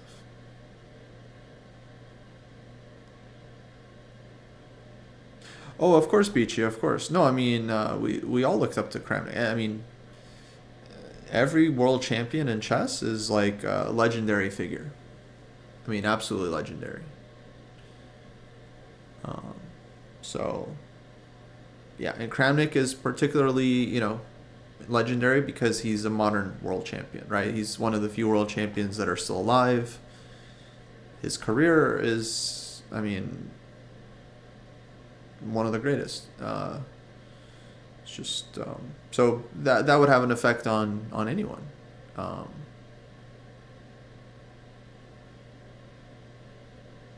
but a lot of people came around on Kramnik. So like at first, like 2 years ago when Kramnik started this stuff, or 1.5 years ago, I think most people were on his side. Like anyone that plays online chess believes that cheating is a problem. Like almost everyone.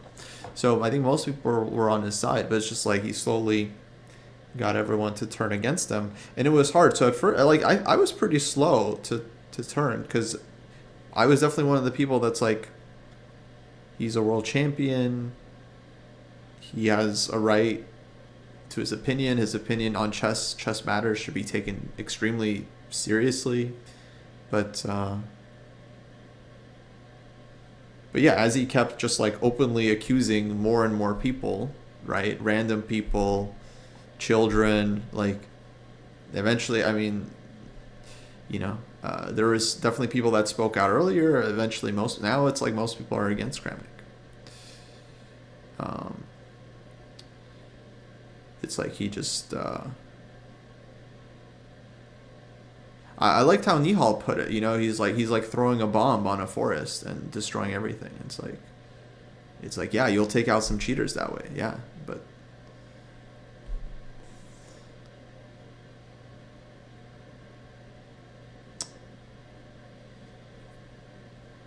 So, I guess one thing I wanted to say, it's like we don't know what happened, of course, but the fact that this thing happened and so many people immediately started to blame Kramnik, like, that says something. It doesn't mean Kramnik is to blame, but the fact that it was like, we still don't know what happened, but the fact that immediately everyone got this like story in their mind that Kramnik's like consistent bullying and harassment somehow led to this, it's like clearly that went too far. The fact that we're all thinking that it might have been like the main reason for this. Oh. Whether or not it was like, we have no. It could have been complete accident. What happened? Like, really don't know. Um, but